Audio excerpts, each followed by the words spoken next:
right. Good morning. Just a second here.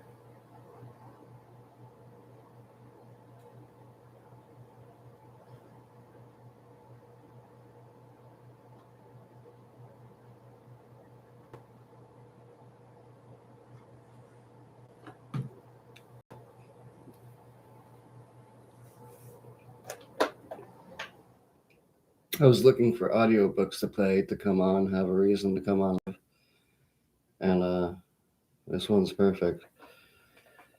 I need to respond to emails during this time too, though. Unfortunately, I stay up almost all night. I wake up really late at nights, most of the times in the evening, but then I'm up literally all throughout the morning until like 7 a.m. and then I'm passing out. Not really organized, and I need to work on that. Anyway, with Dave Grohl, here we go.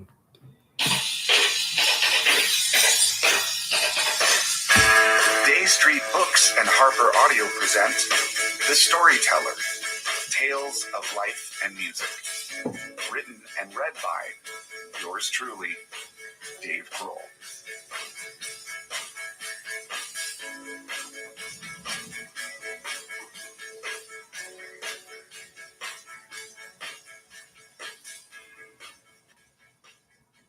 For Virginia Grohl, without her, my stories would be very different.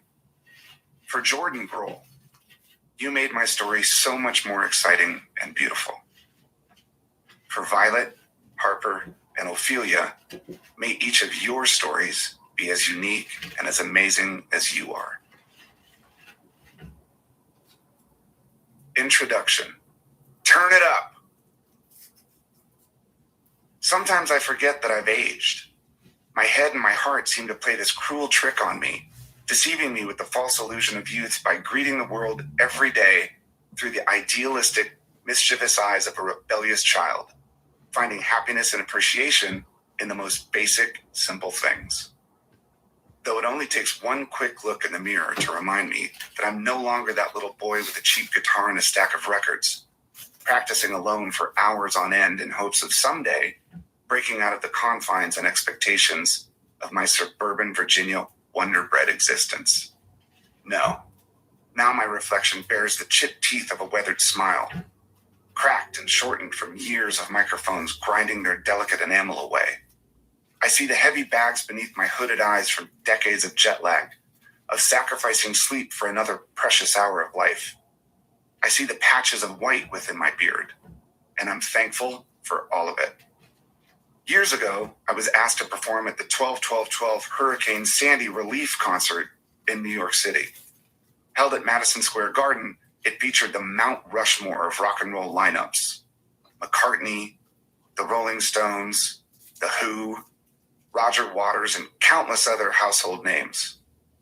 At one point, I was approached by a promoter who asked if I'd join some of these most iconic artists in the green room to take photos with some fans who donated large sums of money to the cause. Honored to be involved, I happily obliged and made my way through the maze of backstage corridors, imagining a room full of rock and roll history all standing in an elementary school photo formation, nothing but leather jackets and British accents. As I entered, I was surprised to find only two of the performers, standing at opposite ends of the space. One had the shiny appearance of a brand new luxury car, perfectly dyed hair, spray tan, and a recently refurbished smile that had the look of a fresh box of chiclets. An obvious attempt at fending off the aging process, which ultimately had the adverse effect, giving the appearance of an old wall with too many layers of paint. The other had the appearance of a vintage, burned-out hot rod. Wiry gray hair, deep lines carved into a scowl, teeth that could have belonged to George Washington, and a black t-shirt that hugged a barrel-chested frame so tightly, you immediately knew that this was someone who did not give one flying fuck. Epiphany may seem cliche, but in a flash, I saw my future. I decided right there and then that I would become the latter. that I would celebrate the ensuing years by embracing the toll they'd take on me, that I would aspire to become the rusted-out hot rod, no matter how many jump starts I might require along the way. Not everything needs a shine, after all. If you leave a Pelham Blue Gibson Trini Lopez guitar in the case for 50 years, it'll look like it was just delivered from the factory. But if you take it in your hands, show it to the sun, let it breathe, sweat on it, and fucking play it, over time the finish will turn a unique shade. And each instrument ages entirely differently. To me, that is beauty. Not the gleam of prefabricated perfection, but the road-worn beauty of individuality, time, and wisdom. Miraculously, my memory has remained relatively intact. Since I was a child, I've always measured my life in musical increments rather than months or years. My mind faithfully relies on songs, albums, and bands to remember a particular time and place. From 70s AM radio to every microphone I've stood before, I could tell you who, what, where, and when from the first few notes of any song that has crept from a speaker to my soul, or from my soul to your speakers. Some people's reminiscence is triggered by taste, some people's by sight or smell. Mine is triggered by sound, playing like an unfinished mixtape waiting to be sent. Though I've never been one to collect stuff, I do collect moments. Whoa, did you hear that? Did that not remind you of Kurt Cobain's People's life? by sight or smell. The last thing he was doing? Is triggered by sound, playing like an unfinished mixtape waiting to be sent. Though I've never been one to collect stuff, I do collect moments. So in that respect, my life flashes before my eyes and through my ears every single day. In this way, I've captured some of them as best I can. These memories from all over my life are full of music, of course, and they can be loud at times. Turn it up. Listen with me. I say, turn it up! Turn it up! Part 1. Setting the scene.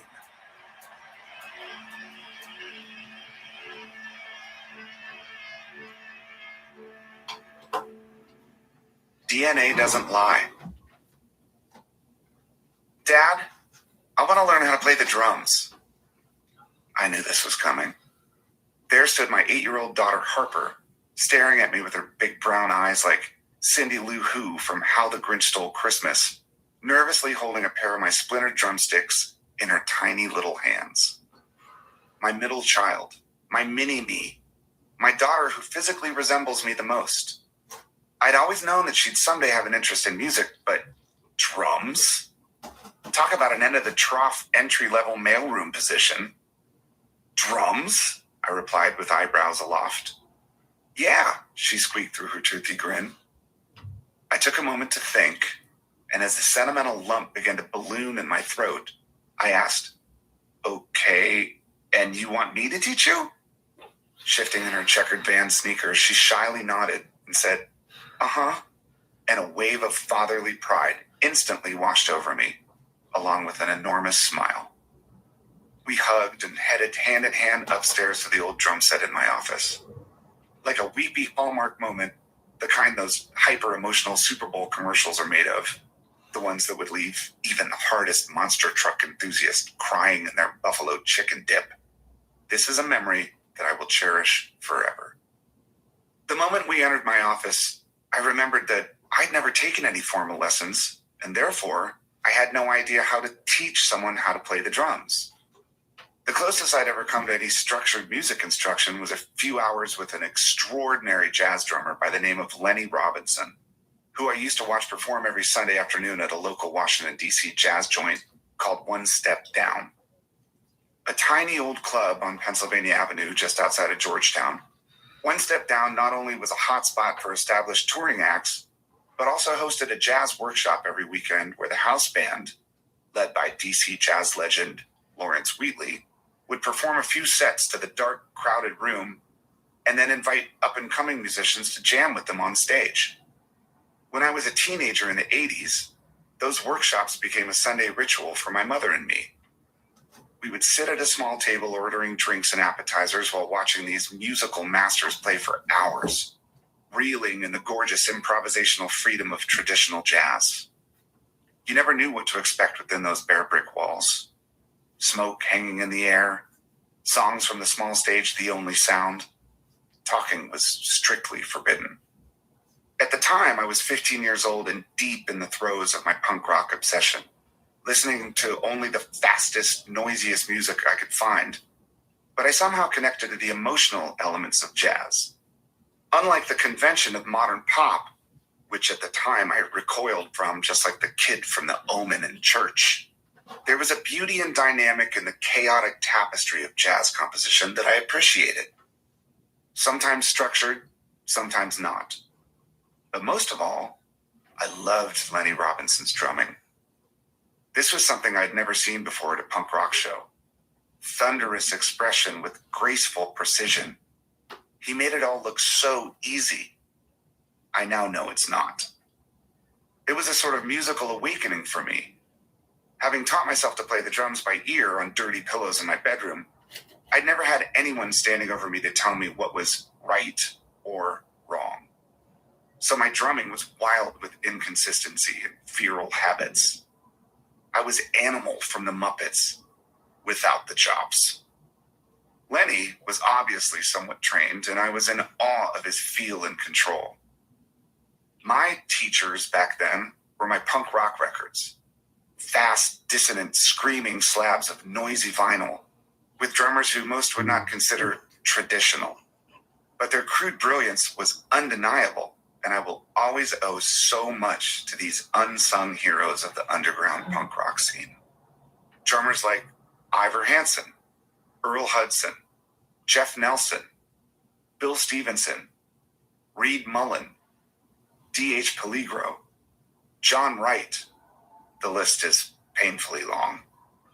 To this day, you can hear echoes of their work in mine, with their indelible impression making its way into tunes like Song for the Dead by Queens of the Stone Age, Monkey Wrench by Foo Fighters, or even Nirvana's Smells Like Teen Spirit, just to name a few. All those musicians were seemingly worlds away from Lenny's scene, but one thing they all had in common was that same feeling of beautiful, structured chaos that I loved each Sunday at One Step Down. And that's what I strove to achieve. One humid summer afternoon, my mother and I decided to celebrate her birthday by taking in another weekly jazz workshop at the club. It had quickly become our thing, one that I still look back on today with fond memories. None of my other friends actually hung out with their parents, especially not at a fucking jazz club in downtown DC, so it made me think she was intrinsically cool. And this was another way of strengthening our bond.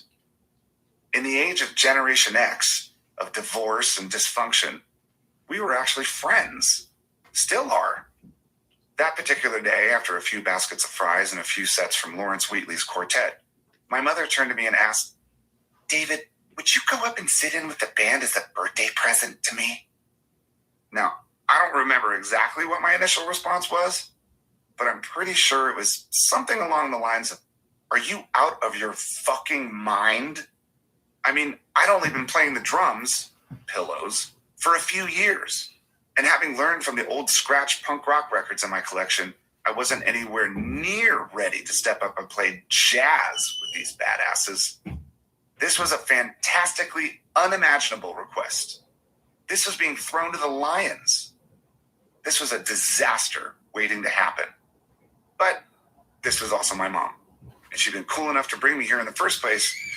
So, reluctantly, I agreed to do it and slowly got up from our little table, weaving through the packed room of jazz enthusiasts to the coffee-stained sign-up sheet next to the stage.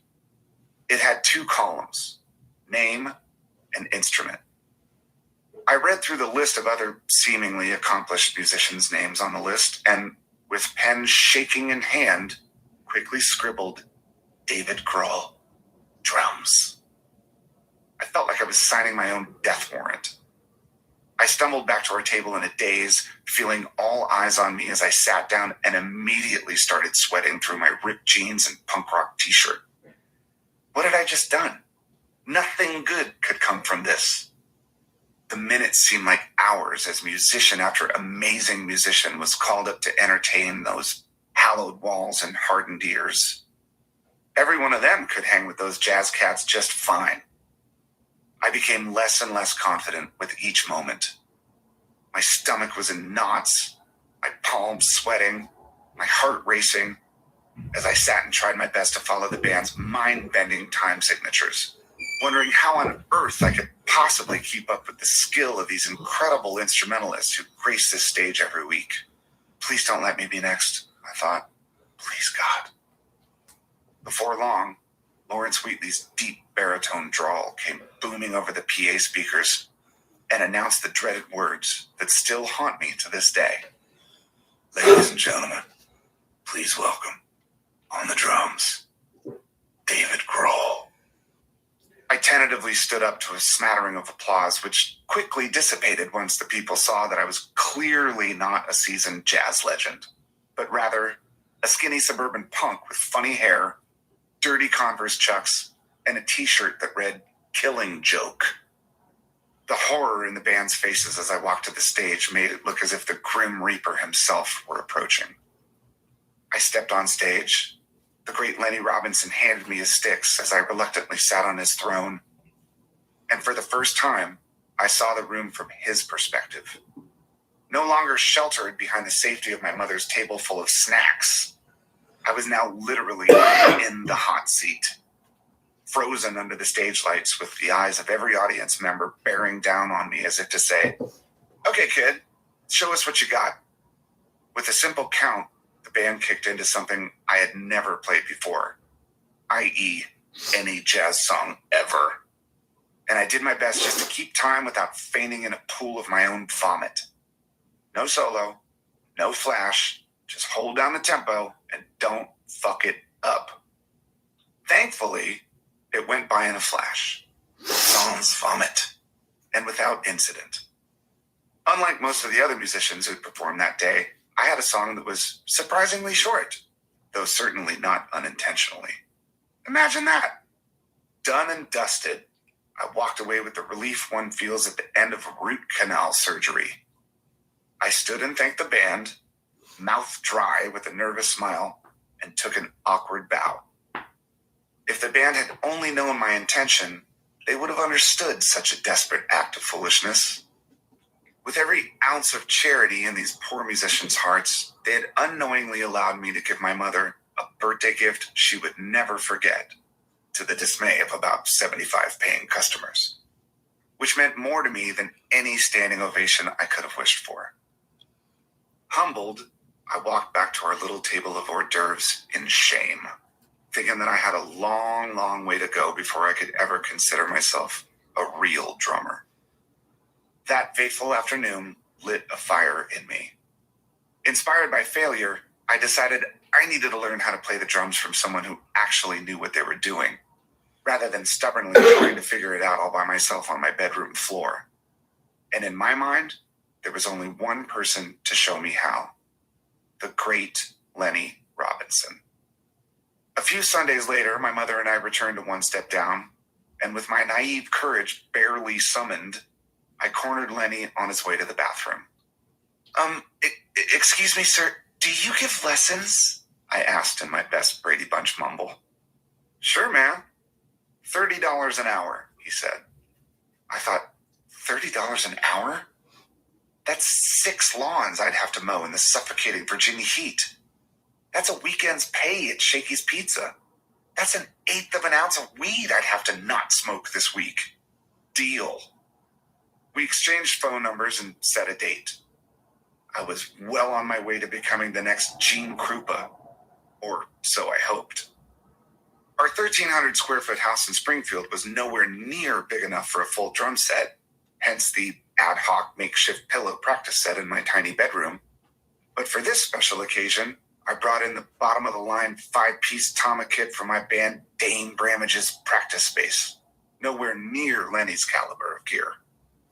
I awkwardly placed the drums in front of the living room stereo and shined them up with some Windex I found under the kitchen sink as I anxiously awaited his arrival, hoping that soon all the neighbors would hear him ripping it to shreds and think that it was me. "He's here! He's here!" I exclaimed as if Santa Claus had just pulled into our driveway. Barely containing myself, I greeted him at the door and invited him into our little living room, where the drums sat shining, still reeking of barely dry glass cleaner. He sat down on the stool, surveyed the instrument, and proceeded to blaze those same impossible riffs that I'd seen so many Sundays at the jazz club. A blur of hands and sticks delivering machine gun drum rolls in perfect time. Mouth agape, I couldn't believe this was happening on the same stretch of carpet where I'd spent my life dreaming of becoming a world-class drummer someday. It was finally real. This was my destiny. I was soon to become the next Lenny Robinson, as his riffs would soon become mine. "Okay," he said when he finished. "Let's see what you can do." With every ounce of courage I could muster, I launched into my greatest hits montage of riffs and tricks that I'd stolen from all my punk rock heroes. Crashing and smashing that cheap drum set like a hyperactive child having a full-blown tantrum in an explosion of raw, rhythmless glory. Lenny watched closely, and with a stern look, quickly realized the amount of work that was going to be required in this gig. After a few cacophonous minutes of disastrous souling, he stopped me and said, "Okay. First of all, you're holding your sticks backward. Lesson 1. Embarrassed, I quickly flipped them around to their proper direction and apologized for such a rookie move. I'd always held them backward because I thought the fat end of the stick would produce a much bigger sound when it hit the drums, which proved effective in my brand of Neanderthal pummeling. I didn't realize it was practically the antithesis of proper jazz drumming. Silly me. He then showed me a traditional grip, taking the stick in my left hand and placing it through my thumb and middle finger, just like all the true drumming greats had done before him, and definitely before me. This simple adjustment completely erased everything I had thought I knew about drumming up until that point, rendering me debilitated behind the kit, as if I were learning to walk all over again after a decade-long coma. As I struggled to keep hold of the stick in this impossible new fashion, he started showing me simple, single-stroke rolls on a practice pad. Right, left, slowly hitting the pad to find a consistent balance over and over again. Right, left, again. Right, left. Before I knew it, the lesson was over. And it was then that I realized at $30 an hour, it was probably cheaper for me to go to Johns Hopkins and become a fucking brain surgeon than to learn how to play the drums like Lenny Robinson. I handed him the money, thanked him for his time, and that was that. My only drum lesson. "Okay, so this is the kick drum. Your foot goes there," I said as Harper's tiny sneaker rested on the bass pedal. "This is your hi-hat. Your other foot goes there."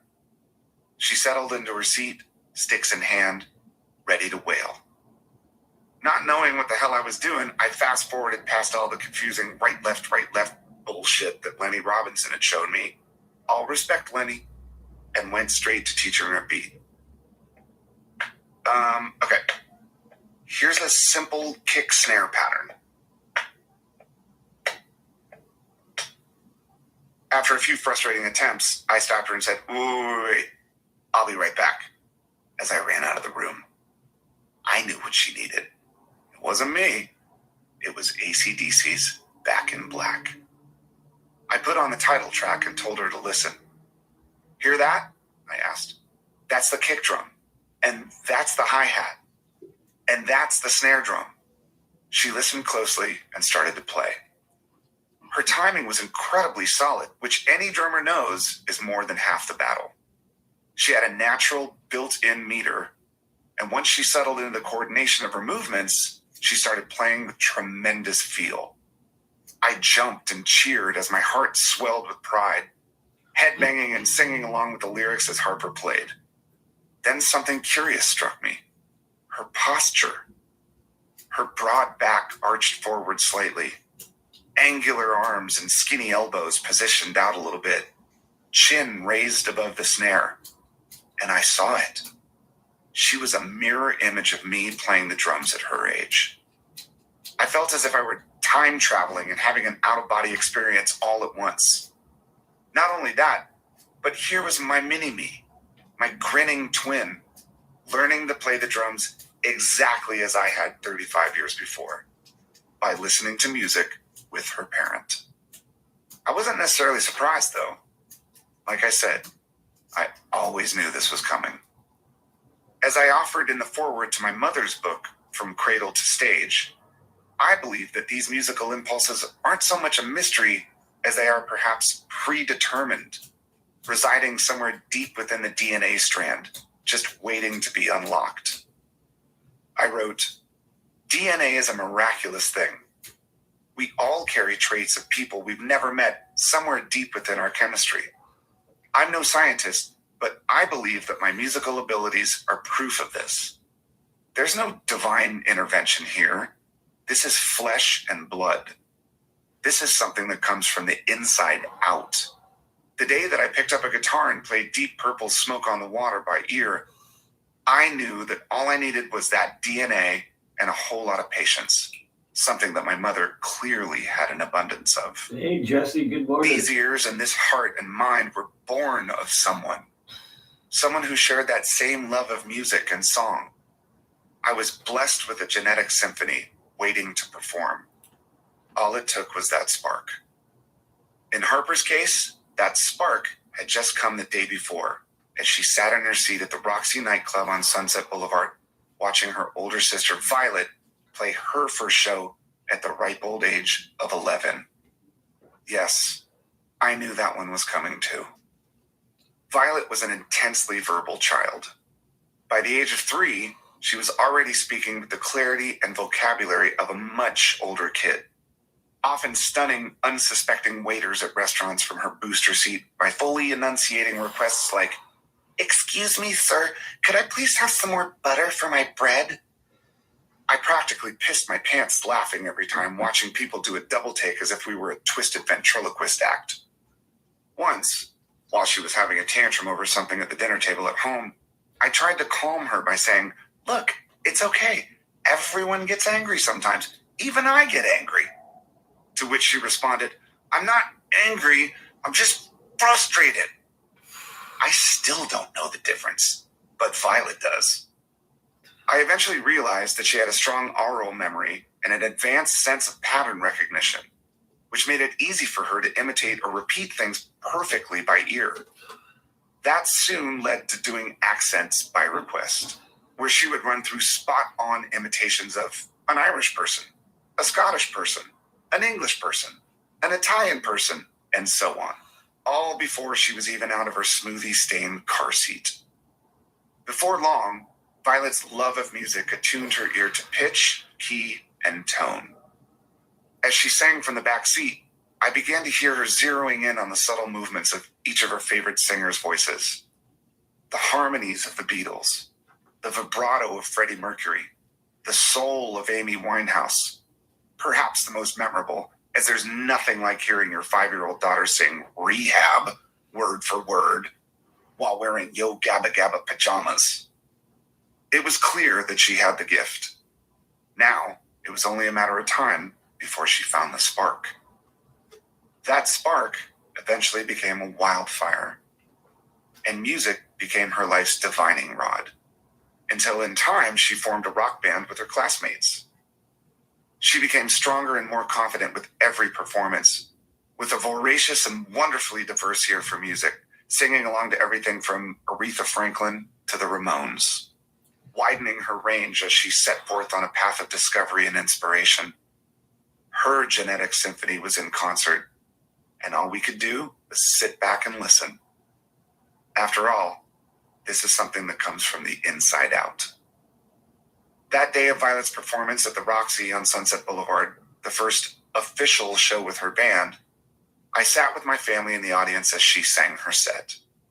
Don't Stop Believin' by Journey, Hit Me With Your Best Shot by Pat Benatar, and Sweet Child of Mine by Guns N' Roses were my personal faves. But during the performance, I had to stop and take in the moment. To my left, Harper's eyes were filled with dreams of becoming a musician someday. To my right, my mother was proudly witnessing another generation of her family bearing their soul to a room full of strangers. It was a profound experience, best summed up in a text my mother sent the next day that read, "Now you know what it's like to nervously sit in an audience as your child steps on stage for the first time, to follow their life passion with a funny haircut, dressed in jeans and a t-shirt." She was right. This wasn't divine intervention. This was flesh and blood. Since then, I've performed with both of my children in front of thousands of people around the world. And each time I'm filled with a feeling much like my mother's pride on that humid summer afternoon at One Step Down so many years ago. It is my life's greatest gift to see the passion and courage of my own children as they take that leap. And I hope that someday their children will somehow feel the same joy and echo the final words that I wrote for my mother's book years ago. But beyond any biological information, there is love, something that defies all science and reason. And that I am most fortunate to have been given. It's maybe the most defining factor in anyone's life, surely an artist's greatest muse. And there is no love like a mother's love. It is life's greatest song. We are all indebted to the women who have given us life. For without them, there would be no music. The heartbreak of Sandy. Her name was Sandy, and she was my first heartbreak. It was 1982, and as a gangly 13-year-old entering 7th grade, I was overwhelmed with the nervous excitement of meeting all of the new, unfamiliar faces at Holmes Intermediate School. Life up until that point had been confined to my quaint little North Springfield neighborhood, surrounded by the same kids I'd grown up with since kindergarten in our suburban maze of rolling hills and crowded cul-de-sacs. Just 12 miles south of Washington, D.C., North Springfield was nothing more than a rural crossroads until it was eventually subdivided in the late 1950s and early 60s and developed into winding streets lined with small, cookie-cutter brick homes. All right, just a second. I am going to work on a video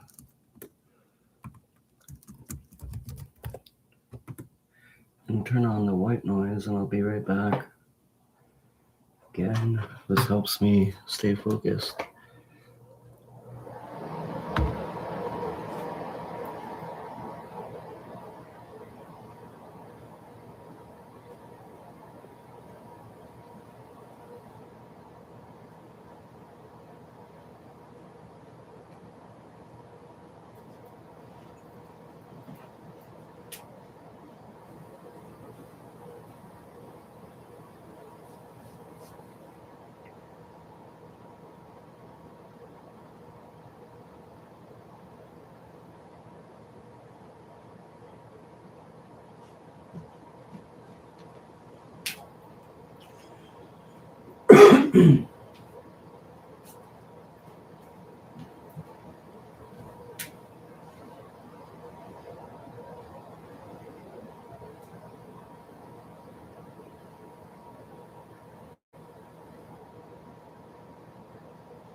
kind of made it look like you've seen the injection happen. I mean, you didn't say that, but I guess it reads like that, really. But that's what I was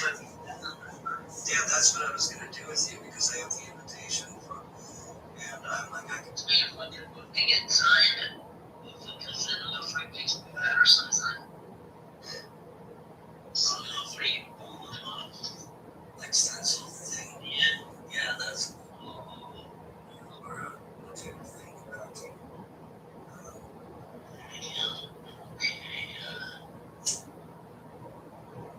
Okay. You're next. Yep, I got it. Really, you don't need to be on this station right now, right? You need to upload it to them. I need to upload it now. Shit. They love their big design. You know their big design gives them all kinds of benefits and stuff. Yep. What is she doing? So no one has all those. I said you're right. No. I can just totally do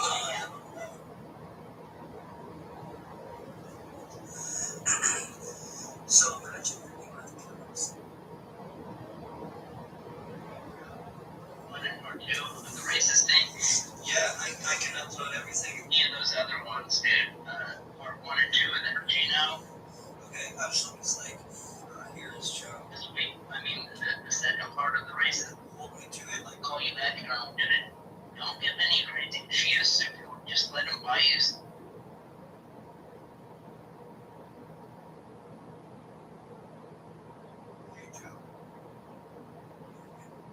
I looked at the greenhouse photos and again, evidence. I was looking at the Amazon mystery types. I wanted just 3 photos to send you. I found more evidence myself in my own day that it was work than I do. I looked at the greenhouse photos. And again, yeah. No, anyone can doubt me. No. I looked at the greenhouse.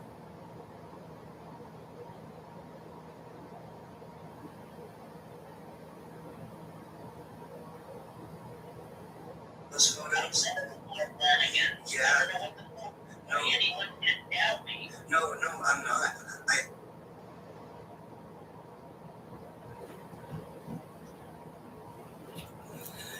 I'm going through my audios of Joe right now, but I want to play this one really quick because he mentions Mark Lanigan really quickly here. Just a sec.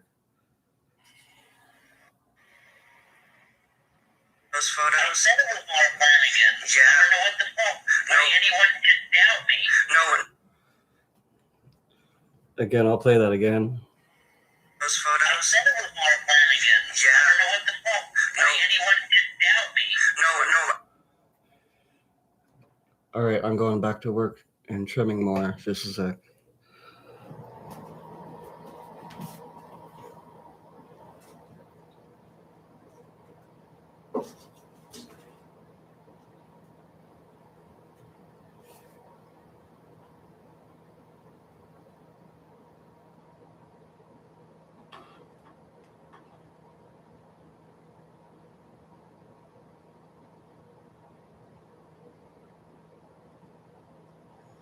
Yeah, they don't talk about any of the new information that people want to know. Literally found evidence. I found more evidence tonight, right now. And nobody found this yet. So I'm going to tell you what it is, okay? Okay. In a photo of the greenhouse, left on Graham Duck, I zoomed into one corner, and someone scraped their name in the corner of the greenhouse, and it spells out Mark.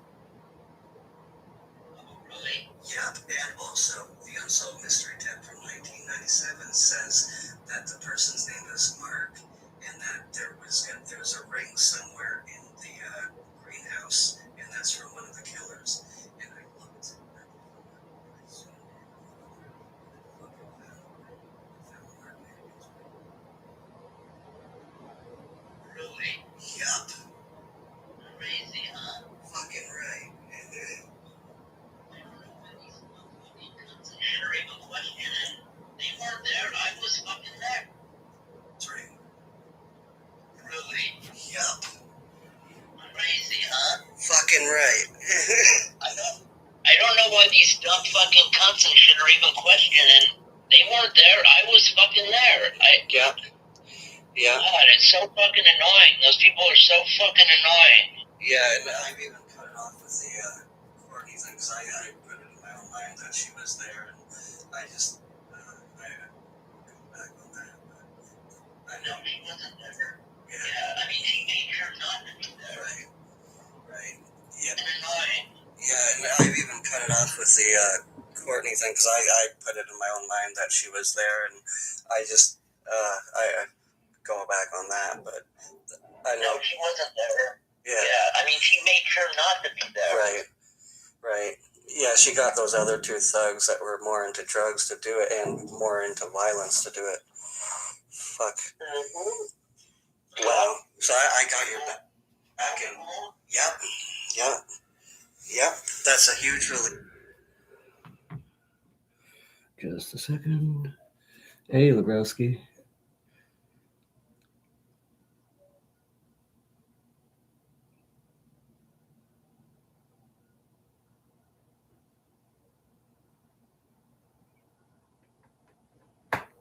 I believe that's that just brings some more substance to everybody when I share it. I'm going to do it for you so you don't have to stress out.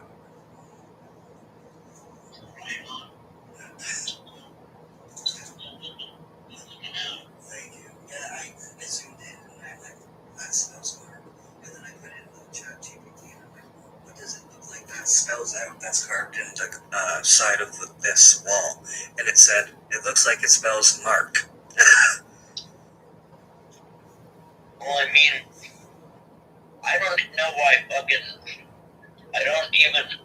have no idea why those bitches are even doubting me or anyone's even doubting me. I was there, they fucking weren't, man. I know, I don't know. The only thing I can think of is they're going to lose thousands of dollars from supporters that love Mark Lanigan, because everyone with the grunge scene, I figured, I didn't even know him before you. But they love that scene, the grunge scene, so they're standing up for it.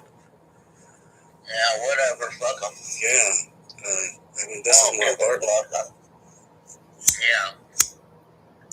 It's fucking ridiculous. Yeah. I mean, all those people can't keep their fucking story straight about who fucking leaked.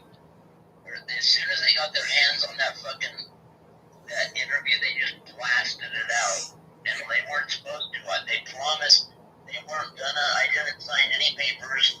I go, well, you don't need me to sign anything because you're not putting it out. Right. Exactly. Don't non-disclosure. Put it out. Yeah, but we're supposed to do a bunch of interviews and then edit everything together so it came out decent instead of that piece of shit interview. Right, I did that for you. Like I did with the podcast, making it good to where it cuts out certain things. Yeah, they're fucking idiots, man. I fucking hate those bitches. They don't have anything to do with anything. They weren't there. They weren't friends with anybody. I mean, they make fun of me. They try to bring me down for being young, but they were only about 7 years old, too. High school. Yeah, they were. Yeah, they're fucking stupid, man. Yeah. Well, good job. That's awesome. You guys send me those pictures. Yeah, I'll do it right now. Thank you. Okay. Yeah, let's try to get some episodes down, and so we can get another channel and put some shit out. Okay. Okay. Yeah, I'll get your channel going. I'm at 3% battery. My charger is still crap. So. And you need a new phone or something, or maybe you just need a charger. I don't know. I got all kinds of extra chargers. I wish I could give you one. Right. Yeah. Is it all snowy there? Are you guys all snowed in?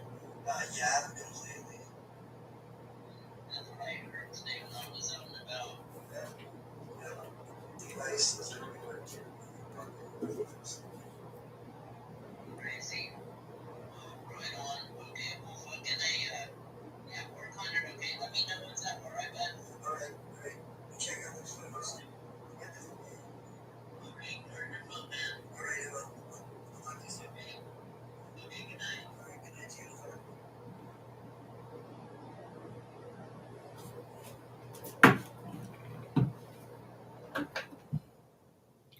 I just want to play that part again about Lanigan, just a sec.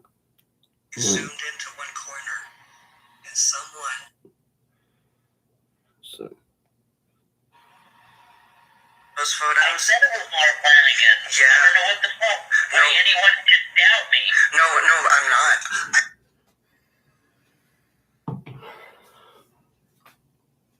so are you going to listen to the eyewitness, or are you going to listen to YouTubers that are also Facebookers?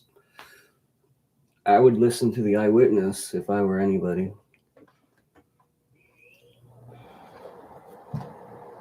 Let's go back to Dave's book for a bit. The American Dream. There were only 3 types of houses where I'm from. The one-level Econo model, the split-level Brady Bunch model, and the 2-story Mac Daddy party crib. All under 1,700 square feet. Planted on tiny lots, yard after yard. After hearing that, actually, I do want to go over Mark Lanigan's audiobook again, again, and again, and again.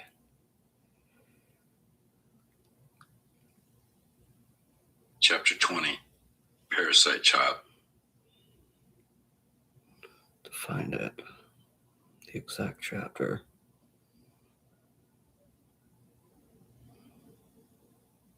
Chapter 23.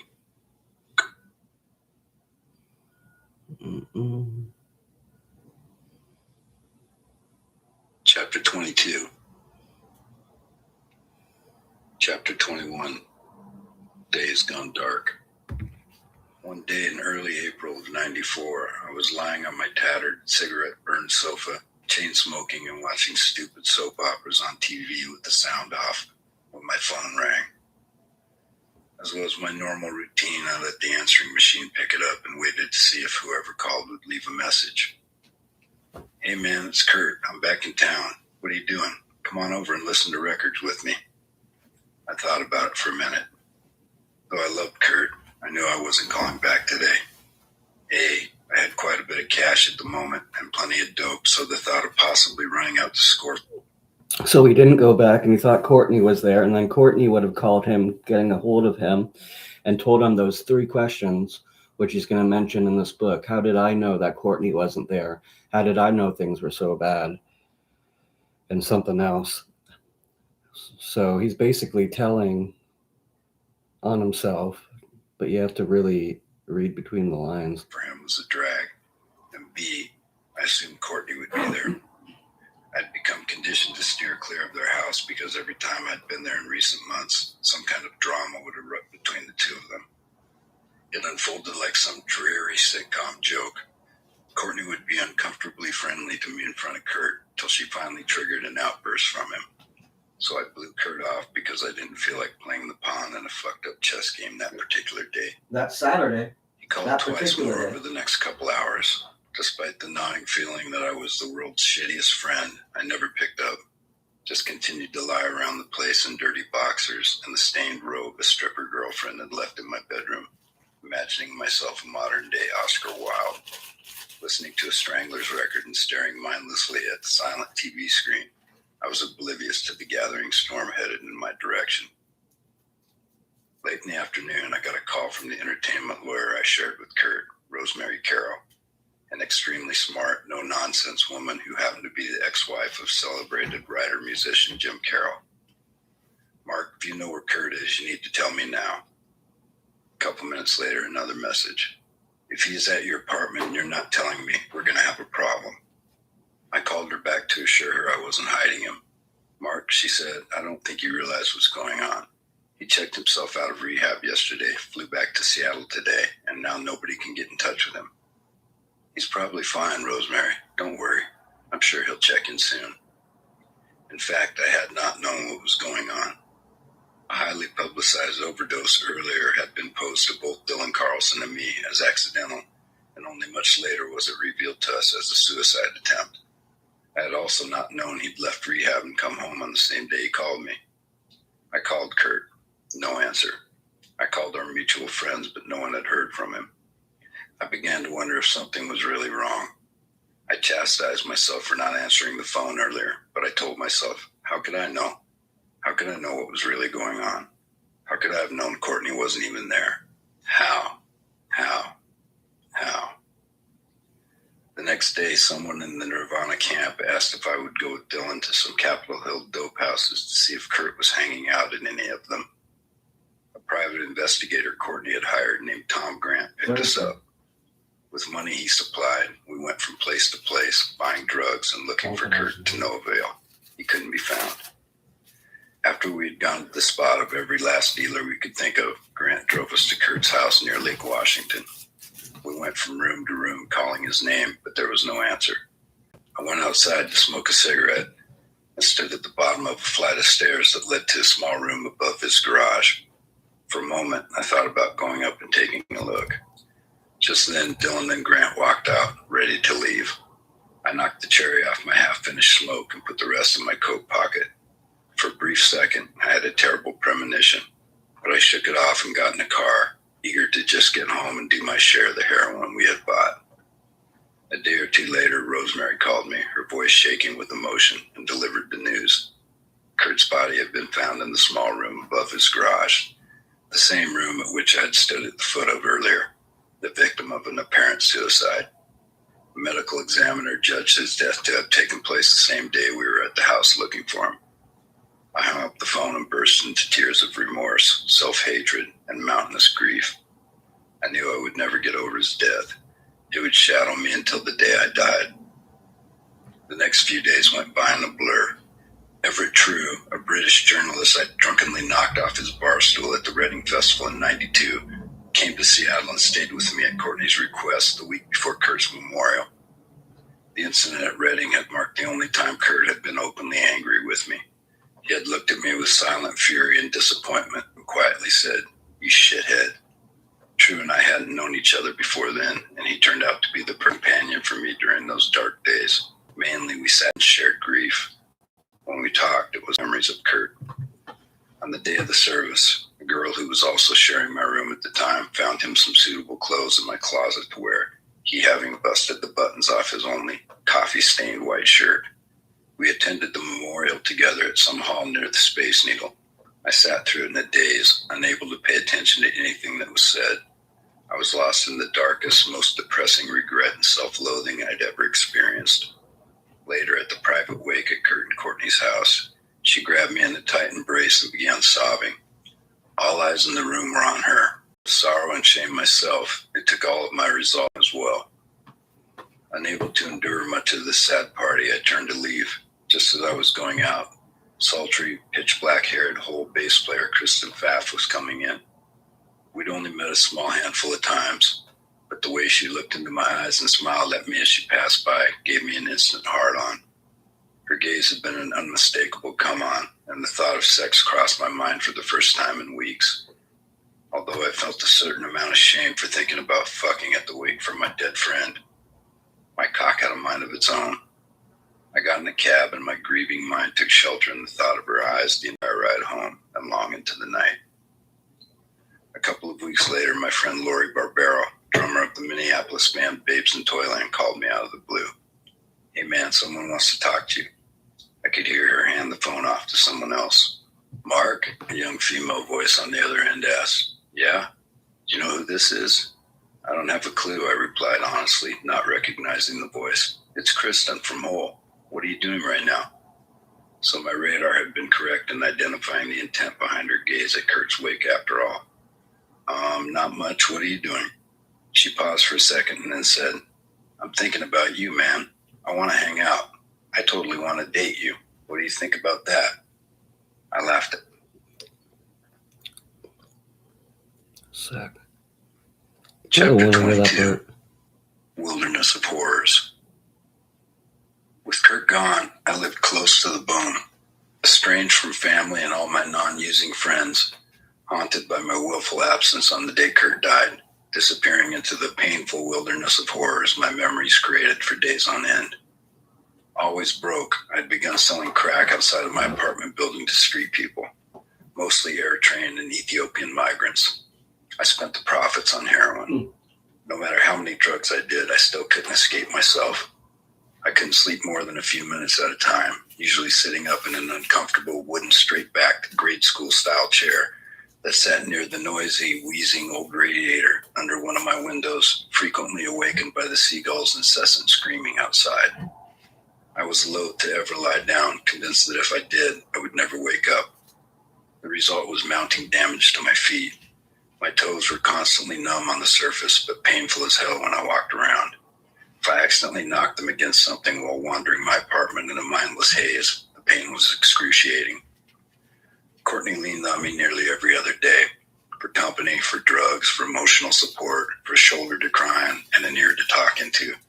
She told me that Kurt had been obsessively listening to my record Whiskey for the Holy Ghost often in the weeks before he died. I was horrified. Not only had I not responded when he was calling out for my help, a fact I naturally kept to myself, to the extent that I'd lied to a Rolling Stone reporter, saying I'd not heard from him for weeks previous to his death. But the thought that somehow my music had lent itself to a suicidal state shattered my already stunned psyche. Totally devastated, the sense of obligation I felt towards Courtney was turning out to be more than I could give. I felt torn between what I thought Kurt would want me to do and my natural inclination to avoid her at all costs. She was extremely quick mentally, with ferocious 20 steps ahead intelligence and a biting sense of humor that reminded me at times of Kurt himself. She was also very generous and always interesting in a whirlwind over-the-top fashion. But life was too all-consuming, too dramatic, difficult, exhausting, and messed up in her sphere. As someone who largely preferred to go through the world unnoticed, the few times we were out in public together, she drew so much attention to herself, and by extension me. I was embarrassed, even pissed off. She talked me into seeing a movie with her and then chattered loudly throughout. Not only did everyone in the theater hate our guts, they also knew exactly who was making all the noise. The smart and outspoken widow of a beloved international rock star who some blamed as the source of his unhappiness and the cause of his suicide. Courtney took no shit, but was a publicly unpopular figure and a constant target for it. I watched with increasing dismay every time I would see some TV show or magazine article where she was blamed or ridiculed. Worse still were the ongoing rumors of her possible involvement in a murder meant to look as suicide. Suddenly Dylan was also vilified. Kurt had talked him into buying the shotgun he'd used to kill himself under the guise that it was needed for home protection. Both Dylan and I had become accustomed to performing these kinds of tasks for him simply because the imprisonment of his fame made going out into public a fucking drag he could not escape. The crackpot theories that insinuated Courtney and Dylan had conspired to murder Kurt were complete horseshit, but with her manic energy, she did sometimes take me to my absolute limit. At one point, Dylan said to me, "Fuck, man, if anyone was going to have me kill somebody, it would have been Kurt having me do Courtney." Something I knew actually made perfect sense.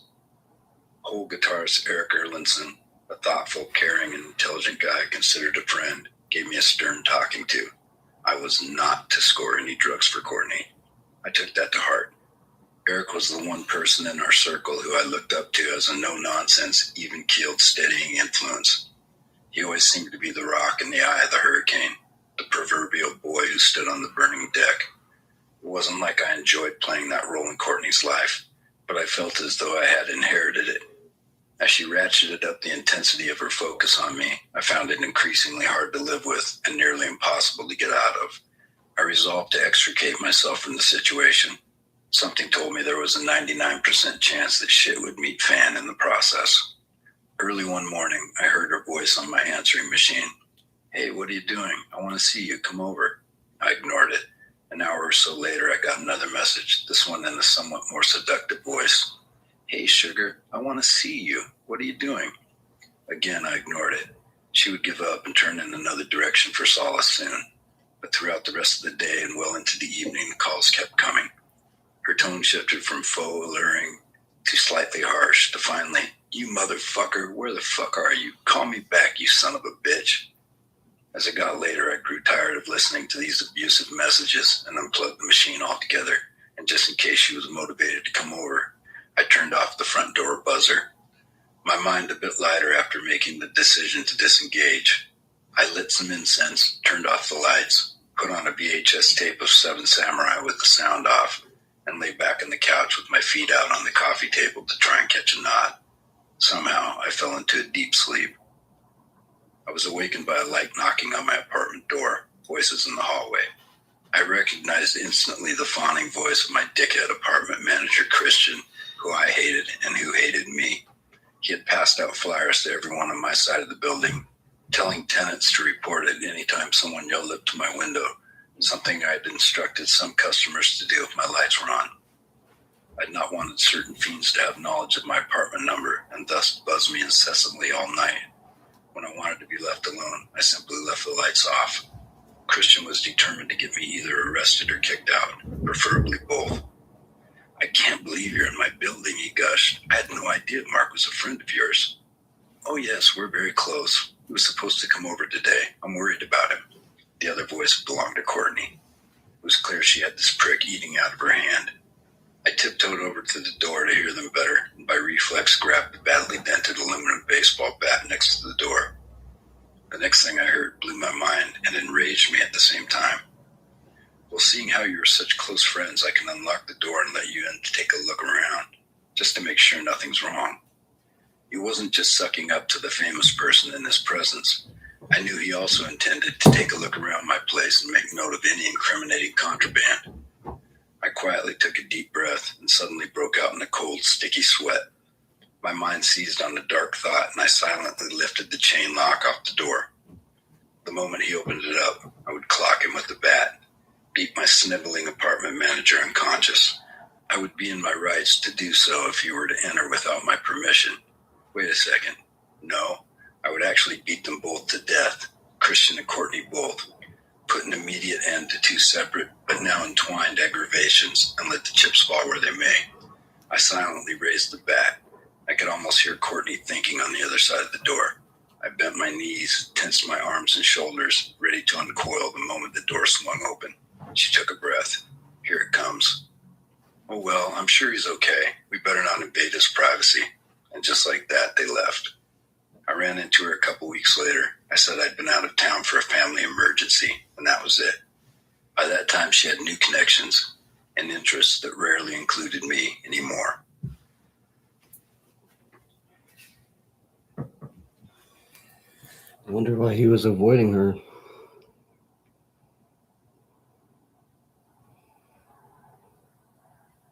Chapter 30. Lucky. At the end of 95, the Trees had put together enough demos that Epic agreed to give us another shot at making a record. Wait, let's go just a sec.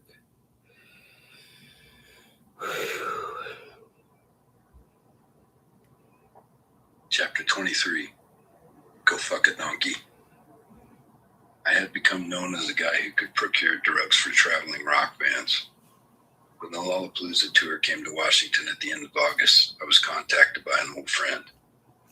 I'd first met Paul Bearer when he was the singer for a Philadelphia band called the Serial Killers. He was a one-of-a-kind dude with a crazy, funny-as-fuck intelligence who shared my fiending black hole, all-encompassing love of opiates and all things bizarre. More provocative stand-up comic than singer, he was a favorite of mine ever since his band had opened for us in San Diego in the late 80s or early 90s.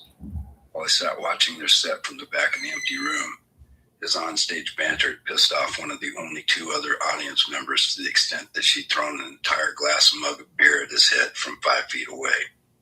He went straight into a hilarious retaliatory routine that included blowjobs at the Greyhound bus station restroom, unplugging the Slurpee machine at 7-Eleven, and most memorably, telling the woman to go back to Tijuana to fuck a donkey.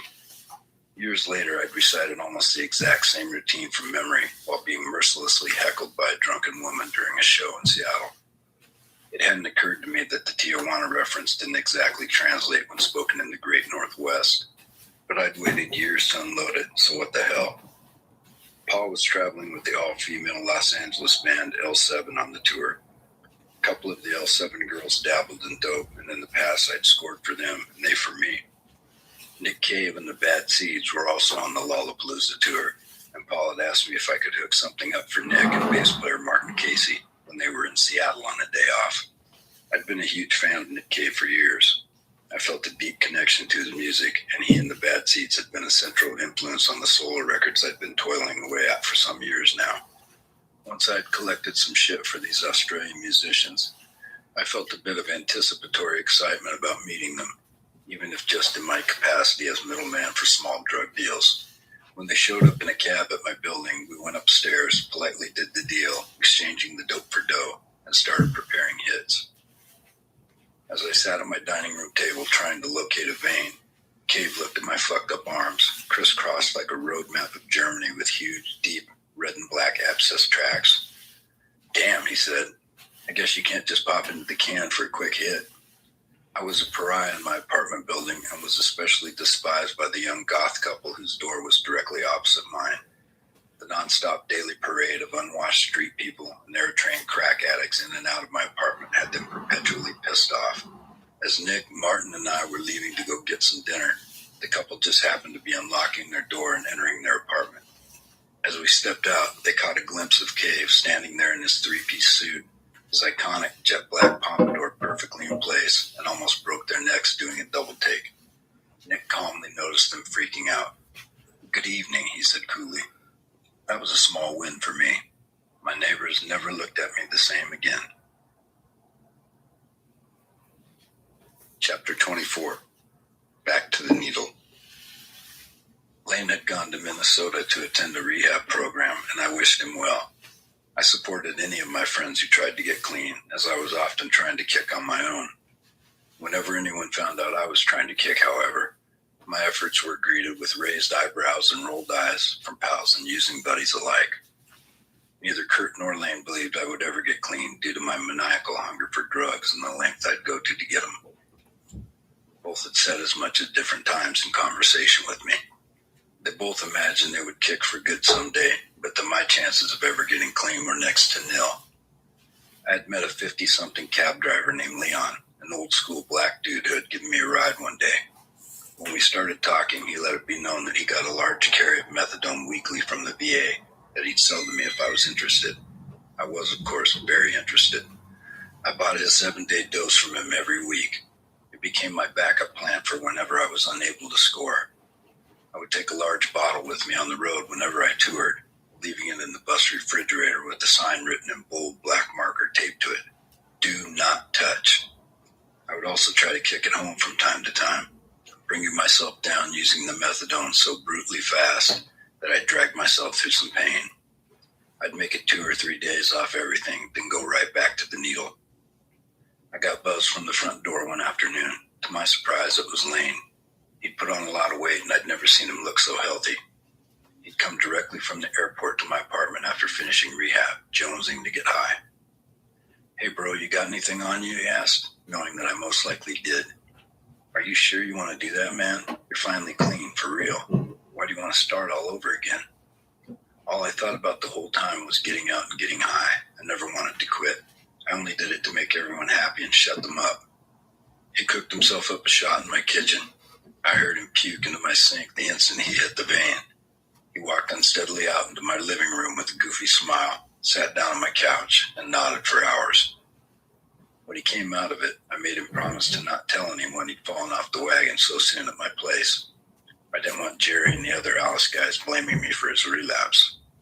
For years, he'd had a passionate on and off relationship with a girl named Demery, a friend of my ex-girlfriend Anna. It had been marked by dizzying highs and dark, depressing lows. A fellow addict, she was said to be somewhat indiscriminate when it came to sex, much like myself. Who knows, I thought, before I really knew him. Maybe it's an open relationship. But once we'd become friends, it became clear that her behavior caused Lane some pain. I'd gotten a glimpse into her straightforward approach before I'd even met him. Like Lane and I did, she and I encountered each other for the first time outside a Capitol Hill dope house. As I was leaving, she was going in. "Hey there, aren't you Anna's boyfriend? I'm Demery." I was instantly attracted to this sexy, smiling creature. The first thought that rolled through my head was, damn. She had an alluring outward sexuality, a beautiful face, and the most extraordinary devilish eyes. "Yeah, I am. Please don't tell her you saw me here, though. That would cause problems." I felt like such a jackass whenever I was compelled to ask a stranger to keep my secrets. But most addicts were keeping secrets from someone themselves. There was some semblance of a code of secrecy among certain junkies. "No problems here, handsome. What are you doing right now?" she asked with a coy smile. No plans, just heading home. Why don't you come home with me? We can get high and fuck. That came out of the blue. Her brazen, direct approach put me on my heels for a second, but struck me like a kick to the balls, a shockingly pleasurable one. I don't think that would be a very good idea. Thanks, but I can't. She grabbed my hand and said, come on, I'll never tell anyone. You're cute. I like you. Nobody's at my place. Come on, you won't be sorry. I was sorely tempted, but I had a feeling I would somehow end up very sorry. Your private business could spread quickly through the small, incestuous music scene.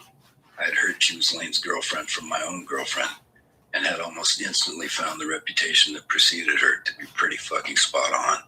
It was the type of situation I found nearly impossible to pass up, but her connection to Anna and to this guy I'd not met but already deeply respected as an artist and whose singing I loved made me think twice. For once, I was smart enough to not take the bait. With more than a little regret, I again declined and walked home alone. But for quite a while afterward, it continued to play heavy on my mind and in my fantasies.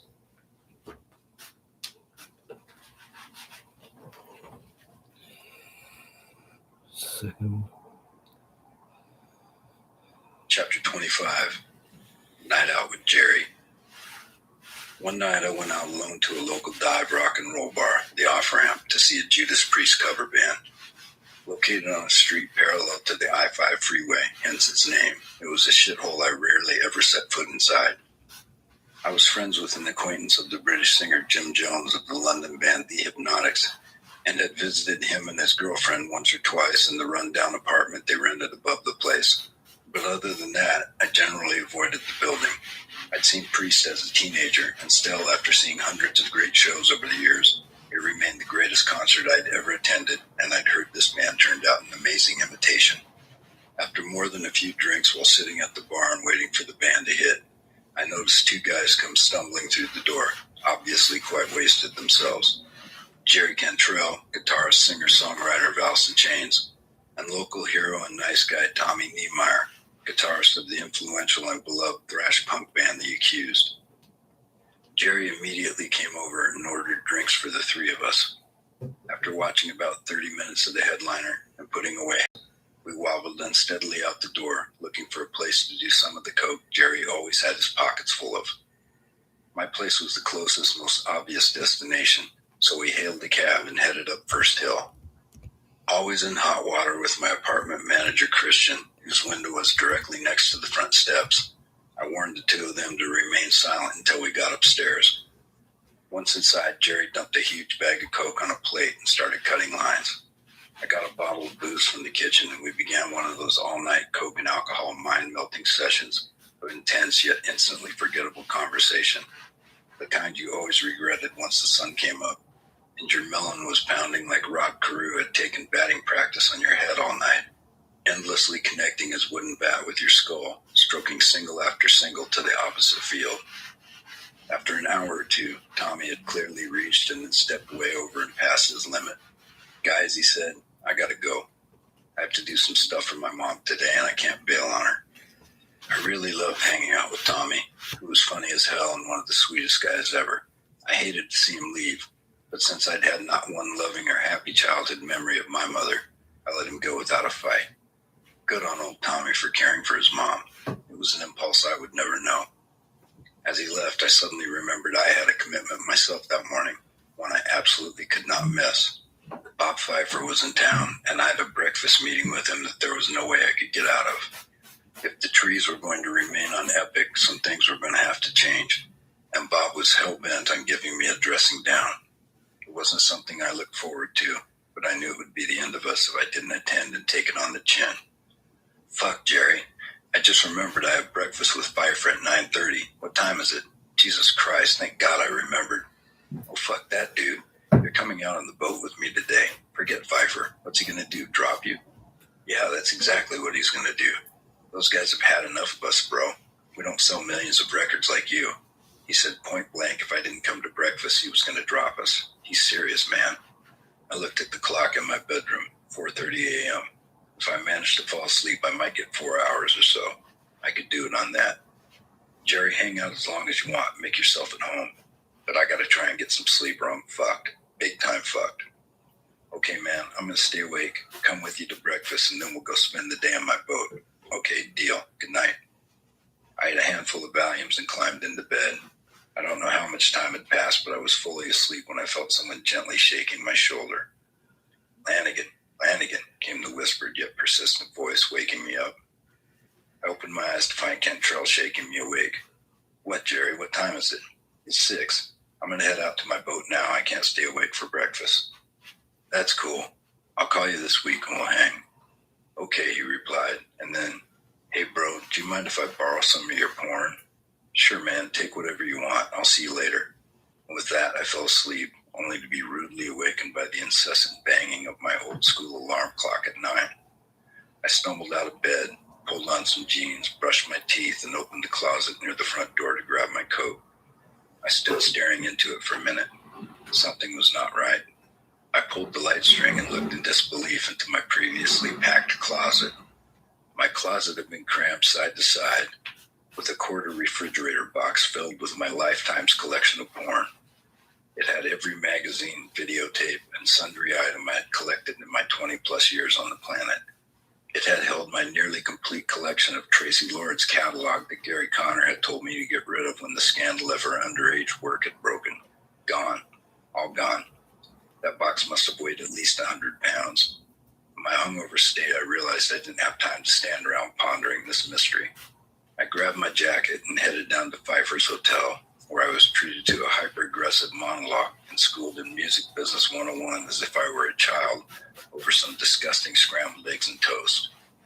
After I assured and reassured Bob that I fully understood the importance of whatever it was he had blasted me with, he gave me a hug and a way harder than necessary slap on the back, and I groggily began the long walk back up the hill to my place. Weeks later, I ran into Jerry again. He claimed zero memory nor any responsibility for my missing porn collection.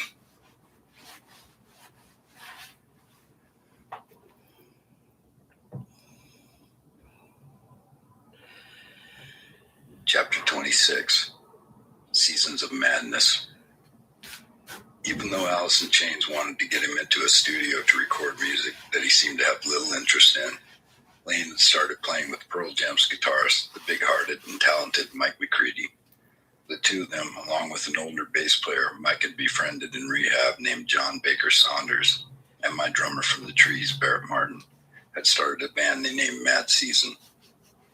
One afternoon, Lane called me up and asked me to meet him at the studio where they were working. When I arrived, none of the other band members were there. Lane promptly kicked producer Brett Eliason, my one-time tour manager and sound man, out of the control room. Let's write a song. You write a line, then I'll write one, and we'll just do it like that. Okay, I agreed. He played the music in the background and we began. He wrote a line, handed me the paper, then I'd write one and hand it back to him. Whatever one of us wrote informed the other of what the next line would be. It was a cool and interesting exercise. Neither of us had ever written this way. When the lyrics were done, he hit record on the tape machine and we got it in one go. All in all, it took us 45 minutes to write and record a song we called Long Gone Day. He recorded me singing on one other song, and I was impressed that he knew how to run the tape machine himself. In all my years of making records, I still had zero knowledge of anything technical involved in the process. I finished my part on the second tune and then I went home. The entire time I spent working on the record was a little more than an hour. When it came out later that year, Mad Seasons Above became a big selling album with a bona fide hit single, River of Deceit. We were to do 2 concerts locally in Seattle as Mad Season. I remember feeling sheepish around McCready. Mike had successfully gone to rehab and kicked the drinking problem he and I had shared at my disastrous Roskilde appearance in '92, while I was more addicted than ever. Around 6 months after its release, I started getting large, totally unexpected royalty checks in the mail. To my shock, the guys had given me full royalty points on the record. Since it went gold, that meant a shitload of cash was coming my way. I couldn't believe it. I did stuff on people's records all the time, and you were usually just doing it for friends, not expecting anything in return. What these guys had given me for less than 2 hours' time that was spent having fun, not working, was unheard of in my world. An extremely classy and generous move. I I was eternally grateful. I found out where the checks were coming from at Sony and made sure that they were kept being sent directly to me, not my accountant. That was an exceedingly stupid and foolish move, but such was my desperation for money at the time. I couldn't bear to let the tax man have a cut. It was a decision that would come back to seriously bite me in the ass. The rest of that year, I sporadically got together with my Screaming Trees bandmates, and we began the painful process of trying to write another record. It was going to take a group of fully developed, great-sounding demos before Epic would support us working again, since we'd wasted time and money the last 2 times they'd taken the chance and booked us into a studio. Slowly, day by day, we hammered away until we had a small, raw collection of songs that showed some promise. But what had come almost effortlessly in '92 was now once again toil. I was responsible for much of the trouble due to my giant heroin habit and the demands it made on my time and energy. When not developing songs with the band, I continued making and selling crack. Whenever I was not working, I was spending most of my free time smoking crack and shooting heroin around the clock with Lane in his apartment. He had a roommate for a while, a really nice, normal dude named Johnny, who I had at first suspected had been hired by someone to keep an eye on Lane. It became obvious after a while that Johnny was just a guy who cared for Lane, a friend and non-drug user. Whenever we got loaded while he was home, it was in the privacy of Lane's bedroom. Johnny seemed increasingly beat down by the futility and darkness that began to pervade the place, less happy to see me and less lighthearted every time I'd stop by. Johnny moved out after 6 or 7 months. Unsupervised, the pair of us sank deeper into the shit. Lane called one night and frantically asked me to come over right away. When I got there, I did our secret personal sequence of knocks on the door and heard him shout from down the hall, "Come in, goddammit." That in itself shocked me because he would never leave the door unlocked. I came in, locked the door, and cautiously called his name. "Down here, man, in the bathroom." "Why was the door unlocked, bro?" I asked while approaching the toilet. "So I can get out of here in a fucking hurry if I have to," he hissed. I entered the bathroom to the strange sight of him lying on his stomach on the floor, head behind the shitter, staring intently at a tiny hole in the wall. "What's going on, brother? Why would you have to get out of here?" I quietly asked, not sure I really wanted to know the answer. "Quiet, man. They're back there." "Wait a minute and be quiet. They'll come out again," he forcefully whispered. "Who are they?" I whispered back. "The fucking spiders, man." I was asleep, and when I woke up, they were coming out of my arm. I'd known some truly mentally ill people in my life. I'd spent Christmas Eve in a psych ward with a childhood friend who had been in and out of the mental hospital for years with paranoid schizophrenia. I didn't like the look or sound of this at all. "Hey, Lane, why don't you get up off the floor and let's go sit on the couch for a minute and talk?" "Shh, quiet, man, they can hear you." Jesus fuck, I thought. He's fucking lost it. I stood there racking my brains as to what my next step should be. Whatever they were, they would have to be done with the utmost care. I thought about calling Jerry Cantrell, but quickly changed my mind. The Alice guys, Jerry, Sean Kinney, and bass player Mike Inez, along with producer Toby Wright, had recently enlisted me to try and get Lane out of his apartment and down to a recording studio where they wanted to start making music. He would begin by saying, "Tell them I'll be there at 9, and I would relay the message. 9 would turn into 11:30, then 2 a.m., and finally, if I asked him again, he would simply reject the idea out of hand completely and with a total finality. This routine had gone on for a few days. They would probably be as helpless or more than me in this situation. At least I held a tiny bit of sway. "Lane, man, listen to me. I don't see any spiders back there. Just get up for a minute and let's go talk quietly in the living room." After several long moments of silence, he suddenly slid backwards on his stomach from behind the toilet bowl, got to his feet, and grabbed me by the arm, leading me into the other room. Lifting his sleeve, he showed me the ugly abscess on his arm. I caught them crawling out of there and saw one peeking out of the hole behind the toilet. "I have to kill them before they take the whole place over," he said in a choked and extremely quiet voice. He went to put a rock into his crack pipe. A glass tube with cigarette lighter blackened steel wool chore boy stuffed into the end. "Hold on a second, bro," I said. "Let's not hit the pipe right now. We need to talk about this rationally." It was pure crack craziness that I was witnessing, a frightening level of psychosis. He was convinced there were spiders coming out of his arms, hiding behind his toilet, and taking over his house. I coaxed him to do a shot of dope instead, in hopes it would even out his mind. Then I talked him into coming over to my place with me, promising I would hire exterminators to go in and clean his place out if he wished. I was pained beyond words to see him this way. The sweetest, funniest, most magical and intelligent dude I knew, out of his tree. Such was my love for the guy. He had become like the half of me I'd always lacked. After a couple of days, he was back to normal, but occasionally he'd say something that made it clear these imaginary spiders were still somewhere in the back of his mind. I kept him at my house for a week until one day he looked at me and said, "I lost my fucking mind, didn't I?" I looked at him, and the familiar mischievous twinkle normally in his eyes was back. I started laughing. "Thank God you realized that. I was afraid we were going to have to hit the nut house." "I'm sorry, man," he smiled. "Fuck, that was weird."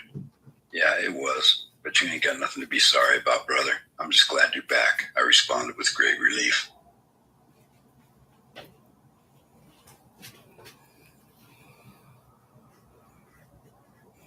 Chapter 25. Night Out with Jerry.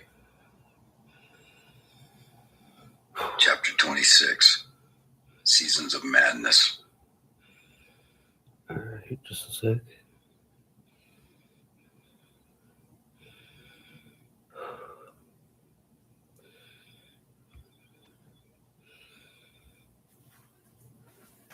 Chapter 27. Miss Australia, 1971. In January of 95, the Trees went to Australia to take part in the Big Day Out Festival, something akin to Lollapalooza in the States. It was a huge traveling circus that hit every major city in Australia. Tons of bands from several different countries playing on a bunch of different stages at every show. Somehow, we got booked on the main stage. At the very beginning of the first show, a huge outdoor affair in Melbourne, I got hit in the eye with something hard. It swelled shut instantly. Enraged, I looked around the stage with my good eye until I found the projectile, a thick, heavy $1 Australian coin. While the band continued to play, oblivious to my rage, I started talking through the mic to the crowd, holding up the coin and daring the asshole who had thrown it to make himself known. On the huge, high stage with the good 10-foot security pit between it and the fence that held back the thousands of audience members, I stalked back and forth, determined to identify the fuckhead who'd hit me and get some retribution.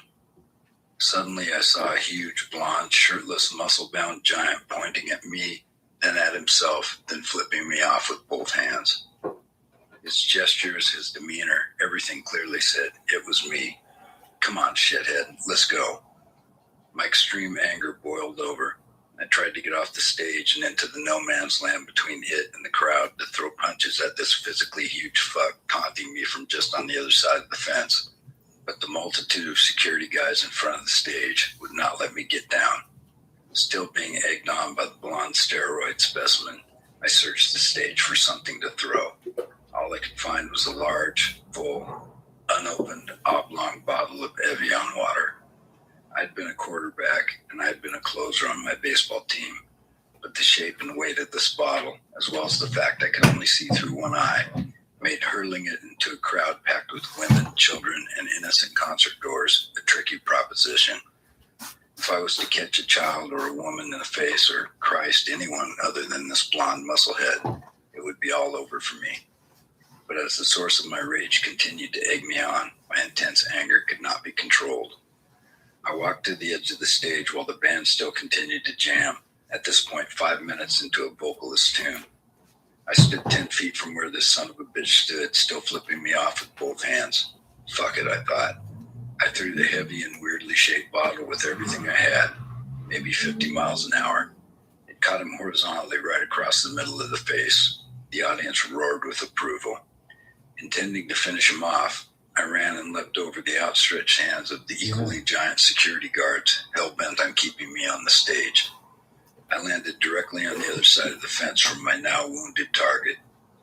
The instant I hit the ground, the excruciating pain in my heel told me that I'd broken my foot. For a brief moment, I was eye to eye with my adversary. His face was covered with blood as he tried to pull himself to his feet. On the opposite side of the fence, I had my hand on top of his, trying to do the same thing. His mug looked like shit, but I'm sure mine was equally contorted with pain. Security grabbed me and threw me back on stage. I finished the set seated on the drum riser, unable to walk. I had not yet scored that day and instead got drunk. Hole was also on the festival, and then a shuttle van headed from the stage to the artist area. Courtney rode along with me, whispering in my ear that she and Al Jorgensen of the band Ministry had scared something up. Later on that shitty first day of the tour, I was busted by members of Q Prime, my management team, when they walked into a backstage tent, right as I was administering a shot of heroin to Courtney. To make matters worse, Q Prime had just begun representing Courtney and Hole. Lanigan, what in the fuck are you doing? Tell me you two are not shooting heroin, or by God, Peter and Cliff are gonna hear about it. Lanigan, for a guy who never makes us any money, you are a complete time-wasting ass. What in the serious fuck do you think you're doing? Jesus Christ, I cannot believe this. Honestly, do you have a brain in your fucking head? And so on. Hardly a promising start to the tour. Now forced to hobble around with the cane and play shows seated on a stool, I turned my attention to scoring heroin, not getting busted, and staying well. There were plenty of addicts on the tour. Besides myself, my close friend and the Tree's longtime sound man, Brian Rat Benjamin, was also strung out. I'd quickly become acquainted with Al Jorgensen, Ministry's notorious singer.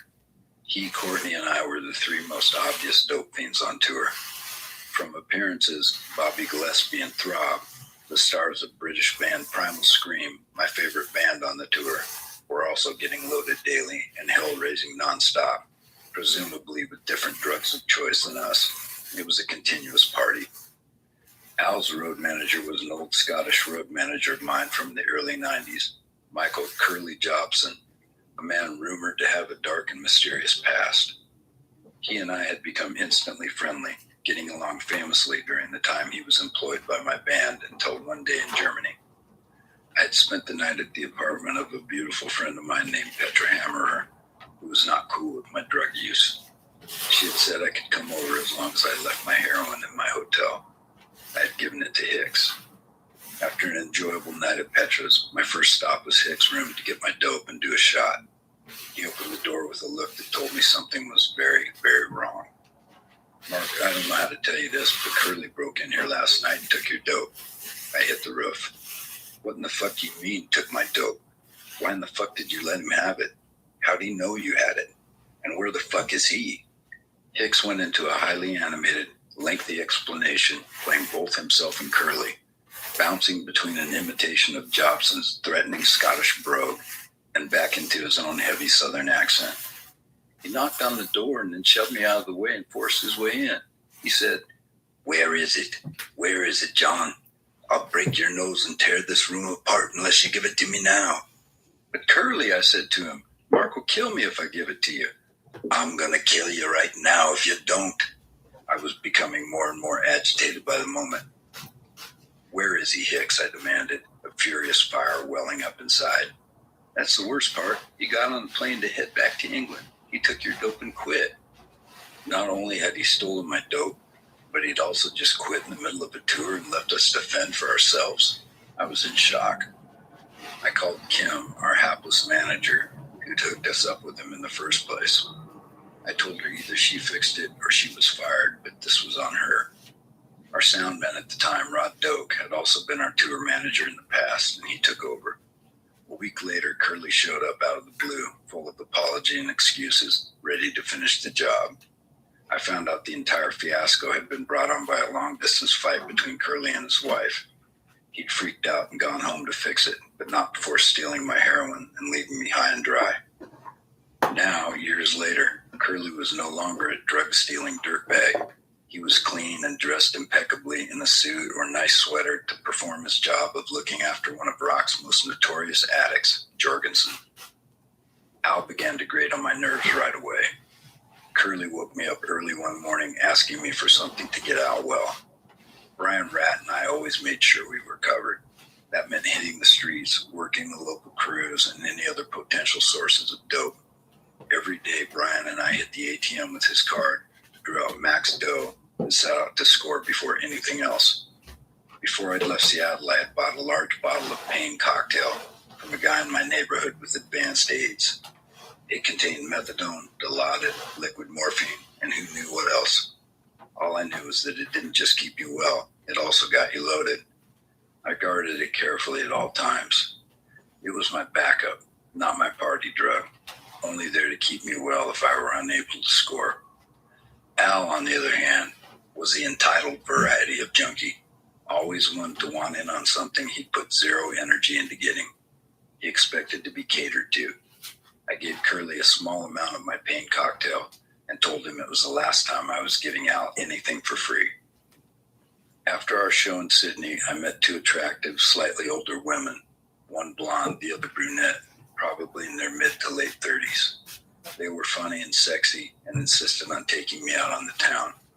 As we went from bar to bar, getting drunker and drunker, I became aware at some point the brunette was the ex-wife of Chris Bailey, the legendary singer of the Saints, one of my favorite bands of all time.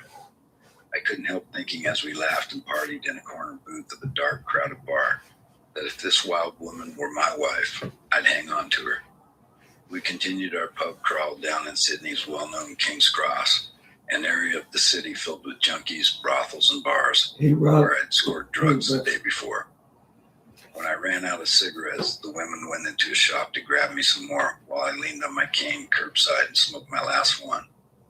I stood there staring up at the sky, starting to get lost in my head, when I heard the unmistakable sound of someone speeding from around the bend, and then the squeal of tires as they hit the brakes hard.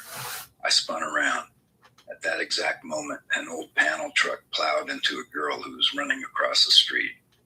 The sickening crunch of impact made a hideous sound as it sent her flying out of her shoes towards where I stood. Her body landed in the gutter right next to me. I snapped out of my reverie, recoiling in shock. I hobbled into the street. The first to reach her, I put my finger to her neck and checked for a pulse. Nothing. My two new friends, the driver of the truck, and more passerby crowded around. As someone tried to do CPR, the truck driver began to quietly weep. When an ambulance arrived, they took the paddles to her, trying to shock her heart into starting again. I looked down at this good-looking young woman, knowing I'd seen her last second on earth. I felt overcome with a sad weariness. The party was over. The women gave me a ride to my hotel, and only the blonde stayed. As I said goodnight to the dark-haired woman, I selfishly wished that if I was to only have the company of one of them for the night, it would have been her. But I knew I was more than lucky to have anyone at all. The end of the tour brought us to Perth, far western Australia, with one day off before the last show. Staying a few miles outside the city, I knew I was going to have to hit the streets to score. On my way out of the hotel, I gave Al a courtesy call and asked him if he needed me to get him something. His curt, "Nope, I'm good, man," told me he'd already lined something up for himself and had no intention of sharing any with me. Brian Ratt and I took a cab into town, to a punk rock house someone had tipped us off to as a place to score. When we got there, it turned into a shitfest lasting hours as we kept being promised, "It's almost here, and fuck man, I'm sorry, but we have some other shit on the way." After several hours of this bullshit runaround, I was getting pretty dope sick and puked into the toilet within earshot of the tenants and their friends who knew I was a musician and who were coming to the show the next day. Finally, some guy showed up with some dope that I instantly knew was fake. We grabbed our coats, and on the way out, a girl grabbed my arm and said, "Come on, I know where to score." She took us to a house where we were finally able to get our daily allowance of heroin, always the exact amount we were able to buy with the daily limit on the ATM card. As soon as we got back to the hotel, and Brian and I had finally gotten well, the phone in my room rang. I picked it up, and the first and only thing I heard was Jorgensen. "Thanks a fuck of a lot for thinking of me, asshole," and then click, he hung up. After our humiliating day's worth of dope sick waiting, the runaround, fake dope, and above everything else, the fact that I had specifically asked Jorgensen if he needed anything before starting that hellish trek, I became enraged. Brian looked at me with a slightly concerned curiosity as I jumped up and ran out the door, headed to Al's room, intending to teach him a painful lesson. I banged on his door, and Mikey, the sweetheart of a long-suffering guitar player, answered. I shoved my way past him, then, obviously on fire with anger, turned to him and said, "Do you want some of this, Mikey?" He put his hands up, palms forward, and shook his head. I turned to find Al standing on the bed in his Speedo underwear, while lying there under the blankets at his feet was a woman who looked to be Miss Australia 1971. He had hold of the large old-school rotary phone and was brandishing the receiver as though he planned to club me with it. I crossed the room in a few long steps. I grabbed the hand that held the receiver, twisting his arm while I did it, and quickly wrapped the cord around his neck. I picked the diminutive loudmouth up against the wall with the cord as a noose. "Don't you ever talk to me like that, you fucking pussy. You don't know me well enough for that. I asked you this morning if you needed anything, so don't go throwing shit on me because it didn't work out for you. You'll wish you never met me, motherfucker." With that, I released him and left him choking, desperate to get some air back into his lungs. Brian and I laughed when I relayed what had taken place, neither of us a fan of Al's by that point. The next morning, a Sunday and the last day of the tour, but 2 days before we were scheduled to fly home, the ATM ate Brian's card when he'd inserted it, to our horror. Our only source of cash gone, we were now faced with the prospect of 2 or more days of dopelessness before we could get home. The two of us sat on the steps of the backstage hours before showtime, dejected and wondering how we were going to manage to score with no dough. Suddenly, Curly walked up, and his voice, filled with easily understood meaning, said, "Are you guys okay today?" I shook my head no with a dark, disappointed look on my face. "Come on, boys," he said.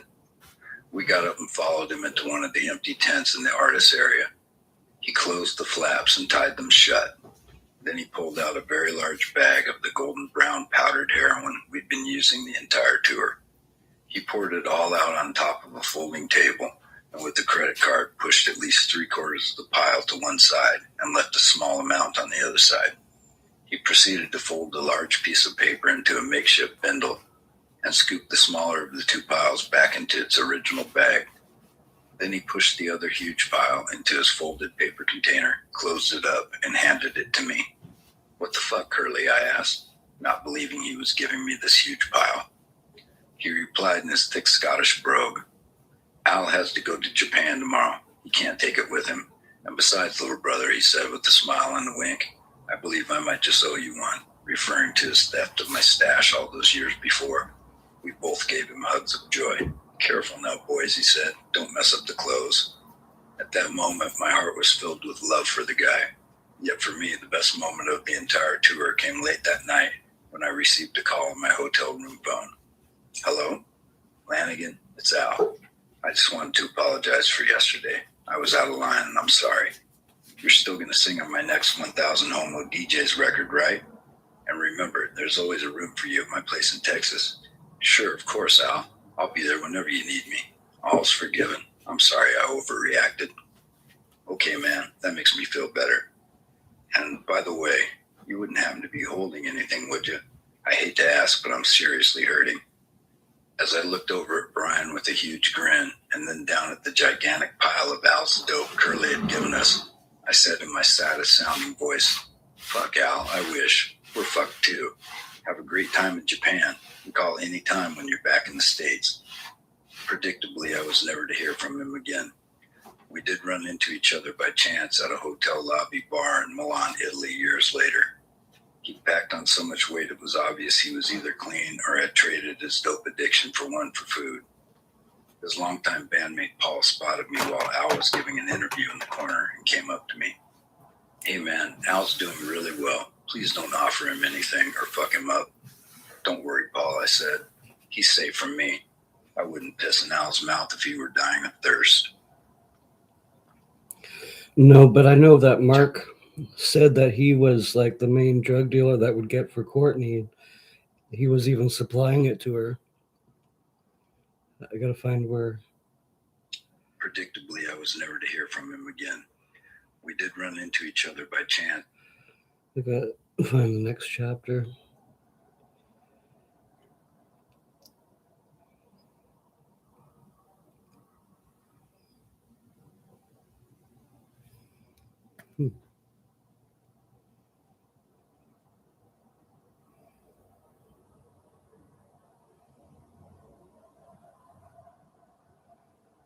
Chapter 28, Payback, the Bitch. Even though I'd made a couple of solo records over the course of 5 years, I'd never once played live, nor did I intend to, until my manager called me on the phone one day. Flanagan, you've been asked to open a couple of shows for Johnny Cash. You have to do it, man. Johnny Cash was an American hero, an original talent like no other, respected and revered worldwide. I thought, Johnny Cash, my dad's all-time favorite singer, Johnny Cash, whose records I listened to over and over again as a child. A few months earlier, I had been asked to submit some songs for what was to become Cash's first release for American Records, producer Rick Rubin's label. That album was to spark a late-life resurgence for him, even though he was already a universally beloved superstar. It cemented his place in the very upper echelons of music history. At the time the requests for the songs had come in, I'd recently seen a rerun of one of Reverend Billy Graham's televised sermons to a huge stadium-sized crowd, during which Johnny Cash had spoken about his commitment to Christ and his personal relationship with Jesus. I started thinking, my tunes are way too dark to give to this man of God. He'll never use an album. So I had submitted a few of my songs I deemed devoid enough of death and darkness that he might consider using one of them. Of course, then the record came out, filled with murder ballads and original tunes by masters of the dark arts of the songsmith, Glenn Danzig and Trent Reznor. I realized my serious miscalculation and thought, that's what you get for thinking, dumbass. I knew I had to do the shows. I'd already quickly regretted turning down an offer to open for R.L. Burnside, an honest-to-God blues legend whose records I'd loved. If I were to do that now, I'd regret it for the rest of my life. I quickly put together a band of friends, guys I'd known forever and who'd played on my records. Jay Mascis, Mike Johnson, Barrett Martin, and Danny Peters. During rehearsals for the shows, I realized I was doing them for two reasons. One, I had grown up at Folsom Prison and had especially loved the record Orange Blossom Special as a kid. The second reason was my father. I bought him a plane ticket from Alaska to Seattle. He'd lived in virtual isolation in Alaska for the past 10 years or so, fighting a battle with alcohol and what seemed to me lifelong depression. He'd never even seen me sing before. Seeing Cash live would be the thrill of his lifetime. The guys in my band were all pros, and as the dates neared, my only fight was with my own nerves. I had never intended to play any of these quiet confessional songs in front of an audience. With my punk rock mentality, I approached each show as something akin as going into war. Playing in front of a country music audience seemed especially daunting because it was a genre that more than any other depended on a certain warmth and friendliness between artist and audience. That was a skill I was completely stymied by, never having spoken to a crowd unless I'd been compelled to by verbal abuse or something thrown at me. Nonetheless, after hitting the backstage bathroom to do a shot of dope that I'd brought with me already cooked up and in a rig, I got on stage in Seattle. Despite some minor heckling that I quickly responded to with a couple of expletives probably unexpected by the mainly older crowd, I got through it. At the halfway point of my set, I had noticed Johnny Cash standing side stage. He'd remained there throughout my entire performance. Afterwards, he introduced himself with his trademark, "Hello, I'm Johnny Cash," he said and shook my hand. "Great voice, son. Thanks for singing tonight. I needed to hear that. Good for the soul."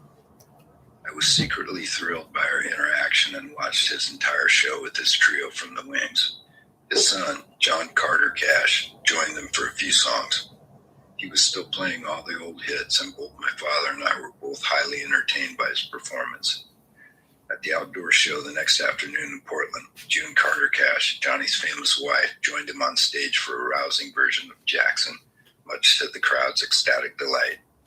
My dad was with me backstage, and I offered to introduce him to Johnny. He declined. "Just being here and seeing him play and hearing your music is enough for me, son. Thanks so much for bringing me here. I'm proud of you, Mark." Those were words I had rarely heard from anyone in my life, except from my dad. He'd always been a hopeful champion and staunch supporter of mine, no matter what I was doing. As long as I was not in county or prison, he considered my life a success. Once, a few years earlier, I'd received a letter in the mail from him. It contained just one item, a photo scissored from a cover of the Seattle Times newspaper. It was of some inmates of the local jail carrying their mattresses down a city street under armed guard. The caption had said, "Inmates moved to new jail." The very first guy in the photo bore an uncanny resemblance to me. My father had written on it with a ballpoint pen, an arrow pointing to him, and the question, "Is this you?" I knew he most likely did think it was me and felt slightly sad, because it very easily could have been me carrying my bedding down the hill to the new jail, to my father's great disappointment. I'd not bothered to write anything in return. I didn't have time for that shit. I had too much petty drug business to attend to. Hicks had long ago moved back to Tennessee to clean up, and Dylan had moved into my apartment. I had been sharing it with Steve, the Slayer hippie Hanford, erstwhile drummer and producer of legendary Portland, Oregon punk band Poison Idea. Slayer was an old friend of mine who had moved north to supposedly begin work with me on what was to have been my third and final record for Sub Pop, thus fulfilling my contract with them. Instead, we spent our days making, selling, and smoking crack and shooting dope. To my delight, incredible luck, and dark pleasure, Slayer landed a job with none other than my still heavily disliked nemesis, Bruce Pavitt, whose betrayal regarding the cover photo on my Sub Pop debut had never been far from the forefront of my mind.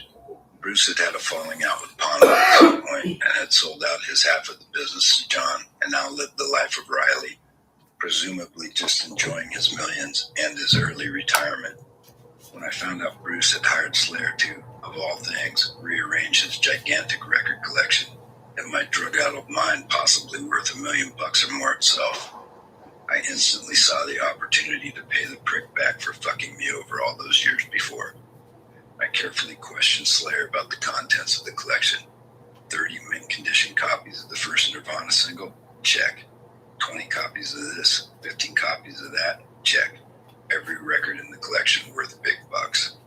Each day inside Bruce's house, Slayer was left to arrange the records in total unsupervised solitude. He came and went with his own key. I would give him a list of the most expensive records and how many copies to return with that night.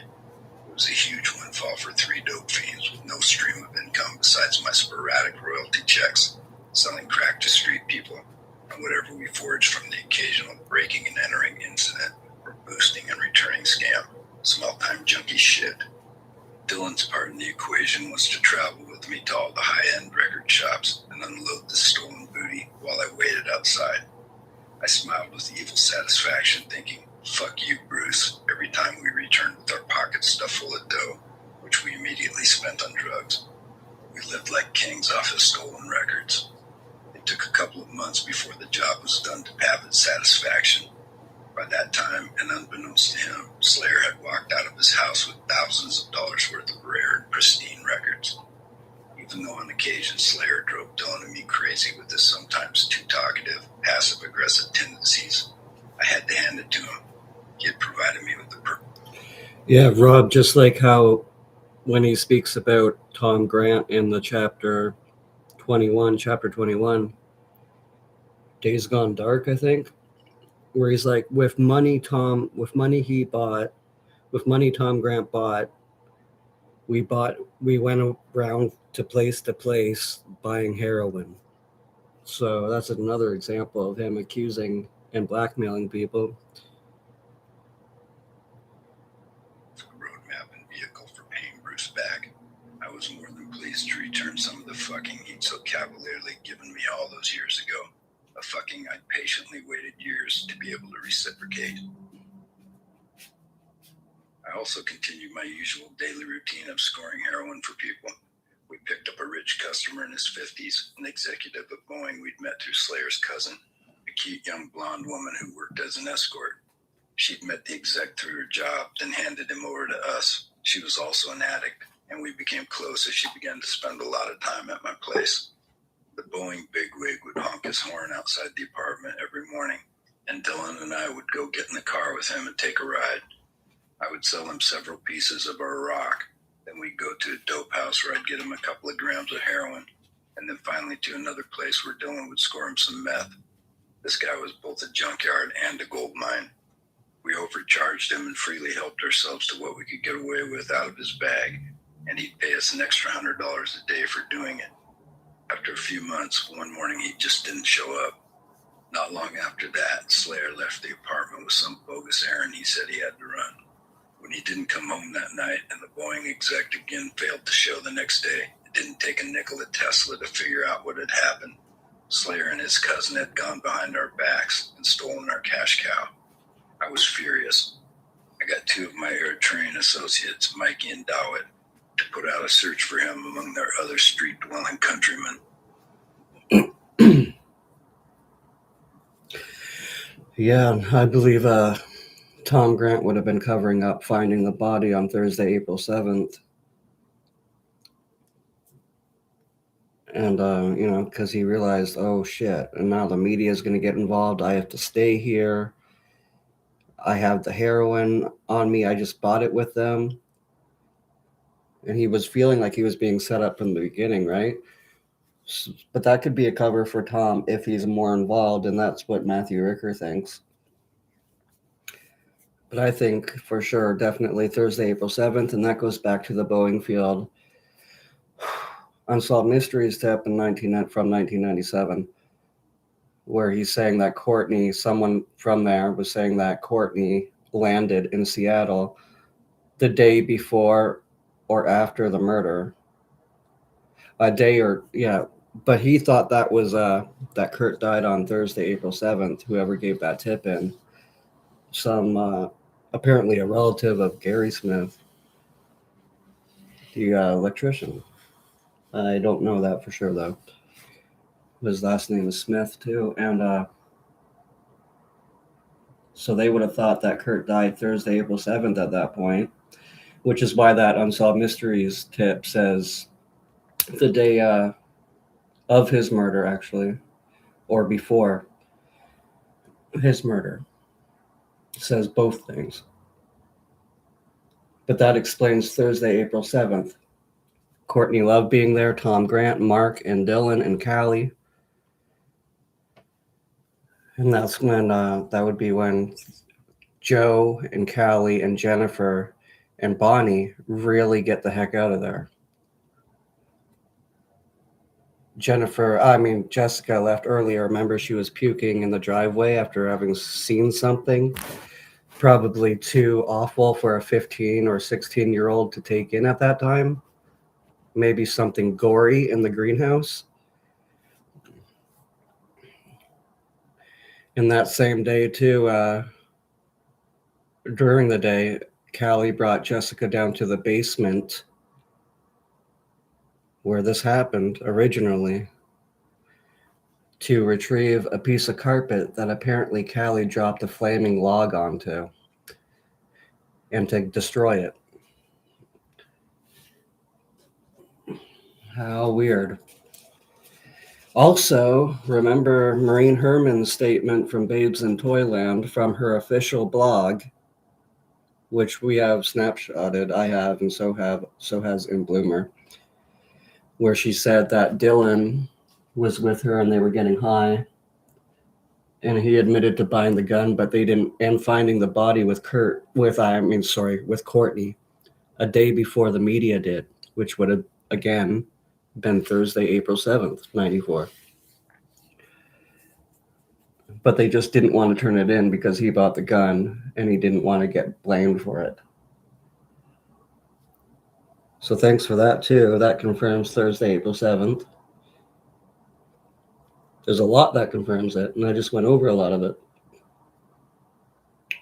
So that places, because Tom Grant in his case manual study said that he flew down on Wednesday night and got there on Thursday. So that means that it, in the same place at the same time, is Tom Grant, Courtney Love, Mark Lanigan, Dylan Carlson, and he's hiding Mark Lanigan having been there on the day of the search, when they went back in the house. And he's hiding Courtney having been there. And Tom is also hiding having seen the greenhouse. That's why nobody can believe it, because it's ridiculous. He did not miss it. He did not miss the greenhouse. He did not miss Courtney being there.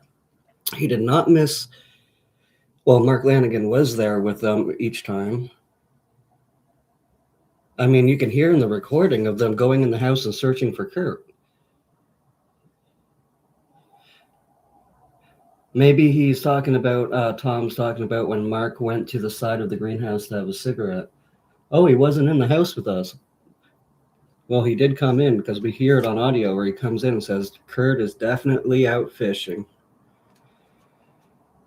which means looking for drugs. And that was the Thursday, April 7th recording.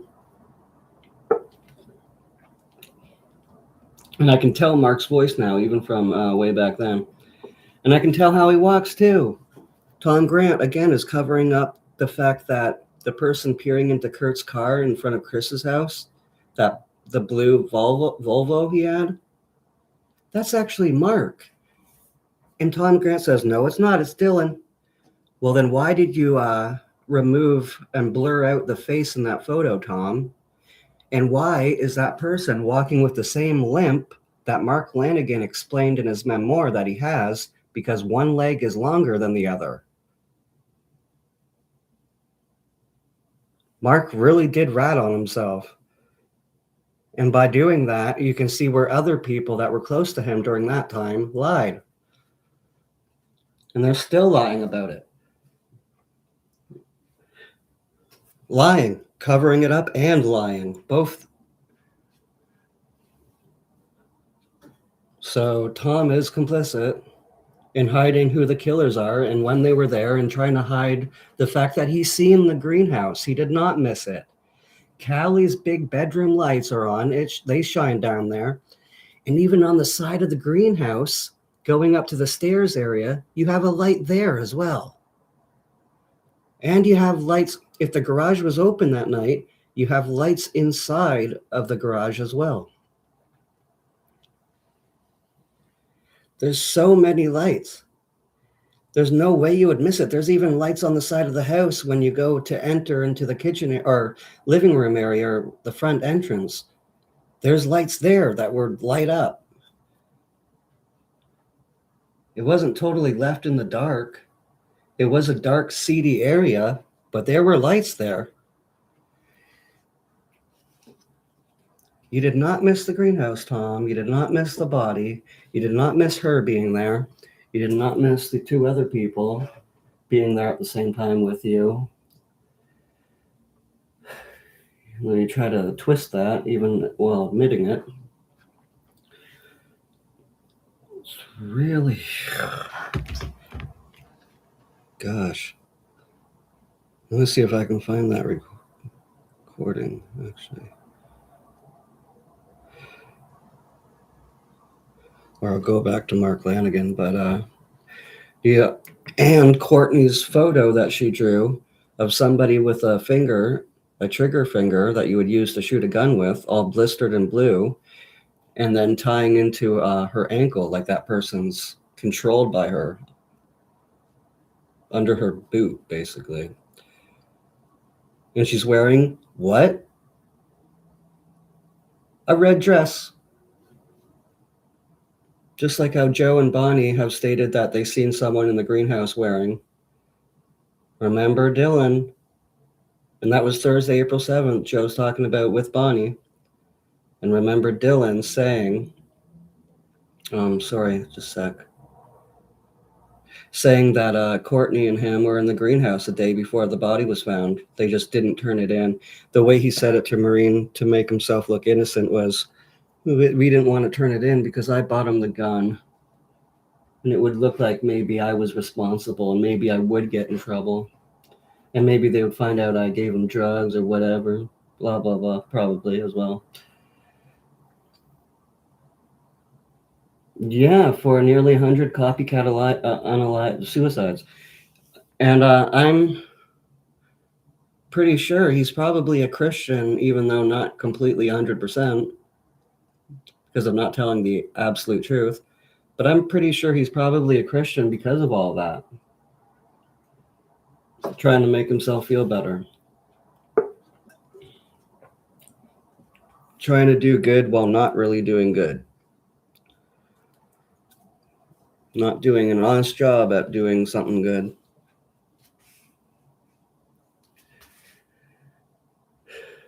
Here. And I put out $100 crack bounty for anyone who could tell me where to find Slayer. I planned to mercilessly beat him bloody for his betrayal. He was nowhere to be found. Not much later, word got back to me that sadly, his cousin had OD'd and died. It would be years before Slayer was to show his face in my presence again, in tears outside of a tree show in Portland, begging my forgiveness. We repaired our years-long fucked up love-hate relationship shortly before he went to prison. Yeah, if he knew Rosemary before then it was that is a red flag. And then I could believe that Sunday, April 3rd, going into Monday, April 4th, is actually one of the days that they were all there. Maybe the red dress thing was Thursday when they all left, when Joe and I believe that, and Callie and Bonnie and Jennifer all left for a little bit, but then they came back, right? But if Tom has an involvement with her for sure before that, then I can really see him being there when it went down. And I really, actually, yeah, I do believe he was. Because look what Joe said. There was a guy creeping around outside taking photos. Callie kept telling me that, not knowing if he was telling the truth or not. But Callie and Courtney were getting all this, conducting it right then. We know that now. And they were using Tom Grant. And he was saying that Joe was saying the night that all this went down into the early morning that Callie was saying there's a private investigator outside creeping around taking photos. That's why they referred to this guy as the creeper for so long. And that's not in reference to Danny, actually. That's in reference to Tom Grant. So yeah, they would have been there then. Maybe even both days. I mean, I'm going with that because that's what Joe says in his live testimony. And now all of those videos have been taken off of YouTube, just like Joe wanted. But luckily, I have saved them. In Oregon for a 6-year stretch, busted after desperately holding up a Portland pharmacy at knife point. Even though we would remain inextricably linked by our longtime association and shared history forever, I found it hard to totally forgive him, no matter how many years had passed. Yeah, let's try to listen to those recordings. It's really hard to.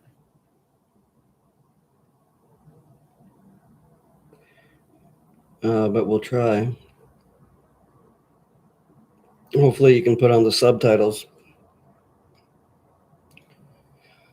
So they would be concluding with each other. I mean, conspiring with each other. And then trying to cover stuff up, conspiring with each other still, because this is like before and after clips, audio clips between Tom Grant and Courtney, and he doesn't really organize it well in the video part on his website a bit, but you don't have all this on there. Maybe try the CC button, the subtitles. How you doing?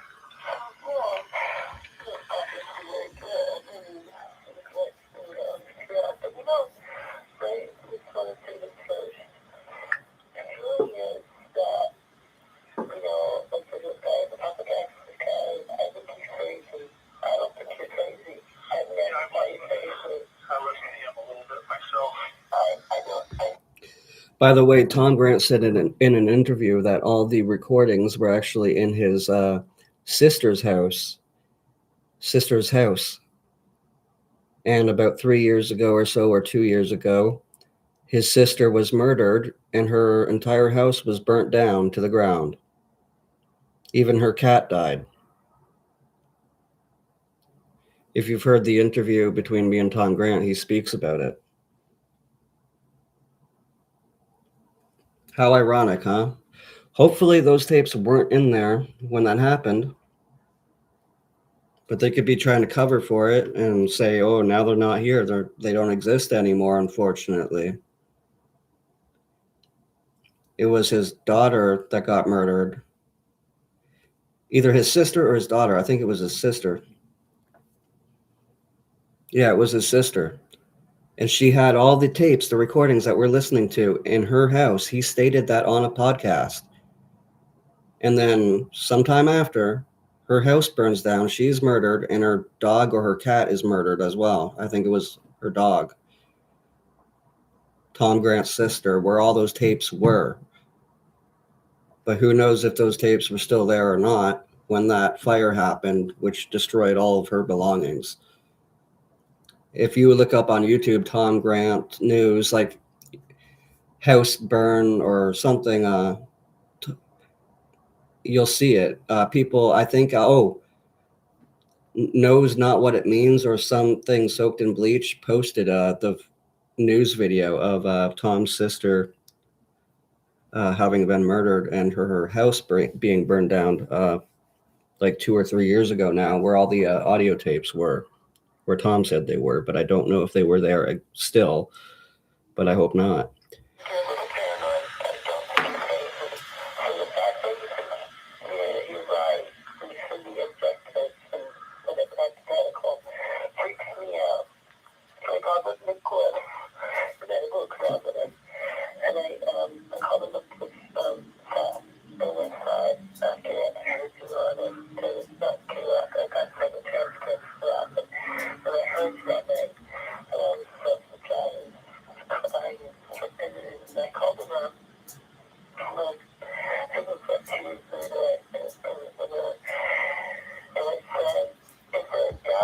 Right, because what if Tom's sister actually listened to the videotapes, the audio tapes? What if she was curious and did it, and did listen?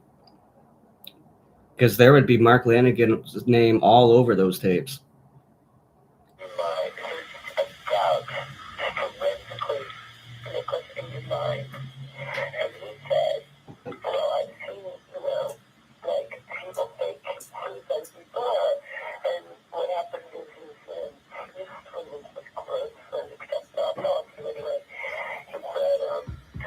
And Tom could have straightened up the whole creeper thing, but he didn't. He let Daniel Clint Rich be blamed for that. And he still allows that to just happen. Or, he makes fun of it. But it's Tom Grant who Kurt and Callie were referring to as the creeper.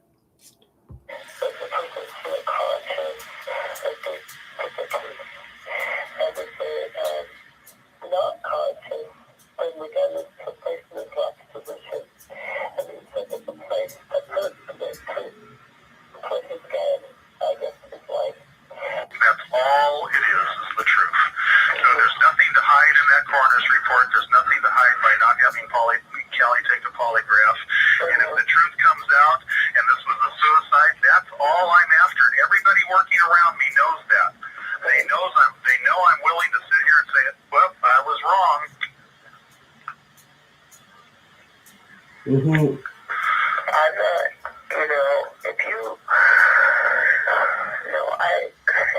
If that's what happened, if he did it or had someone do it, yeah, or Courtney did. He didn't want to talk about it when I brought it up. Well, he brought it up, but I wanted to press on about it, but he didn't really want to speak about it. I'm in a position where I could go after your license or whatever, but I'm not that offended because you know why? Because I don't feel like you're motivated by things that like Lincoln Litters put that really mean that in his article about me. You're really motivated by that. I wish you and I could continue to be friends. I really enjoyed our relationship and our friendship and everything else. I really meant it when I said that. But when I reach the point that I believe what I believe, of course, then the friendship takes a back seat to... Yeah, right. I understand that. But also, there's two psychiatrists that Kurt found on his own, and then I found on my own really close to. I just woke up. I've been having a deal with this, and I've just been having nightmares. And I know I'm not supposed to call you, but I had to anyway. So, knowing that, Kurt left Callie and whatever, I decided to send him to rehab. And so I spent probably $30,000 on he wouldn't go to any place except the Scientology rehab. Where's that at? It was in Kansas, Oklahoma. First I went to the Arkansas, and sec. I'll be right back. I usually use my stovetop to light my joints.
All right, sorry, I'm back. She wouldn't pay for her own rehab. I had to pay for his rehab. How long did Kelly stay there, do you know?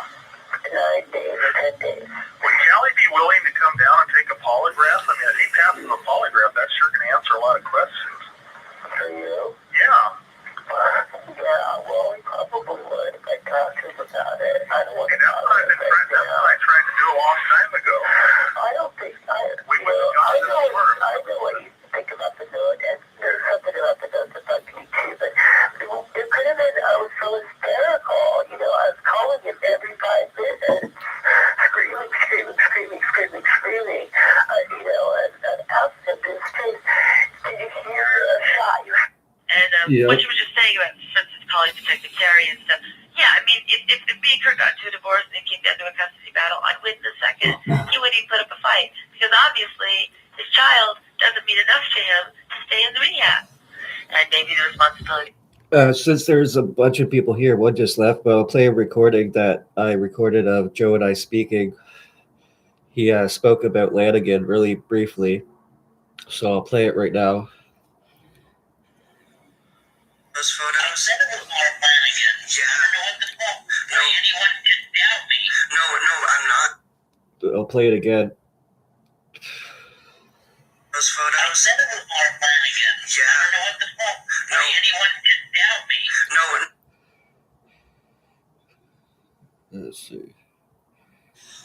I zoomed into one. Mark, that's from one of the kids. They weren't there. I don't know what these fucking cunts and shit are even questioning. They weren't there. I was fucking there. It's ring. No questioning. They weren't there. I was fucking there. Yeah. God, it's so fucking annoying. Those people are so fucking annoying. Again. Those I photos? said it was Mark Flanagan. Yeah. I don't know what the fuck. No. Anyone can doubt me. No, I'm not. All right, let's continue. To be a father and husband are things that he needs to work on. If he wants to separate and that's going to make him happy, I mean, hell, this year alone, we don't even need to separate. He's supposed to do, Lollapalooza for 4 months of the year, and I'm supposed to be touring 9 months of the year. So this is our first year that we're actually going to be separated for any length of time. Here, I'll play over some of what he said about Mark, about what he did.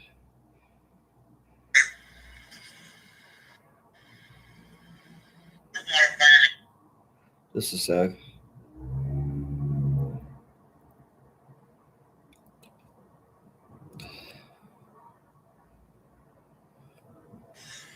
Soon did.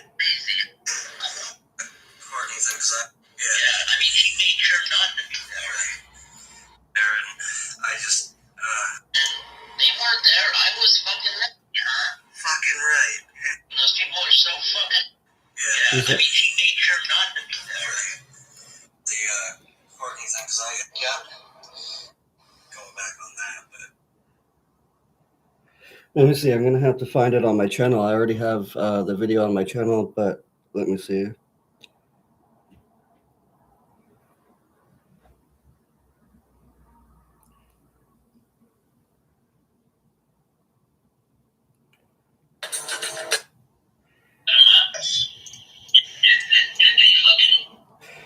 Well, that's something he said. I'll find it. Just a sec.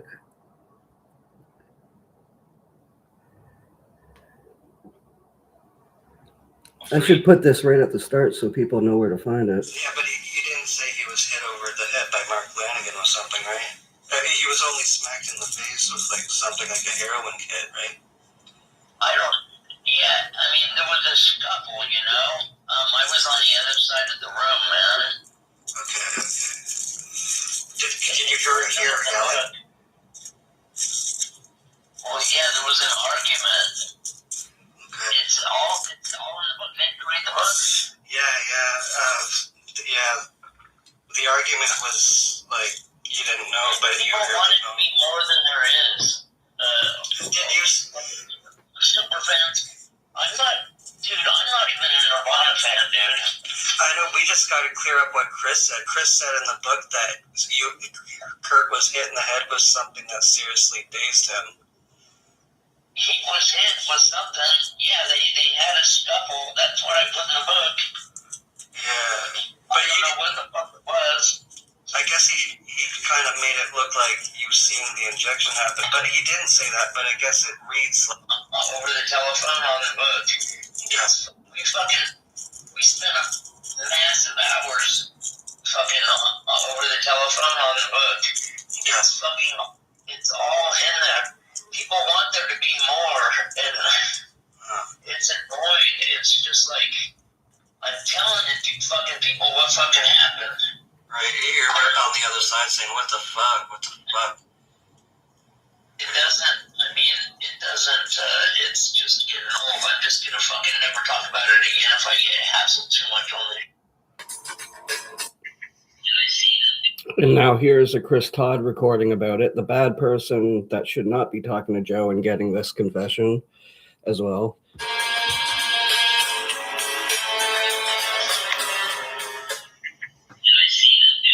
I'm asking you, did you see this happen?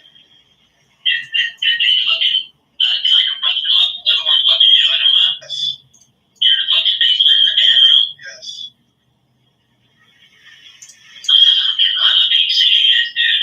You were there, weren't you?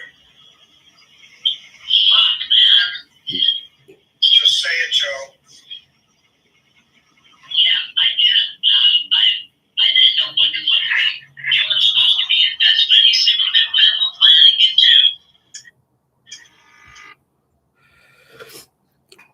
So did you hear all that? So there was a scuffle in the basement. And from his video interviews, they were trying to lure him out of the basement into the greenhouse where he was hiding out during the daytime hours. But he refused to go back. He was already high. And then an argument broke out and a scuffle, and he was hit in the head with something. I know some people want to discredit that, but I mean, look at what the main injury was to Kurt's body. It was right to his face, his head. That shotgun was literally forced up to the top of his hard palate, and parts of his forehead caved in as a result. The autopsy tells you that. That can easily cover up an injury that happened prior to the gunshot wound. And there's also another injury that was being covered up. The fact that they had forcefully injected Kurt with heroin and that he was unconscious before the gunshot even did go off.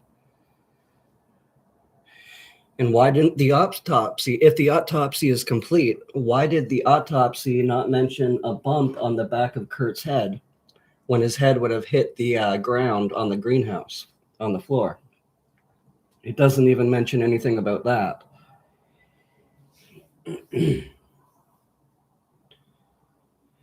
So he was attacked in the basement when he wouldn't agree to come out of the basement and go somewhere else with those people, with Mark and Dylan and whoever else.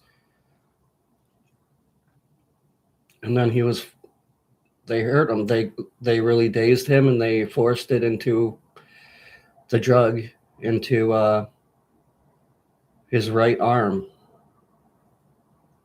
Not the left one. That wound in his left arm was already there during the last concert in Munich. I'm probably not saying it right. His last concert. All the fresh ones were on his right arm.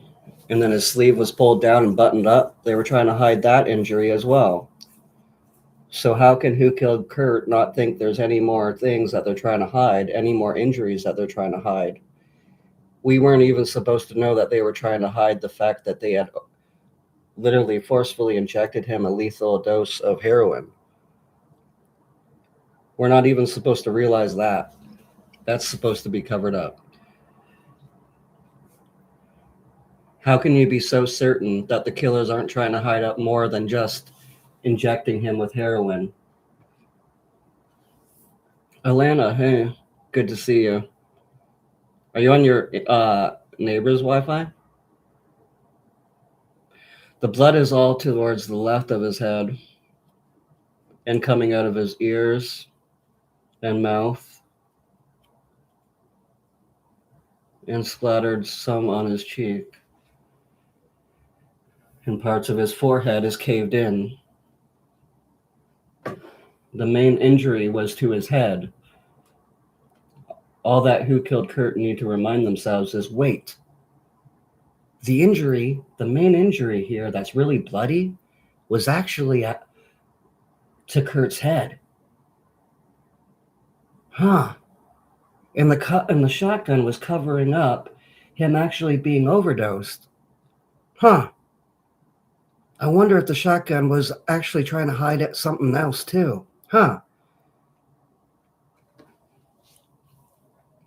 You wouldn't have to hit him that hard either if he's already really high on heroin to daze him. But still, parts of his forehead were caved in, and we know that because of the autopsy. So why are they complaining about that not being true when they're the ones that helped get it out to the public? Alana Moody was the one that organized that, though, and they ripped off her for a lot of money, over 20 grand.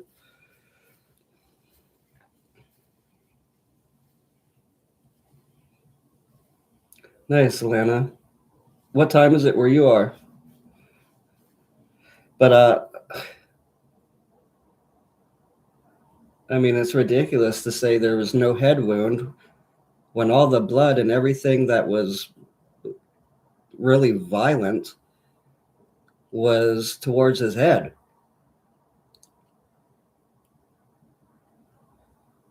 Oh, it's 6:06 a.m. here.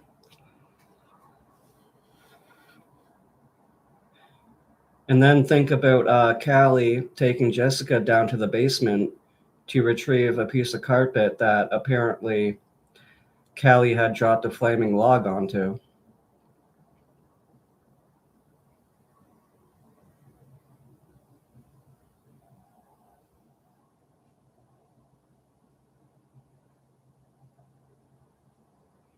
What did you see back in 2009, Lebrowski?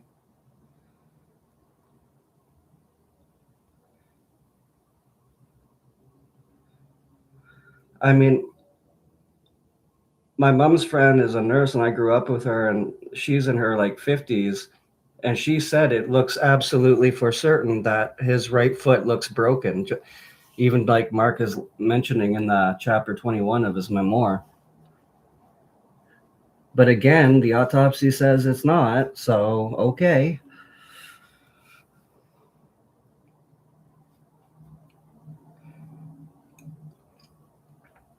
Oh yeah, no, that wasn't the real photo. I looked at that photo too. I seen it. It's still up on Google. It's like somebody else, and it really disturbed me.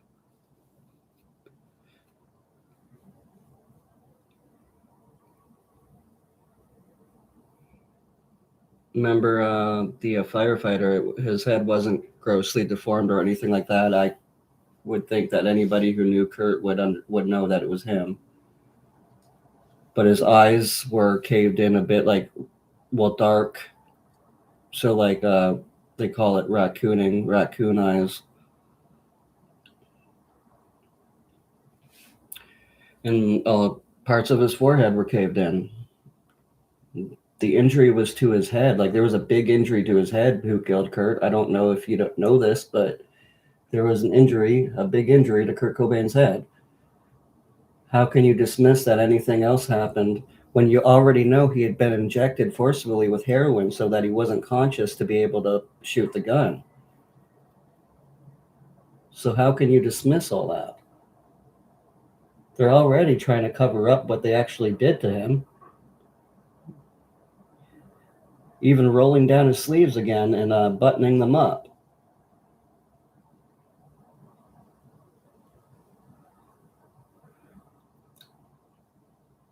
Yeah, that was.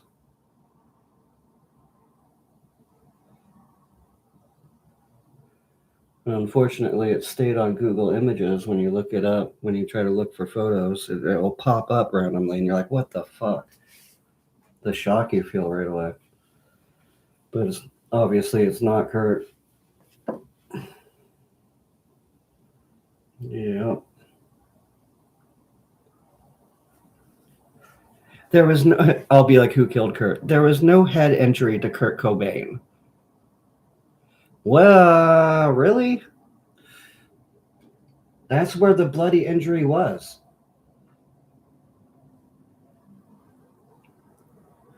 Oh, but it doesn't show that he was hit with something. Parts of his forehead were caved in. That gun was shoved up to the hard part of his hard palate, the top part. Like, very forcefully. If he had like an injury on his forehead, and now his forehead is caved in from the shotgun, you're not going to be able to know.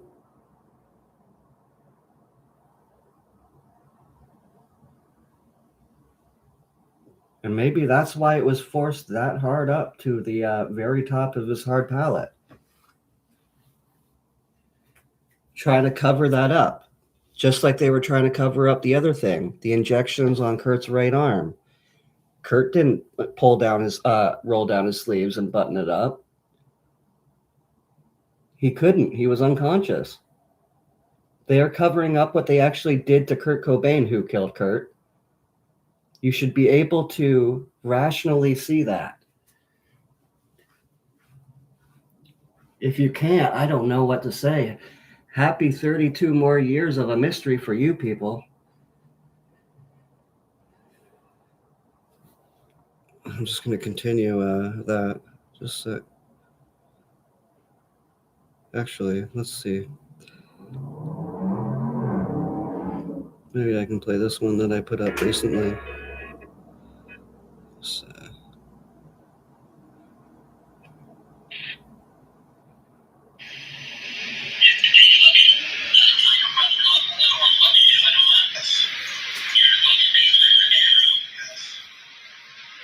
You were there, weren't you?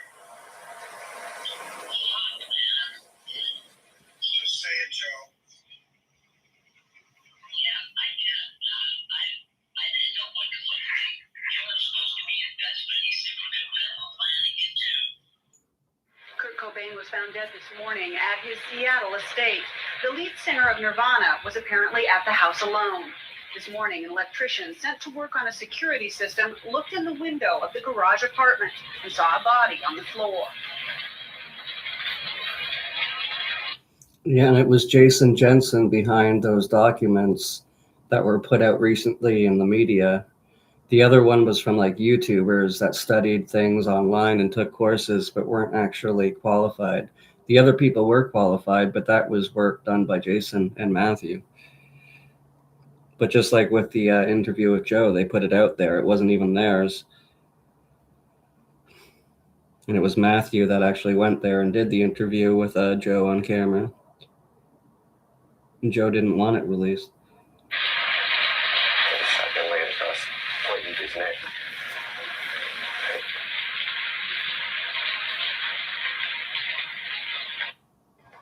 So we are going to recap this very quickly. I know that there are people with Who Killed Kurt that are trying to say that Mark Lanigan had no involvement in the murder of Kurt Cobain. But at the same time, they have Joe Burns speaking to them, saying to them that he did. So I have no clue why they're going against that, but we're going to go over this really quickly. So Tammy Hill is one of Mark Lanigan's girlfriends from high school. And this tip was given into Unsolved Mysteries in 1997, way before Joe spoke out about Mark Lanigan's involvement. So the caller asked if the detectives had found a silver ring or an ear clip at the scene in the corner of the room. Caller was just wondering because a silver ring or ear clip belongs to someone that might have committed the crime.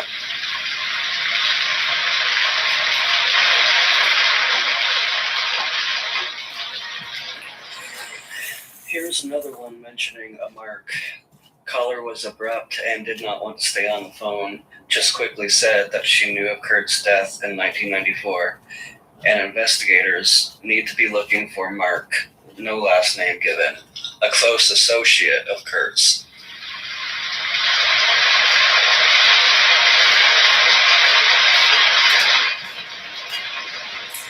Mark Lanigan also received a sum of money often cited as $50,000 from Courtney Love around 1997 to pay for rehab, which helped him get sober, apparently.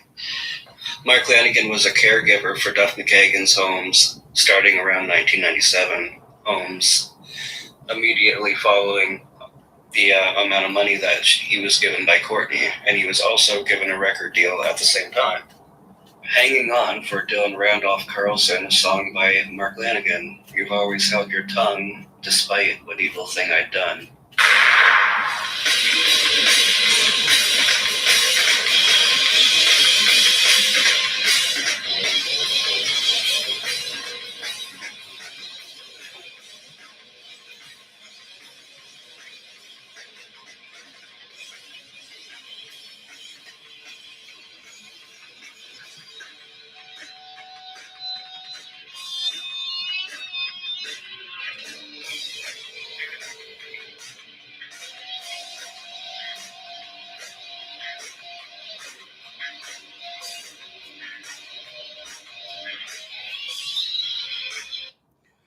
Lebrowski, most of the videos on their channel, I was the one that actually made it, all those videos. And if you look at the documentary about Joe Burns, who was there the night that Kurt got killed, the documentary they put out, my name's even in the end credits of that. The truth becomes controlled. Joe is already controlled by Chris Todd. If Joe ends up dead, I just want to say we know who was the cause of giving him money. And also trying to cover up Thursday, April 7th, 1994. And when you're a channel like mine and you get monetized and everything, suddenly people that are interested in what you're interested in and want the attention and fame for what you're doing are going to offer you a whole bunch of money and connections with big YouTubers. And you're going to be like, what? I'm doing great. This is awesome. And then you're compromised. Then you find yourself not being able to say this and only being able to stick to this story that he wrote in the book that he ghost wrote for Joe. And you're under an NDA, non-disclosure agreement. Michelle, Lisa, Jason, Matthew, Joe, I think even Rachel.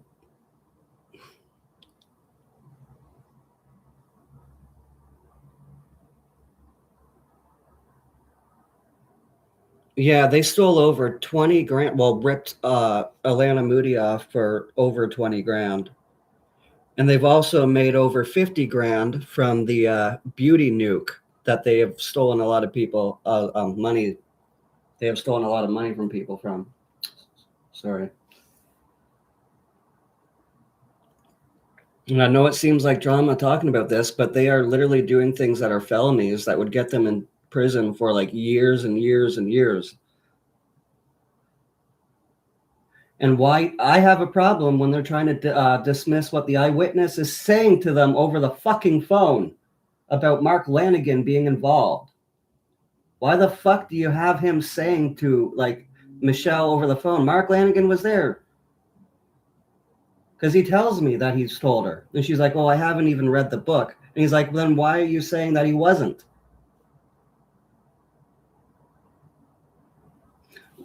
How can the truth be uncovered? By someone like me stating it. And not by somebody else that wants to cover it up for whatever fucking reason.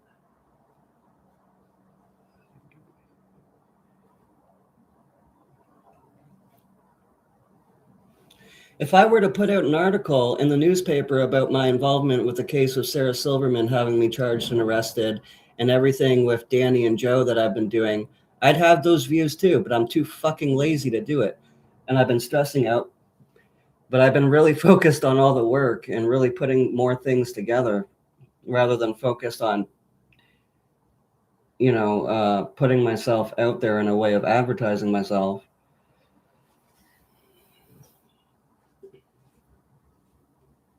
I could do it. I need help with that, though, and nobody wants to fucking help me with anything like that. I have the court documents with me and what happened with Sarah Silverman and Gabe Hoffman of An Open Secret, the whole Isaac Cappy case. And I have evidence against Gabe and Thomas with the whole Isaac Cappy case. And with the Sarah Silverman thing, that would be a whole big article and newsworthy material. But I have nobody that will actually help me without trying to, snapshot everything and show other people and work against me and lie to me. So I'm pretty much, on my own with all this. And it's so stressful. It's so much that I like to dissociate from it so much and not think about it and just listen to books. Sarah Silverman had me charged and arrested in 2023 for criminal harassment and uttering a death threat. And I was going through a breakdown. I was trying to get all the information that I had out to a public forum. I admired her since 2007 when I was 14 years old, when her show came out on the Comedy Channel, the Sarah Silverman program. And I thought, she's a person speaking out she's a person speaking out against all the QAnon bullshit. Maybe she'll care because I have evidence that can put these people behind jail that are doing all this. But she didn't give a fuck. And I was going through a lot. I went through my workers being threatened by the people and telling me something really rude, that they support me in my decision in unaliving, back in 2020 in my apartment. And they were threatened by people I worked with that were paying me, that were a part of Alex Jones's network of people from InfoWars, that were paying me via PayPal in the year 2019 to 2020. And you can see all of that when you go on my main page here and click my Dropbox link. I spent weeks and weeks putting it all together and organizing all of the Gmail evidence against those people, having me put out misinformation and disinformation about a case without realizing it first, but then realizing it. They would send me all their text and tell me what to put into video format to put out there to the public, and then they would pay me money. And I would just have to accept it as the truth. And I did that for people with InfoWars. And then when I turned against them to expose what they were doing, they turned against me. And then I thought she would care, and all Sarah had to say was masturbate first, then decide if you still want to kill yourself. And I got really pissed.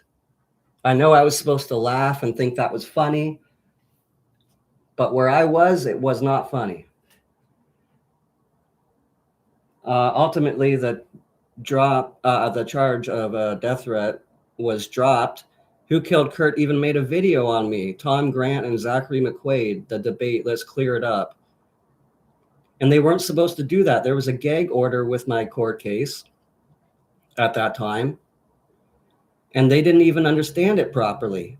The judge did. The judge laughed at Sarah Silverman for actually having me charged by the Toronto Police 12 Division. She said I shouldn't have even spent a week in jail. And the death threat was dropped because I was having a mental breakdown at the time. But I'm still really frustrated that I've went through all this. I have much more of a story than Michelle or Lisa have. I'm just not advertising myself. I'm not promoting myself. I'm not making myself look like something really fucking great and awesome because of celebrity connections or, affiliations or whatever. But maybe I should do it. And I wanted to, but I've been too depressed to do that.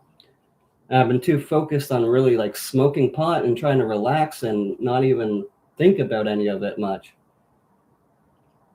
But I still want to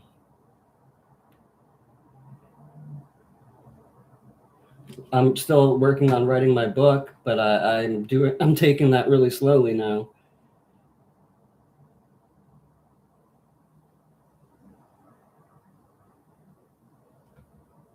Yeah, it's the people that want money and recognition that have a lot of viewers, and you don't have to tell the truth with that. Thank you, Alana.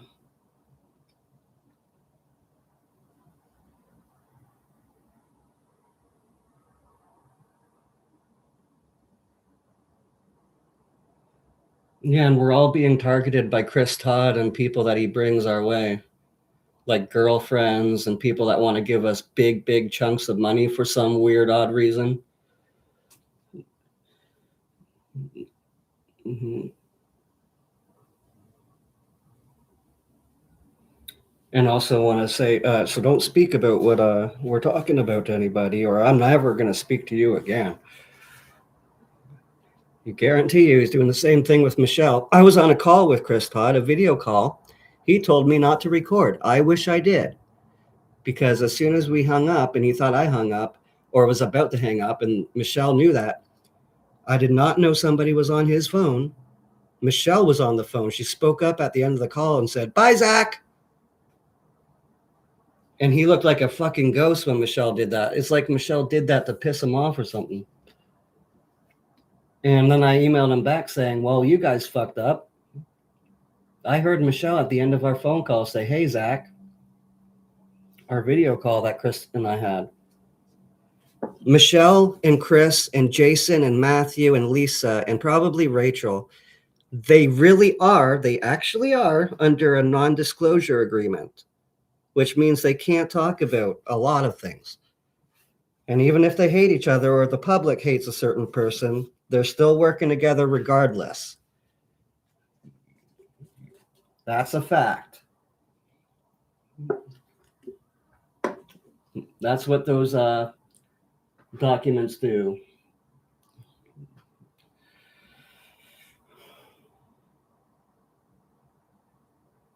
I know, and now her sister, Susan Silverman, who's a Zionist rabbi in Israel, they're all behind, and so is Sarah, a Zionist, they're all behind the Gaza genocide and cheering about it. And they laughed about Charlie Kirk getting shot on TV.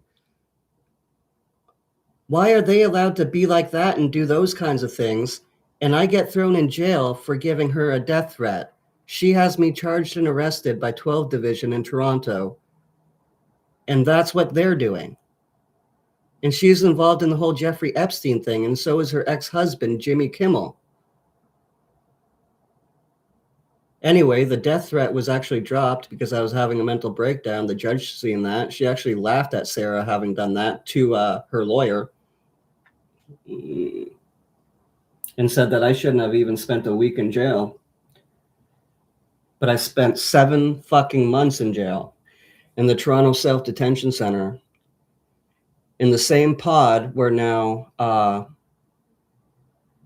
the Headley singer, Jacob Hogarth, is in. He came in like 2 or 3 months after me on the same pod at the Toronto Self-Detention Center.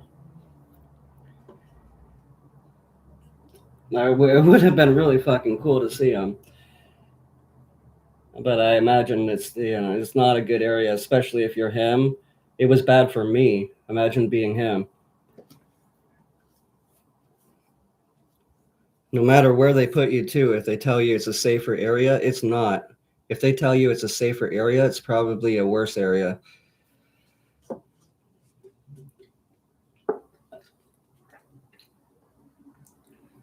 Chris got involved in the case just like he did with the Kim Porter case, O.J. Simpson thing, Delphi murder case, because he wants a career. He's an investigator. He's an investigative journalist. He killers. He's the killer of killers. I kill killers, dude. And he likes to write books, and he likes to make things up and get sued and then hide and threaten people as well. But he's not doing the threatening because of a mental breakdown. He's doing it because he's a jerk. And he's bad. He's just all around bad. A Hollywood shark. A shark for Disney.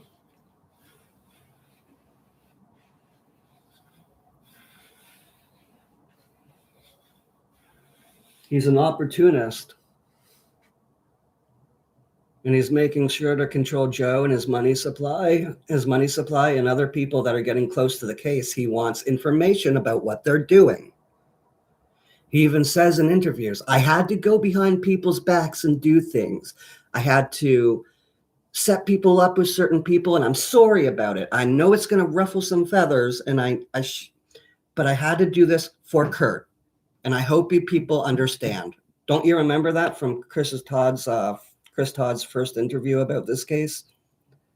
He literally said that. He literally said it. And now he was telling me when I was working with him a little bit, Michelle was, Lisa. Michelle's still working with him, but they're under an NDA, non-disclosure agreement, with Matthew and Jason and Lisa, maybe Rachel. But he is telling me, you got to stick to what's in the book. You're saying Monday night, early morning Monday? No, you stick to the book. I put Sunday in the book. You stick to Sunday as being the date of Kurt's murder.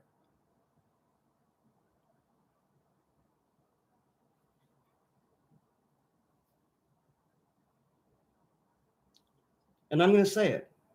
Don't just say this anywhere, though, but I'm going to say it because I'm so far into a live stream. Hopefully you won't even know where this was. Joe relapsed back on heroin, and the person that's controlling Joe is Chris Todd with a lot of money every week to this day. So if Joe ends up dead, we know who to blame. We know who to blame for the money supply. And that's not going to be good on him either. He's already very responsible for Danny taking his life, Daniel Clint Rich. Who killed Kurt? Don't know a lot of information, I know. I am the one that's close to Danny's wife, Kat. I'm actually the only one involved in all this in the case that is close with her. And that was close with Danny, really close. To the point where he was calling me his son, and I'm like, yeah, you are my stepdad. Like, I look at you like that. He was the only person I spoke to every single fucking day. for over a year on video.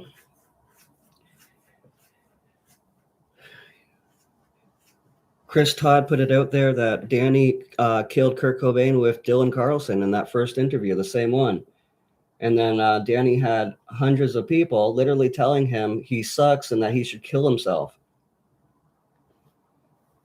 What did Danny do? He gave in and did it.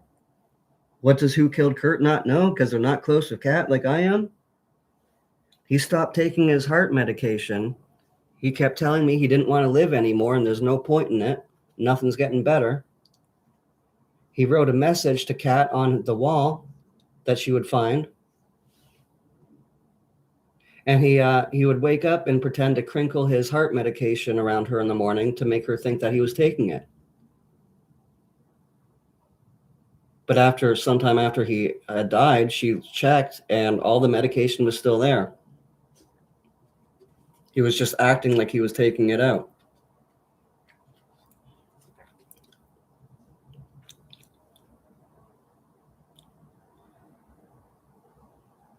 It's comical that he tried to threaten me and Bonnie with dark arts. I know, he doesn't even have the spirits on his side. He's an asshole. They would hate him. You at least have to tell the truth about things that happen to those spirit beings. Then they'll want to work with you, Chris Todd. Gosh.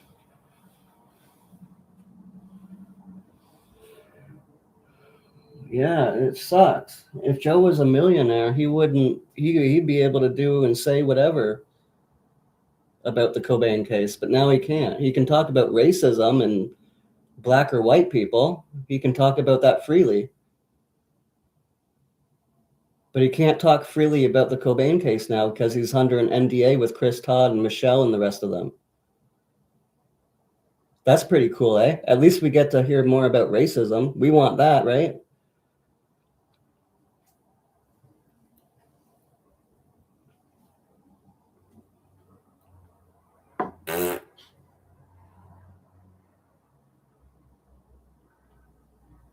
And they're trying to cover up altogether. That puts them in the same boat. They're all trying to cover up Thursday, April 7th. Tom Grant seeing Kurt in the greenhouse a day before the media picked up on it. Dylan was there. Courtney was there. Mark was there. Callie was there. Joe, Bonnie, and Jessica, and Callie as well were all leaving that night on Thursday when they were there. And if that was actually the 3rd or going into Monday that Tom Grant was there, then that's that. But I'm pretty sure that was Thursday because, again, Maureen Herman's statement from Babes in Toyland, she got high with Dylan. Dylan admitted to finding the body with Courtney a day before the police did. That's from Maureen Herman's own blog. That was one of the bands that was the closest to Kurt and Courtney. Even with, I don't know. I was going to say Joe, but I don't know about that.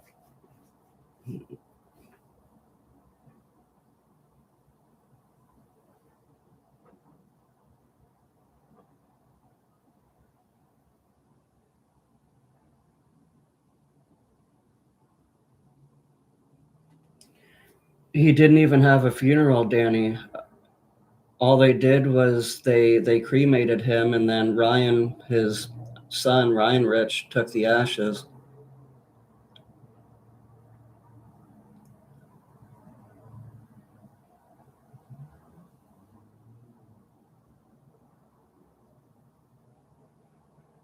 Probably paid him to sign it, but he's given money every week.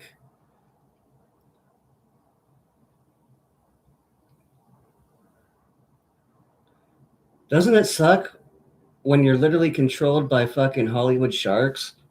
And we can't really talk about the Cobain case much, but we can talk about racism and Donald Trump all day with Joe. That fucking sucks. I gotta admit it. That fucking sucks. And they want to control the narrative and not get the actual story. Oh, Mark Lanigan had no involvement. Why? Because we don't think he did. Okay.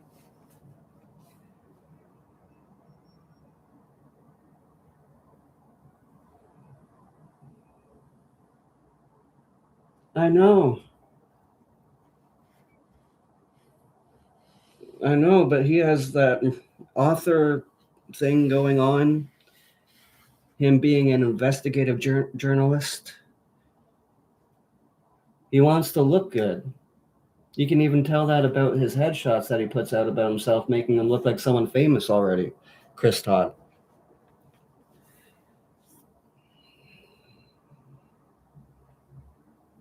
And he literally told me over the phone, and video chat, you have to stick with the date that's in the book.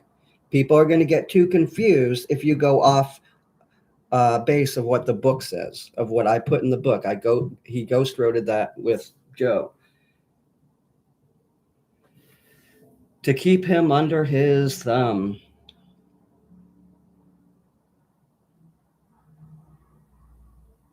If Joe wasn't taking money or under an NDA, he'd be free to say anything and everything. And Joe is the punk rock kind of person to do that. But now he has to watch himself now because he's accepting money from people. I hate to say it, but in that way, he is compromised. In this way here, with whatever he wants to say on my platform, he's not compromised. And maybe the truth does stick with just a little group of people. Maybe it's just like Kurt said in Smells Like Teen Spirit. A little group, or earlier version, a little tribe. It's always been and always will until the end.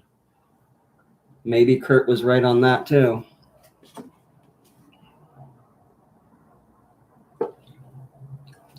I know Chris Todd's able to just say, oh, it was Danny that did it with Dylan. And then hundreds of people bully Danny, and Danny gives in and does it. I made the point to Harvey. I'm like, is it because Danny's not a 14-year-old teenager or something that people don't care about what just happened here? I mean, they literally bullied him to the point of him killing himself.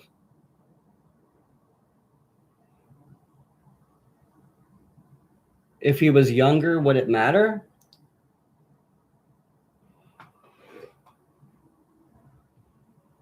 It should matter. It matters to me. It matters to Kat.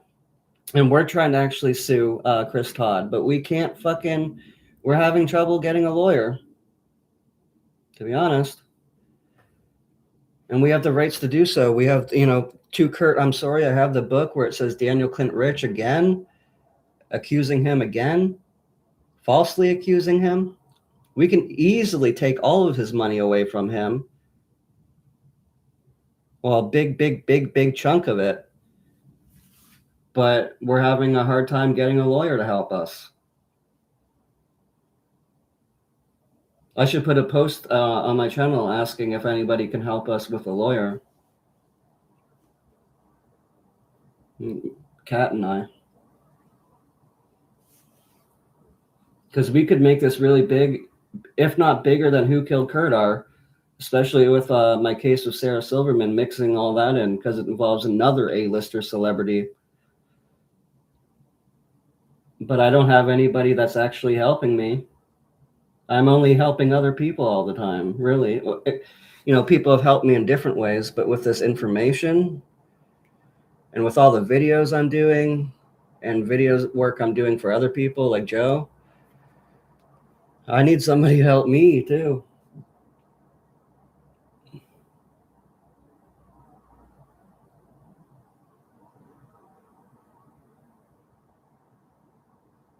Well, we can't nail down who the third person is. And maybe if Danny has involvement, it's on Thursday, April 7th. So maybe he's just playing with it because he knows about that. And that would just be in getting Courtney down to Seattle. Remember Maureen Herman, Dylan, Courtney? Dylan told Maureen Herman that him and Courtney seen the body a day before the police did, but didn't report it because he had bought the gun and was worried that he would get in trouble. That comes from her own blog.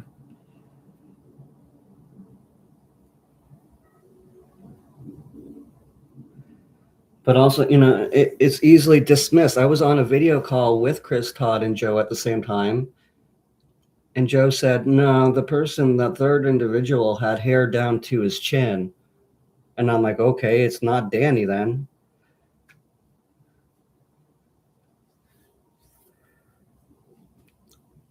I think the third individual could possibly be John Hicks, but I only have one photo of him, and Joe was unsure.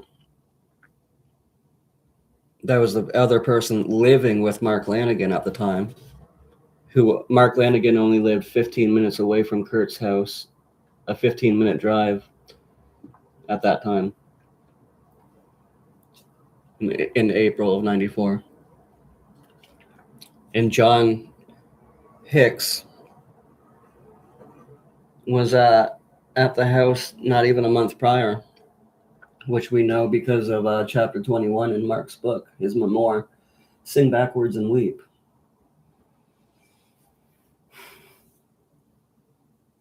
The 1997 Unsolved Mysteries tip comes from Tammy Hill, Mark Lanigan's ex-girlfriend from high school, already telling on him, ratting on him basically that he's the killer. That was 1997. Joe's book came out in 2025. Have they even went over the Unsolved Mysteries tips and actually really looked through them and put the names together with Mark Lanigan's autobiography? No, they have not. They should do that, and then they won't discredit it.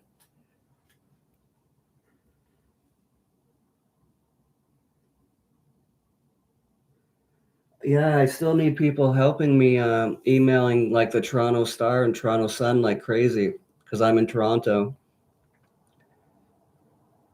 about my legal case with that involves Sarah Silverman and my work that I'm doing with Joe Burns, the eyewitness. And we'll bring attention to the whole Danny thing too, the video I did, regardless of whatever is up with that.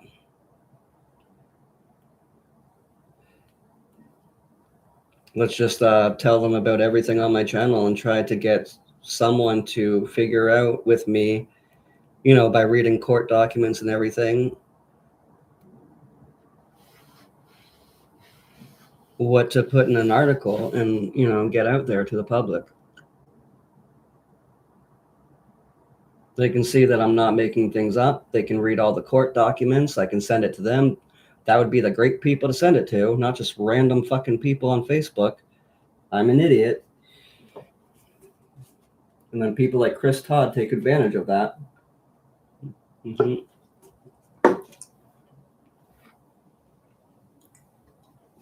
She is.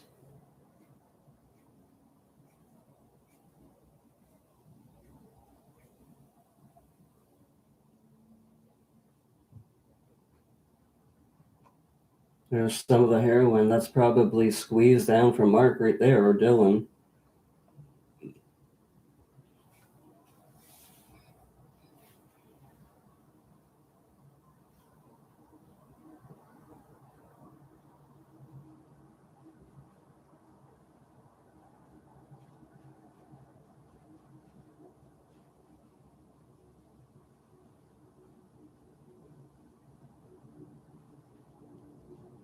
Yeah, it was Mark Lanigan and Dylan Carlson. I can easily debate who killed Kurt or anybody else that wants to say it wasn't. And I can easily win.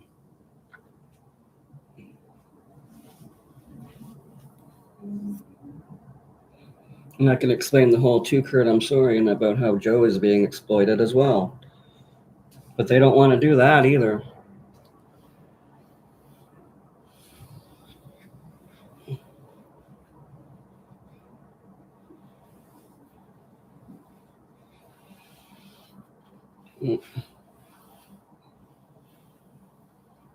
I think I'm going to go and get cigarettes. I'll keep this on for a bit. That's Mark Lanigan right there with the limpy legs and the blurred face that Tom blurred out on purpose because he wants us to believe it's Dylan Carlson. That's why he had to blur out the face, because he told us who it is anyway, which makes no sense.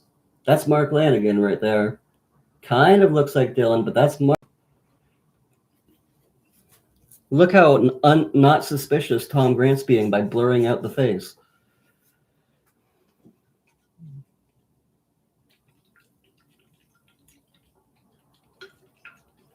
Yeah, and if you look at his interview about the Kim Porter thing. He literally made up a book and said, your daughter from the dead wrote this book through me, and he got sued. And she had sex with this celebrity and that celebrity, and he made it up. That's even sexual harassment. In a way, I believe. For sure, you're bringing up sex and something that didn't happen. That could be humiliating for other people that are still alive. Well, it's just something you don't bring up or definitely make up. At least you don't make it up. But I'm going to turn on the white noise and I'll be back. Maybe I'll play a chapter of Mark's book in the meantime so it's not just boring. White noise. I'll start chapter 1 or 2, the longest one, because I need to go out and get some cigarettes. I've already went over it so many times. But here, I'll go with this. Chapter 1. Childhood of the Fiend. With the umbilical cord wrapped around my neck, I was born by C-section in November 1964, and then came up on the wrong side of the Cascade Mountains in the small eastern Washington town of Ellensburg. My family were from a long line of coal miners, loggers, bootleggers, South Dakotan dirt farmers, criminals, Mark Lanigan was in front of Chris Novoselic's house at that point, looking at Kurt Cobain's vehicle.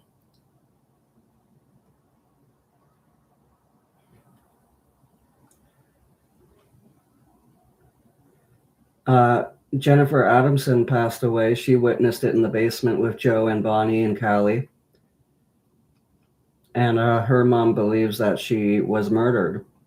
And she died of a hot shot of heroin. She's Macaulay Culkin's half-sister. Here we go. I'll be back. convicts, and hillbillies of the roughest, most ignorant sort. Yeah, Chris Novoselic. He was in front of Chris Novoselic's house, where apparently Kurt drove that vehicle there and put a for sale sign in it, and he possibly did. But that's Mark with the limpy leg looking over into the vehicle. How Mark even describes he has one longer leg than the other, and his face is blurred out. If that's Dylan, and Tom's telling us, hey, that's Dylan Carlson in that photo, why are you blurring out the person's face and telling us at the same time it's Dylan? It's not Dylan. They came from Ireland, Scotland, and other parts of the UK. My grandmother on my mother's side had been born in Wales to Welsh parents. The names of my grandparents, aunts, uncles, and parents came straight out of the Appalachians to the deserts of eastern Washington and every trailer park in between. Names like Marshall and Floyd, my grandfathers. Ella and Emma, my grandmothers. Roy, Marvin, and Virgil, my uncles. Margie, Donna, and Laverne, my aunts. Dale, my father. Floyd, my mother. My older sister had been given the name Trina. I was the only one who escaped with the non-backwoods white bread name, a name I hated, but thank God for when I found out that my mother had originally intended to name me Lance. Lance Lanigan. I could think of nothing more humiliating or ridiculous and thank my father for not allowing it. After that, I could live with Mark, but I always preferred to simply be called by my surname, Lanigan. If I were introducing myself to a stranger, I would always use my middle name, William. As if by telepathy, though, that was how most of my teachers, coaches, and acquaintances referred to me, Lanigan. Both of my parents had come from backgrounds of extreme poverty and cruel deprivation. Both of their lives had been transformed by tragedy when they were young. Both of my parents were the first members of their large families to go to college. Both became school teachers. School was something I just could not do. Caged behind a desk, I never tried to pay attention. And it's the same thing with Kristen Paff. And apparently she wanted to meet up with him the second week she came back to Seattle with Mark. That's the very week that she died. And remember, passages in her journal, her diary, in the same bathroom, from the week that Kurt died and some weeks after, were ripped out. You got to remember that part too. That's a really important part. attention to what was being taught. I was often lost in daydreams about my first love, baseball. After school, I'd spend hours playing game after game in a makeshift field on a neighbor's property until it was too dark to see. Finally, I'd shuffle slowly home to endure the inevitable torrent of verbal abuse from my mother. The main focus of her rage, although there were many brutal angles to her attacks, was the fact that I was never home. She herself was the reason I stayed away. To avoid her corrosive mental beatdowns, both my older sister Trina and I looked for any excuse to be elsewhere. From my earliest memories, Trina and I were also at each other's throats. Since my father was hardly ever home, it meant I was at both females' mercies at all times. The only thing that ever seemed to give my mother pleasure was bullying and ridiculing me in anything I showed interest in. One of her favorite rote sayings as she slapped me in the face was, "You're not my son." How I wish that were true. As a 6-year-old child, she had witnessed her father being murdered on the front lawn of her family home, then had been raised in all-male logging camps where her mother worked as a cook. She had then grown into a toxic adult, a piece of work, as my father would say. When my parents split, I gladly opted to remain with my father. Though he'd always projected a deep, quiet sadness around him, he was a good-hearted and caring man who meant well. But from the time I was very young, he could not control me. I shoplifted Snickers, Three Musketeers, Milky Way, and Almond Joy candy bars from the Bales grocery store across the street from my school, and then sold them to my classmates at a discount. I became obsessed with playing quarters, a game where the participants tossed coins off a wall. Whoever landed closest to the wall won all the money. I spent every spare minute rounding up kids to play and would get pissed when the bell rang to return to class. A close friend's father was a gambling device salesman who traveled to bars and taverns around the state, selling punch boards and other amusements for the drunks to waste their dollars on. One weekend, I stayed at my friend's while his parents were gone. "Hey, Matt, let's get in and check out your dad's stuff." That was all it took. We climbed through a window into the barn where his dad kept his merchandise. I grabbed a few punch boards from his stash and took them home. Even then, I was plagued with this devilish, obsessive focus, and whenever I saw an opportunity to get over, it kicked in hard. With nothing but time on my hands, I went to work.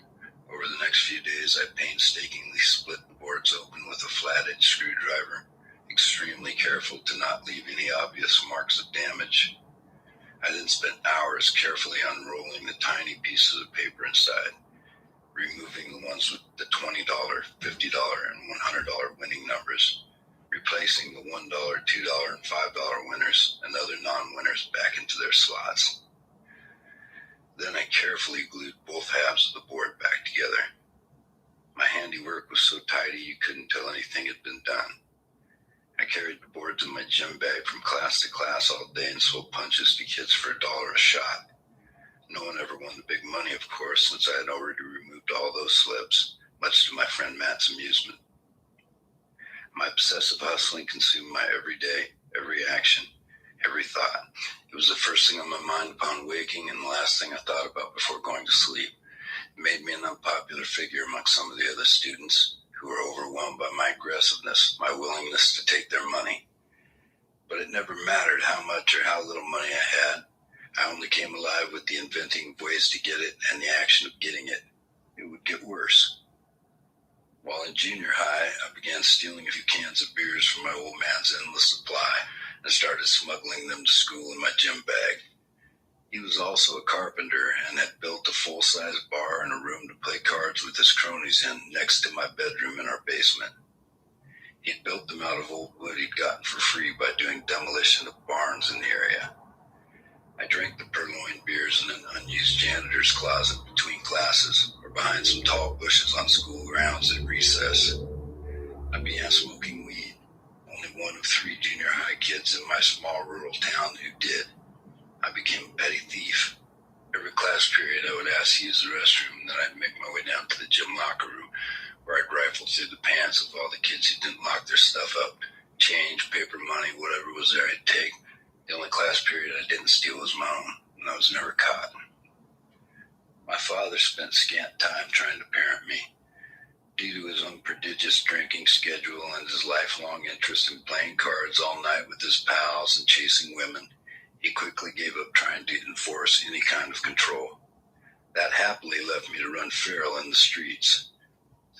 After the unpleasant years under my mother's thumb, I love my father for this new freedom to explore my current compulsions, my wild fascinations, my burgeoning perverse fetishes. I felt like the luckiest kid I knew. No rules, no curfew, no nothing. By age 12, I was a compulsive gambler, a fledgling alcoholic, a thief, a porno fiend. My porn magazine collection was massive. I'd found most of it by spending hours going through the dumpsters near student housing on the college campus. I had trouble finding a place to conceal it all in the large split-level house I shared with just my father and a couple of dogs. Hiding anything I wanted kept private had become a necessity when my folks were still together. When I was 9, my mother had discovered a box of unused condoms I'd fished out of a garbage can, and she'd hid the roof. Shortly before my folks split up, she found a pop pipe in my room and insisted I see a psychologist. He told me, "I think it's your mother that needs counseling, not you." Still, the only thing my dad would not abide was his 13-year-old son smoking marijuana. I sometimes hid my weed, smoking apparatus, bongs, papers, and whatnot in the doghouse under our carport. Several times I discovered my shit not disappeared but destroyed, either stomped by boot or smashed by hammer. I wised up and got the message and found new hiding places. My dad believed actions spoke louder than words.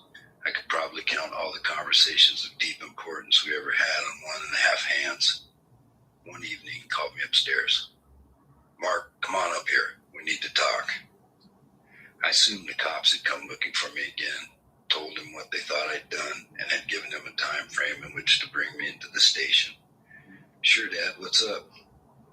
"Well," he said, "I'm a teacher, and my classes are made of kids who don't have half the opportunities or skills or drive that you have. Every year, 1 or 2 new students arrive, and I get an overwhelming feeling that they will one day end up in county lockup, prison, or in an early grave. You'd be surprised at how often it comes true. Son, I get the same feeling watching you making your way through life. Just however you please. You think the rules that apply to the rest of us people don't apply to you. I'm talking to you tonight because I've come to the conclusion that even though you've already learned a few tough lessons, you have many more coming. You're going to have to learn them a very hard and painful way. You are exactly like your Uncle Virgil. He had nothing but pain, turmoil, and trouble from the day he was born until the day he died. My Uncle Virgil had died of terminal alcoholism in an old folks' home at age 43. He had crisscrossed the country for years, hitching rides on hundreds of trains, an actual hobo. As a college student, my dad had been burdened with the task of traveling around the Northwest to pay my uncle's bail. He'd had to get Virgil out of jail so often that he'd obviously developed some resentments. Virgil rode the rails until one night he fell under a train, drunk, and it cut off both his legs. My father told me he had been in his brother's hospital room when Virgil came to and realized his legs were gone. "What did he say?" I had asked him. With his typical spare language, my father had replied, "Well, he wasn't too goddamn happy." While cleaning out my grandmother's house after she died so it could be demolished, my father and I had found a shoebox full of postcards Virgil had written from every part of the U.S. Each one started the same, telling where he was writing from, then what menial job he was working.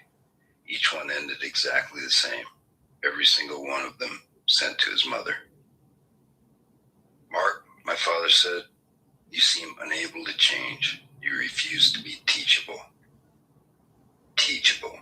That was one of his favorite words. I forced myself not to roll my eyes. "So I'm suggesting you start right now to toughen up, and by that I mean smarten up. I'm not talking about fighting. You do that enough already, and I'm tired of paying for your broken hands." It seemed every other altercation I got in, I broke a knuckle. "You need to toughen up your mind and body. Places you're headed, son.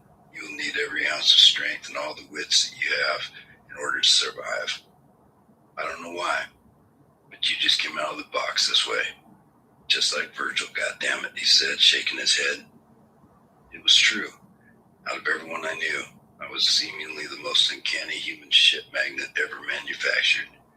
Brawling had been a constant from grade school through high school. At age 14, I'd been punched in the face by a grown man outside a small tavern at the edge of a trailer park after asking him to buy beer for me and my buddies. I even carried a lifelong small black dot of a tattoo on my face from where a kid had buried a pencil in it, attempting to put out my eye one day. Yet, as a young child, sitting on the floor near where Virgil sat in his wheelchair, a blanket on his lap, he struck me as the exact opposite of the troubled, morose picture my father had painted of him. When I knocked on the hollow cosmetic prosthetics he wore under his pants, he'd lean his head back and roar with laughter. His raven black, slick-back hair reminded me of Elvis Presley. One day I saw a strangely compelling photo of a shirtless man on the cover of Cream magazine at Ellensburg's lone comic book record store, Ace Books and Records. I asked the owner, Tim Nelson, who it was. That, my friend, is Iggy Pop. In the culturally isolated cow town where I lived, all that was played on the local radio station was country music. No one in Ellensburg even knew who Jimi Hendrix was, born only 100 miles away in Seattle. Tim played me some early punk rock 45s, and I was instantly grabbed and fucked hard. The Sex Pistols' Anarchy in the UK was the revelation that changed my life instantly and forever. I was mesmerized by this aggressive and snarling music. As a little kid, I'd owned one Alice Cooper record and listened to it obsessively, but this was something exotic, something that spoke to me in a way I couldn't articulate. All I knew was I had to have more. Within a couple of days, I'd traded in all the comic books I'd collected as a child for records. The Sex Pistols, Damned, Stranglers, the Ramones, Iggy, David Bowie, the New York Dolls, and Velvet Underground. It was a veritable miracle that these records could even be found here, but Tim Nelson was a unique cat who looked like a hippie, but had broad taste and a curiosity for the new and different. I thank God I found them, and I listened to these records in solitude for years. Frequent run-ins with law enforcement did little to improve my opinion of authority figures. At 15, I was brought in and questioned about some car stereos that had been stolen from a dealership lot. When I failed to give up the name of the guy I knew was responsible, Captain Kuchin himself came in the room and was left alone with me. Fabian Kuchin was a notoriously hard character. He had performed the job of local enforcer brutally for several years. One arm was in a cast from some rough arrest or bar brawl. Son, I'm going to ask you one more time. Who lifted these stereos? I don't know. The instant the words left my mouth, he clubbed me in the head with the cast on his broken arm, knocking me off the chair and onto the floor. Maybe you'll give it a little more thought the next time I ask you something. That wouldn't be the last time cops would kick the shit out of me in Ellensburg. A few years later, while leaving a 4th of July celebration, I was whacked in the nuts and the back of the head by baton-wielding deputies who had me face down on the asphalt. Kuchin got busted a few years later for selling a couple of ounces of cocaine to some undercover federal agents. He was given a measly $25,000 fine and a year of work release. A prime example of the corruption endemic to my town's local law enforcement, who had always had a hard-on for me. I rejoiced at the news of Kuchin's arrest anyway. I had always wished him the worst. In high school, I played baseball, which I loved, and football, which I loathed. I was one of 2 quarterbacks on our team, and we were terrible. Sure, I could throw, and the other quarterback could run, but that didn't add up to a winning combo. Our tight end was a giant, already 6'7" at age 16, a strong, fast, and powerful player, but with hands like a kitchen sieve. Whenever I dropped back to pass in the few seconds I had before being crushed by the opposing defense, he was the only target I would ever see. No matter how many times I threw a strike, the football bounced laughably off his hands, helmet, face mask, or torso. He went on to a successful decade-long career in the NFL, but as a lineman, a brute just there to block and never touch the ball.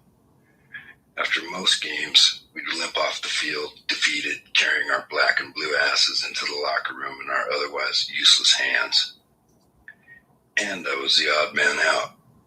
Despite playing a position of predisposed leadership, most of my teammates treated me with barely concealed contempt. I couldn't fathom their concern for their grade point averages, cheerleader girlfriends, and school functions. I laughed to myself when I watched them working so hard together as a group to cheat on their schoolwork. I didn't even give enough fucks to cheat. I never did one piece of homework my entire high school career. I couldn't have cared less if I failed or by some twist of fate passed any of my classes. For that, I was treated with a mixture of curiosity, dislike, and fear. I kept to myself and took no shit. That enticed some of the supposed tough guys to try and poke the bear. On a bus ride home from another loss, someone asked to hear what I was listening to on my Walkman. My punk rock playlist was diplomatically passed around so every member of the team could partake in my ridicule. I'll never forget how they laughed and looked at me as though I were crazy. A running back, one of the most popular guys on the team, threw an ice cube at my head to amuse his friends. I broke my hand punching him out in the rear of the bus and then spent the rest of that season playing running back myself, my throwing hand in a hard cast wrapped in several layers of foam rubber and tape. In the off-season, I was a full-blown alcoholic.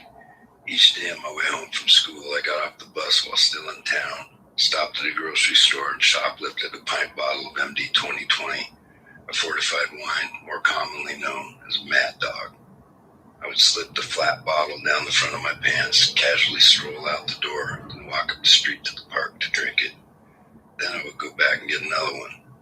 Those flat bottles, it was like they were designed to make that rock gut wine easier to steal. After my second bottle, I'd stop by the college campus to rip off a bicycle. Then it was a drunken, harrowing ride, often broken up by a few wipeouts before I came to a canal that ran through the fields about a half mile from my house. There I would toss the bike in the water, cross the bridge, and walk the rest of the way home. This went on for a couple of years. My father was arrested for drunk driving and had his license to drive taken away. This coincided with my passing driving class, and while everyone else my age got their certificates in cars, I had to wait until my father was legal again with fully reinstated auto insurance before I was able to get my own. He spent 6 weekends in jail and paid a fairly hefty fine. It burned me up that 6 months after passing my test, I still couldn't legally drive. After what felt like an eternity of waiting, I got my driver's license at almost age 17. Late one afternoon, I took a girl for a ride down the dirt road adjacent to the canal to drink some beer and hopefully fuck. At one point, she got out to urinate in the bushes. When she came back, she was vibrating with excitement. "Mark, you've got to come over here and see this."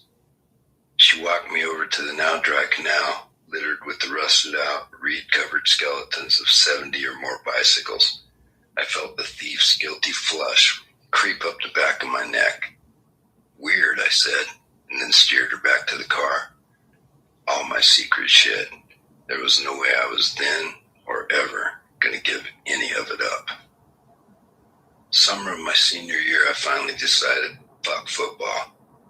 My only friend on the team, a tough and savvy, streetwise surrogate big brother named Dean Zeke Dazinski, had graduated the previous year. He'd been my drinking buddy, advisor, and on a few occasions when I'd needed it, protector. While going in to suit up for practice one day, I'd found my helmet filled and dripping with soda. The prankster had been the biggest, heaviest lineman on our team, an extremely large, dark-skinned black guy who weighed well over 300 pounds named Waddell Snyder.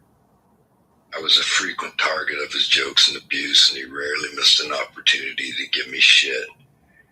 The entire team had watched in awe after practice that day as Zeke spent 10 long minutes putting the most intense, calculated, physically dismantling ass-kicking I'd ever witnessed on the huge, slow, hapless, loudmouth bully.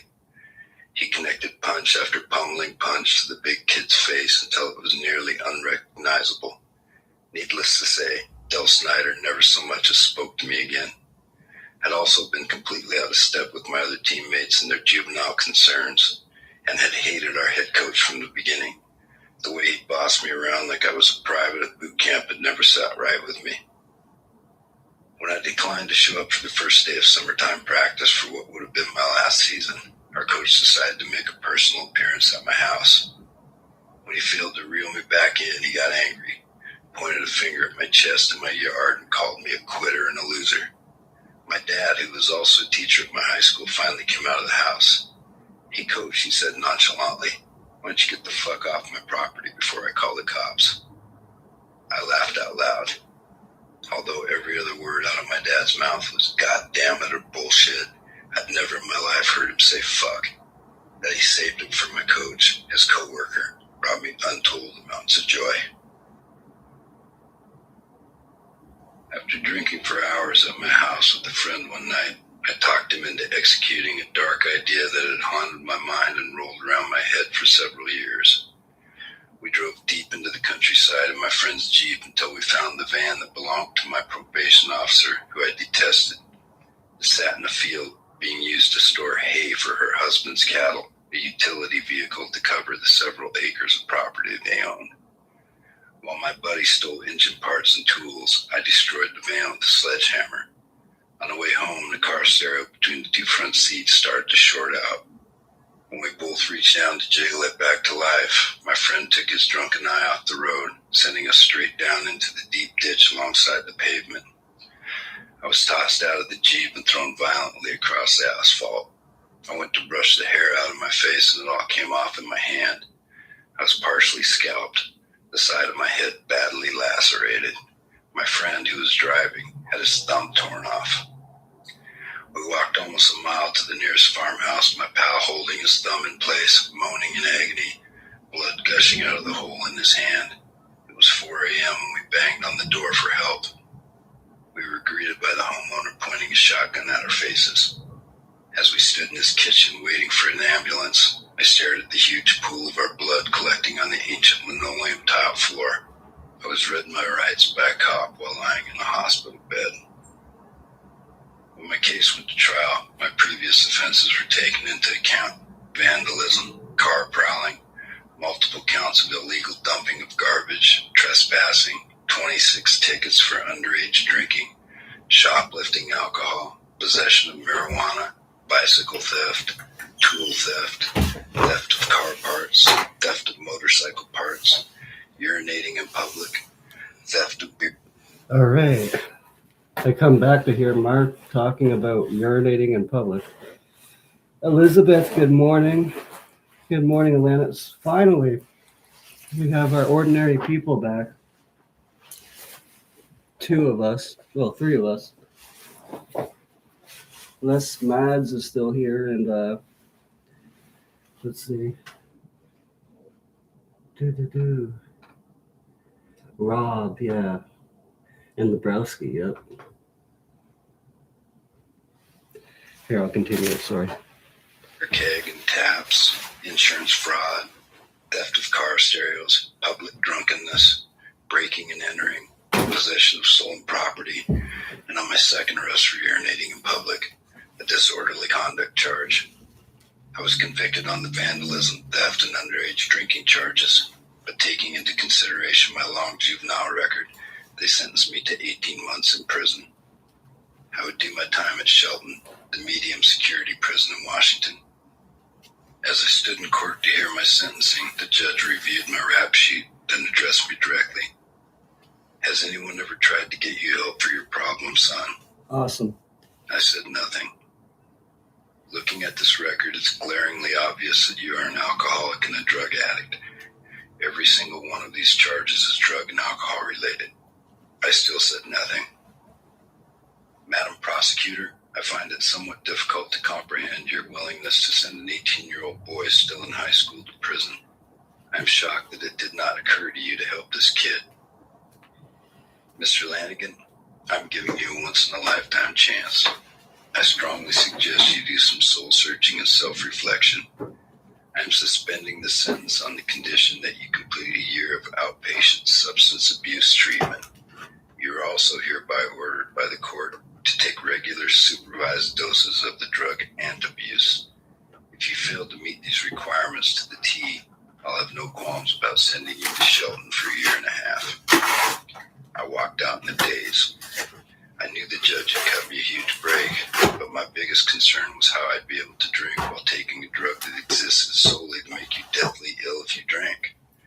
As a kid, in the middle of wintertime at a local park, I'd seen a Native American man drink after he'd taken it, and he'd become wretched, lying on his back on a picnic table, groaning in misery. I knew better than to tempt fate and to drink alcohol during my quarter year of sobriety. But in 1982, nobody in my program even got piss tested. I continued to sell and use weed and acid daily. Almost every day before school, I'd eat a small hit of acid, do a couple hits of weed, and hop in my truck and head to class. 4 nights a week I went to my program. Many times when the counselor went around the room asking everyone, clean and sober today, I'd be stoned or lightly frying on acid. 2 weeks into my final season of baseball, I was having my best by far. Even though it was still early in the season, I was nonetheless hitting .700 and sometimes batting cleanup or fifth, depending on the opposing lineup, the 2 power spots in the batting order. Pitching had become practically effortless. I was brought in as a closer in the final couple of innings if we were leading. Throwing at least twice as hard as our starting pitcher, I either struck out batter after batter or wildly beamed them in the body or in the head, giving them a free ride to first. With that well-deserved reputation for wildness, I already had the advantage as opposing hitters stepped in because no one wanted to get hit with a fastball, and I once or twice closed the game with 3 straight strikeouts. Finally, after years of mediocre seasons, my burning desire to win was being fulfilled. And it was rumored that scouts who worked for college teams had begun to turn up to see us play. Although with my 7 stories below average grades, it was a virtual impossibility that I'd ever make it to college. Baseball had provided escape from my mother as a child, but it was doubtfully going to be my ticket out of the stagnant puddle of piss that Ellensburg had become to me. Our high school vice principal turned up at practice and pulled Coach Taylor aside.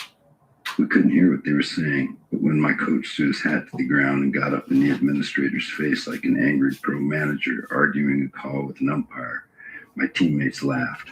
I laughed along with them. Then the coach called me over. It had been brought to the school's attention that I had failed the home economics class the previous semester and thus had not passed the minimum amount of classes required to participate in sports. The vice principal had been informing the coach that my baseball career was over. Taylor wasn't ready to accept this decision, so he went to the home economics teacher who had blown the whistle on me in the first place. She made a deal with him. If I could get to school an hour before regular classes began and take her class again, then I could continue to play baseball, the only thing I cared about. I worried how I'd be able to get to school at a time when I'd normally be doing bong hits in my bedroom, but I agreed to the deal. Okay, awesome. I would have agreed to anything to be able to keep playing. My first day of early morning home economics part 2, my teacher had a few things she wanted to get off her chest. Mark Lanigan, you're one of the students I watch walking around this school who make me sick to my stomach. This I had not anticipated. I know you think you are Joe Cool, but I'm here to tell you that you're sadly mistaken. What you are is a piece of trash. I only agreed to this because I want you to see what you're really made of, although I already know. And don't think you're fooling me or anyone else. I'm well aware you're taking marijuana every day. That last part, she'd nailed correctly. If you think this is going to be easy, then again, you are mistaken, my friend. You'll find this class to be much more difficult now, since the last time you were here, you seemed to think it was some sort of joke. It's no joke, buddy. You will have a ton of homework, and I will expect you to have it finished every morning when you arrive. If you are ever late with anything, then our deal is off. I wish you the best of luck. All this at 7 in the morning?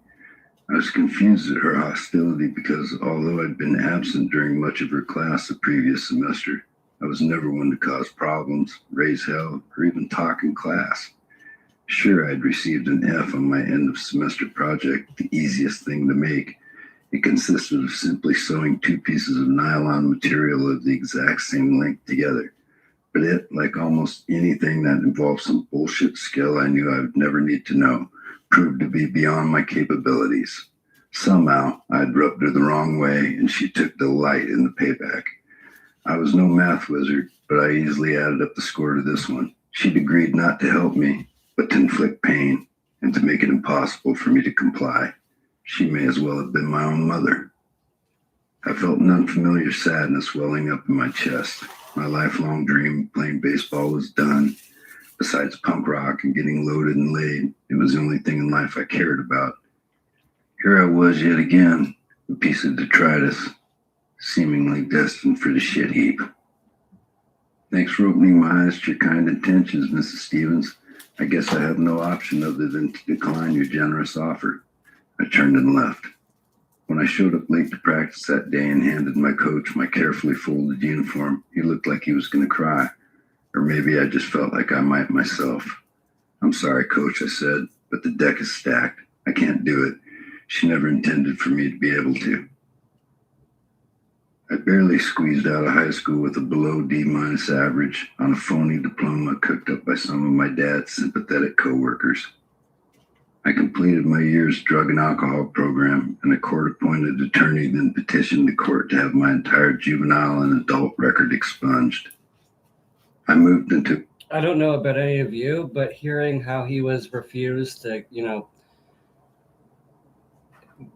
do a different path, like people made it complicated and hard for him.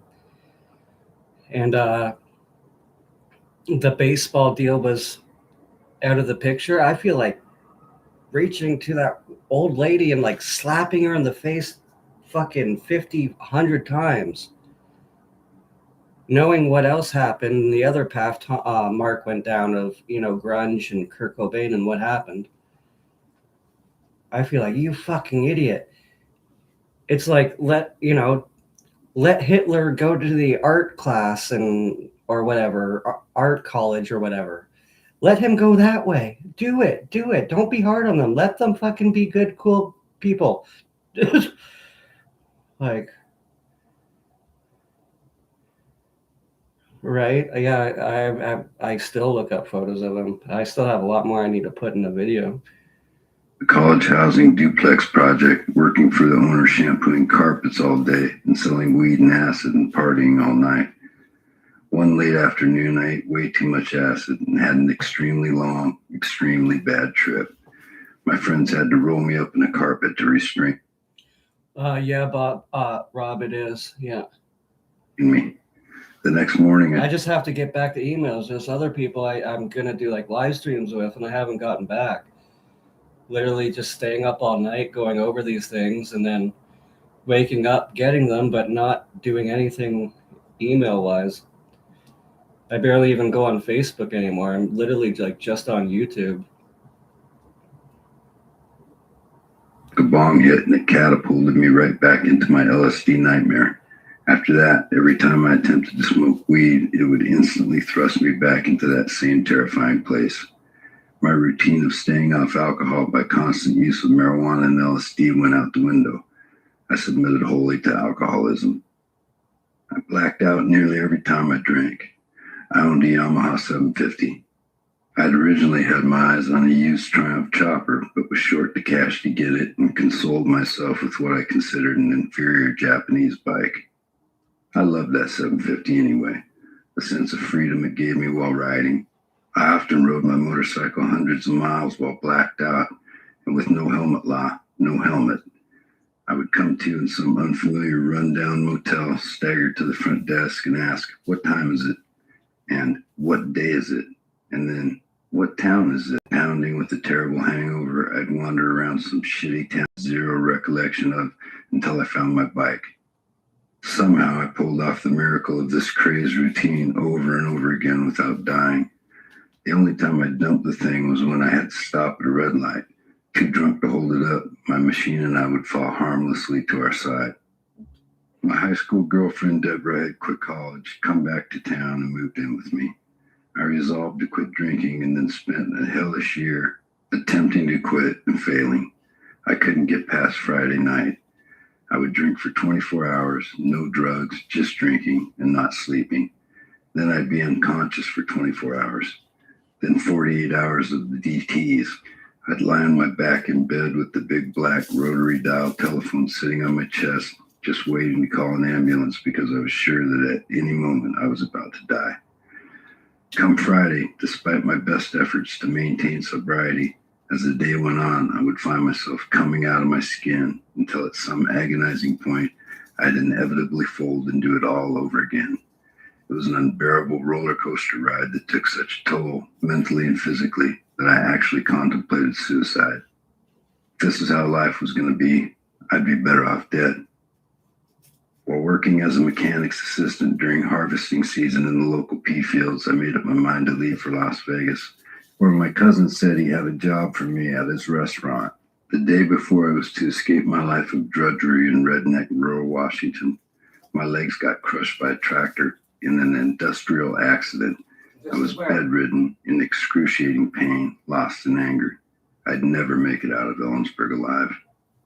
Deborah had suffered enough by now and had left me for her boss at a pizza place. In a fury, I knocked out all the windows in my apartment with the end of one of my crutches, then fell into brooding despair.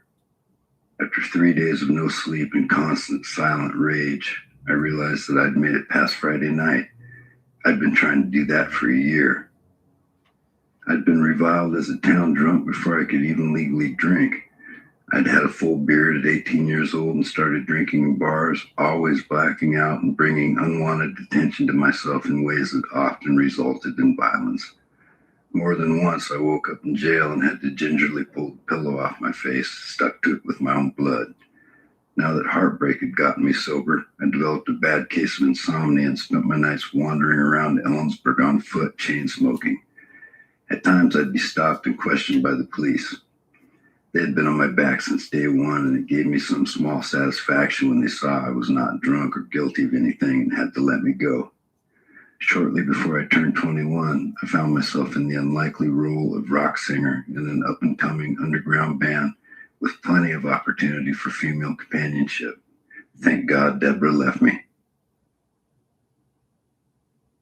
The first time I saw Van Connor, he was just a little kid lying in a wading pool in his front yard, smiling at me as I walked to grade school.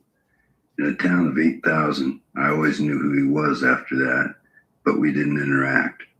We met again by chance during a stint I did in detention hall during my final year of high school. He was only a sophomore, but in 6 years, he was the only other person I'd encountered in Ellensburg who appreciated punk. He and his brother Lee were both gigantic, over 6 foot, maybe 300 pounds. Van would come to my apartment, buy and smoke some weed, and we'd laugh and listen to records. I ran into him again after I'd quit drinking. "Hey man, good to see you. What have you been up to?" "Nothing really, just looking for a job. I need to make some dough and get out of here. I don't sell weed anymore. I don't even smoke anymore, or drink." "Hey, you know what? Just today my dad said we needed to hire someone to do repo work for the store. You're perfect for it." "What do you mean?" He had my interest. "We need someone to go and take back the TV sets and VCR from the trailer trash who don't make their payments." "Fuck yes, I'll do that. When can I start?" "You can start today. Let's go talk to Gary." I found it slightly odd that Van only ever referred to his parents by their first names, but they were known around town as an eccentric family, 7 kids and 4 of them abnormally large for their ages, or any age for that matter. Gary Connor was an ex-grade school principal who now ran the most popular video store in town, renting all manner of videos and selling electronics to mostly lower-income people on a rent-to-own plan. He hired me on the spot. My dad had given me his truck when he'd become a hermit and moved to a cabin deep in the Cascade Mountains, a place he had to snowshoe in and out of in order to reach the road. The truck was a '53 Chevy with 3 on the tree. I began making daily trips all over the county, taking back what people didn't want to give me. I was a pretty big guy, 6'2" and 185 pounds. In rural Washington, violence was just something you grew up with, as common and banal as fast food. I'd learned quickly not to take shit from anyone. As a kid, my friend Dazinski had taught me to throw a punch the minute anyone attempted to bully you. As a loner with few friends, an outcast, and a frequent blackout alcoholic, that lesson served me well. That crucial first punch didn't always settle it, though, and violence became just another way of communicating, a second language I quickly became fluent in. The rednecks and poor people whose stuff I had to take, they were also made of pretty rough stock. I carried with me on the job an aluminum bat and a stolen .22 pistol with a bad pull to the right. I had confrontations with people almost daily, but I usually got what I came for. There were a few times I let discretion be the better part of valor and had to return to Gary empty-handed. He'd have to take the delinquent buyer to court, and I'd lose my commission. But fuck it. It wasn't worth killing someone over a TV set. I would enter the store through a door in the rear that led into a huge back room where Van and Lee, his older brother by several years, rehearsed with their band. Van on vocals, Lee on guitar, a wholesome young church-going kid named Mark Pickerel on drums, and some other kid on bass. One night, I stood outside the door and listened to them running through an echo in the Bunnyman song and thought, not fucking bad. Eventually, Gary offered me a job behind the counter, as I had mainly cleaned up his repo sheet for him, and he found it difficult to entice his own kids to work in the store. Hey man, do you still have that drum set? Van asked one day when it was just him and me in the store. It wasn't a complete kit, only a floor tom, a ride cymbal, and a hi-hat that a guy I'd worked with at a restaurant had traded me years before in a weed deal. No, dude, I got rid of it. Why? Me and Pickerel are sick of playing with Lee. We want to start a new band. He's going to sing, and I'm playing guitar. We want you to be the drummer. Van, I can't play the fucking drums. Are you crazy? Sorry, bud, but no thanks. It'll be easy. Pickerel can teach you. You're the only guy we know who's into the kind of music we dig. Young Mark Pickerel was already a very good drummer and a very good singer. Van and Pickerel didn't like Lee and wanted to play without him. I'll think about it, man, but I can't promise you it's going to work out. Their previous covers band had played punk and new wave tunes to indifferent crowds at school functions, church events, and other local self-made gigs. I saw no benefit in that. It led nowhere. On a night I had to go to their family home to bring Gary something from work, his gregarious wife Kathy insisted I sit down and have dinner with the family, even though my friend Van wasn't around. Mark, do you enjoy working at the store? I hear that you're a fan of the same music the boys like. Yes, ma'am, I like it very much. Thank you for hiring me. Before Van, I never met one person who liked the same music as me, so it was a pretty big deal for me to become friends with him. Well, you know that Lee writes his own songs, don't you? I think they're very good. Lee, she yelled from the kitchen table. An angry voice came from somewhere in the house. What? Leave me alone. For fuck's sake, I'm doing something. I presume that voice belonged to Lee. I'd seen him around, but we'd never spoken. Lee, you get out here and take Mark into your room and show him your songs. Lee came stomping into the kitchen. Without looking me in the eyes, he said, Come on, then. I followed him into his bedroom. It was decorated with cartoonish psychedelia like the set of the show Laugh-In. Ornate hippie tapestries hanging off walls painted purple and green. What was the deal with this guy? Was he a fucking deadhead? So I'm working on this tune right now. You want to hear it? I did, but first I asked, what kind of cassette player is that? I'd never seen someone recording their own music. It's not a cassette player. It's a Tascam, a 4-track cassette recorder. I record a different instrument on each track and then mix them together, and it ends up being a demo. What about singing? Do you put that on there too? Yeah, I can bounce shit over to give myself more tracks and then use one for vocals, he said, going straight over my head. Anyway, here's my new one. He handed me the headphones. I put them on, and he hit play. The music was up-tempo, guitar-heavy, raw. The tune was filled with hooks, and the vocal part was surprisingly catchy. I couldn't understand many of the words, but from what I could make out, they were a bit corny. It wasn't punk or even modern like the tunes I'd heard them rehearse in the back room, but it was rough and aggressive. Despite the silly lyrics, I recognized the demo as something pretty cool, something with rugged potential. I was impressed this weird dude who created this in his bedroom. That's great, man. How many of these have you done? Probably 50 to 75 so far. I've been recording for a couple of years. Jesus Christ. I couldn't believe he'd written so many songs by himself. Van had never mentioned this aspect of his brother's life. Can I hear some more? I spent the next couple hours alone with Lee in his room, listening intently to a shitload of catchy, rough-hewn 60s garage band-styled tunes. I'd had no inkling he or anyone in town was capable of this. Hey man, let me play you this new piece of music. He proceeded to play me one more song in the same vein as the others. Do you want to sing something on this? Van told me about your first band. When I was 15, I'd worked as a janitor in a place called the Highway Grill and had been drafted to sing in a lame band with the two cooks. I'd lasted exactly one gig before I'd been fired. A drag of a party where we'd covered Styx, Van Halen, and even My Sharona. I laughed when Lee suggested I sing something over his music, but I was intrigued with his 4-track machine, this weirdo, and his songs. Over the next hour, he and I wrote cheesy words in a vocal part that felt appropriate for the garagey throwback tune. We recorded my vocals in his bedroom, an embarrassing song we called Pictures in My Mind. I rolled over the experience on my drive home. Van and Pickrell wanted him gone, but I had enjoyed writing and recording vocals for a song with this strange, mostly mute dude.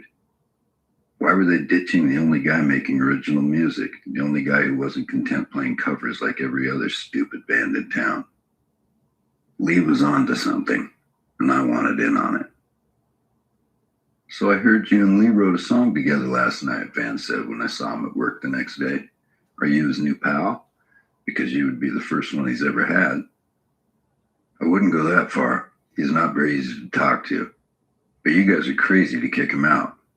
Why didn't you ever say anything about the songs he's written? 75 fucking songs? I listened to a bunch of them. Dude, he's got talent. The words need an upgrade, but besides that, the lead guitar over everything, the songs are pretty cool. He can write the fuck out of a hook. Van looked perplexed. I never really thought about it, he said. I always thought of it as his hobby, and playing covers was our serious thing. You get that backwards, man. Playing originals is the only way to be a serious band. I'll tell you what, I'll be in a band with you and Pickerel, but only under the condition that you let your brother back in and we play as originals. Van didn't say anything for a minute. Okay, my mom hit the roof anyway when she heard we were kicking him out. You'll have to sing. I'll have to play bass. Pix will stay on drums. Deal, I said. We took our name from an old electro-harmonics guitar pedal called the Screaming Tree. The irony was, it was a treble booster, and Lee already had the thinnest, most piercing, and shittiest sounding guitar tone. In time, it became clear that Lee and I could not get along. I tried my damnedest to be friendly with him, but it was like talking to a stone. His only two speeds were mute or enraged. I would often hear him screaming, "Fuck you, Gary," at his dad on the phone. He treated the store like it was his own private bank. He would come walking in, grab a couple $100, tell his dad to fuck off, and walk out again. Despite how much we'd enjoyed hanging out and recording that first evening, I was never again asked to contribute a vocal part or lyrics to a song. Although I recognized his gift for writing catchy hooks, everything else began to get on my nerves in a big way. His lyrics were the furthest thing from good, filled with phony lines about butterflies, rainbows, smiling cats, just meaningless garbage of the worst kind. I tried every way possible to steer him towards something cool, something of our time, but it was an impossibility. The words were already completely embedded in the song, hook and melody. Time and again, I tried to change them into something that fit phonetically, but that held some sort of personal meaning to me. It was a maddening battle, one I rarely, if ever, won.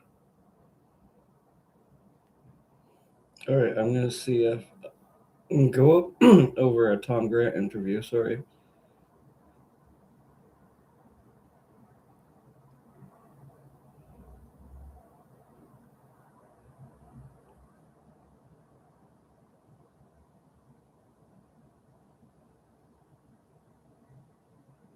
Work, and I think, oh, you kids, boy, did they... That night command, I like having 410s, and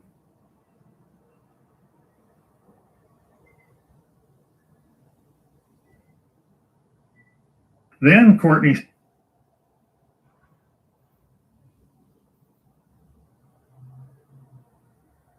Tom Grant, hired by Courtney herself, will share his taped conversations with Love that convinced him she's a clever, ambitious psychopath, capable of one of the music world's biggest cover-ups. Tom Grant, great to have you with us. Thanks for having me. Seattle Police Department calls it a suicide, the death of Kurt Cobain. Describe the scene. Where was Cobain's body found? What was the situation on the scene? Well, as they walked into the greenhouse, which is a small room above the garage of the Cobain residence, they found the door was locked. They had to break the window to reach in and unlock the door. They found a body lying on the floor with a shotgun across his chest, an obvious gunshot wound to the mouth. And on a nearby table was a note stabbed with a pin that appeared to them to be a suicide note. I'm sure to them it appeared to be a classic case of suicide. But there are 6 pieces of evidence that trouble you and trouble Ian, who's on the telephone with us from Montreal. The lack of fingerprints on the gun and the pen? Yes. No fingerprints? There were no legible fingerprints. There were some smears, but no legible fingerprints. So how do you write a suicide note or pull a trigger on a gun if you don't leave a fingerprint? Exactly. No reference to suicide in the note, Ian, except at the very end of the note? Ian, are you there?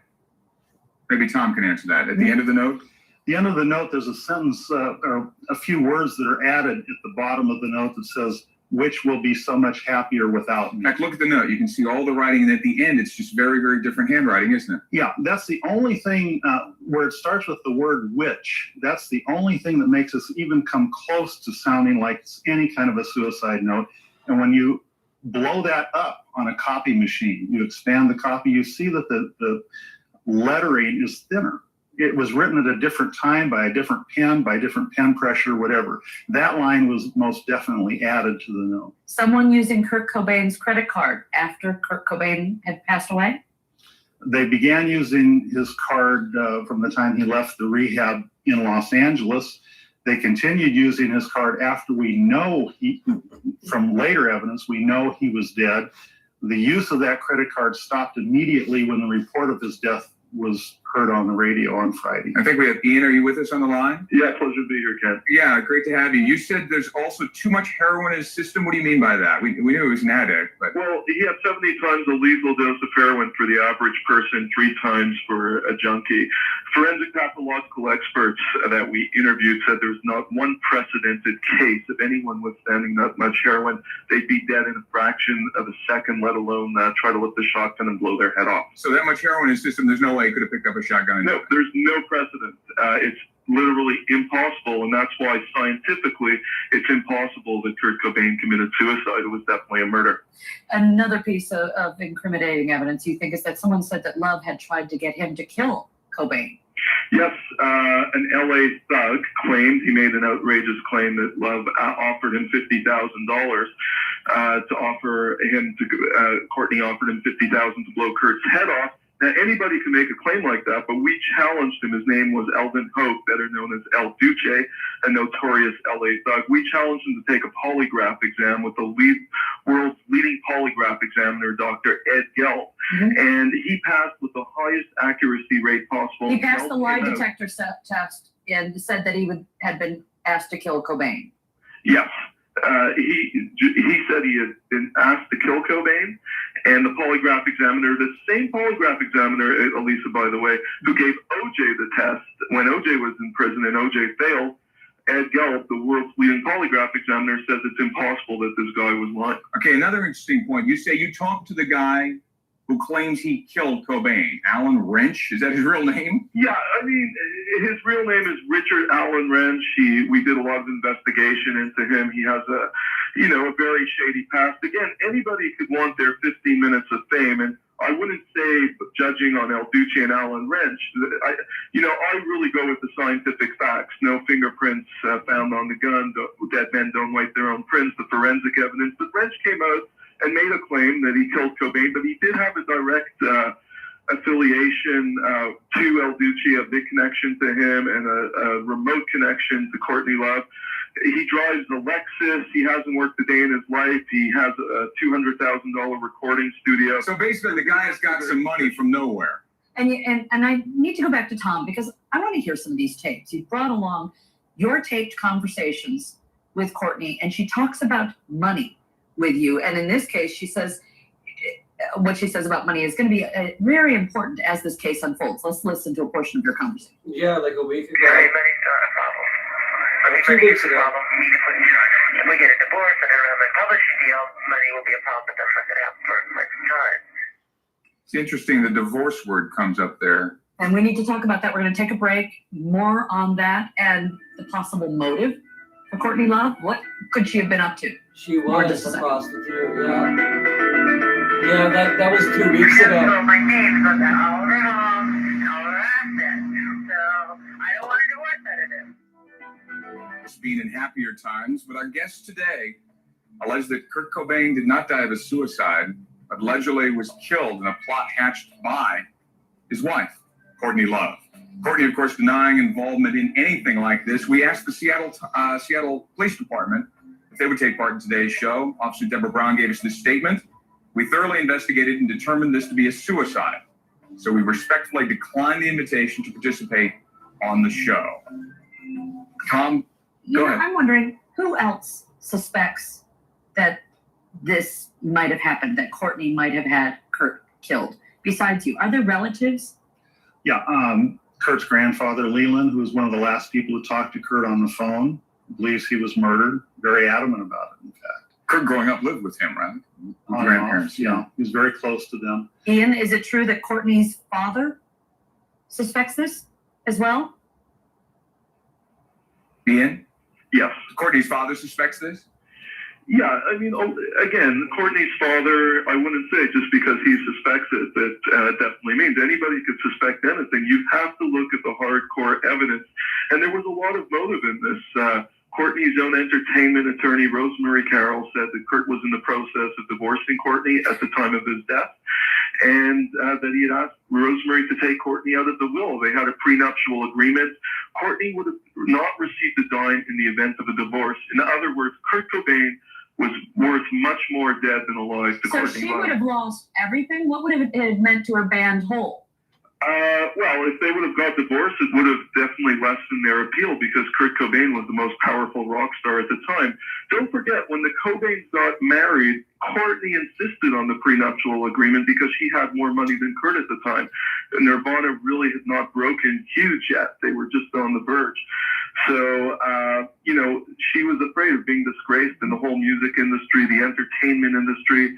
And, I got to say about Tom Grant, when I first heard about Tom Grant, and he was the first person I heard about who came forward with the murder theory, and I did an investigation for a magazine article back in 1995. I thought maybe Tom Grant, some lunatic conspiracy theorist, but the tapes that he played for me hours on end at a secret location in Central California proves that it was Rosemary Carroll who first believed Kurt had been murdered, and she urged Tom Grant to investigate, and I did it. Let me get Tom back into this, because Tom, how did you end up working with Courtney Love? Under what pretense did she hire you? Well, it was kind of an odd set of circumstances, but it happened to be Easter morning, April 3rd, and I was working at the office on another case that actually involved the Peninsula Hotel. Okay, April 3rd, let's get the timeline. This is before he had been... 1994, the day after he had fled the rehab. So he's not found dead yet, but disappeared. This is the week before he was found dead.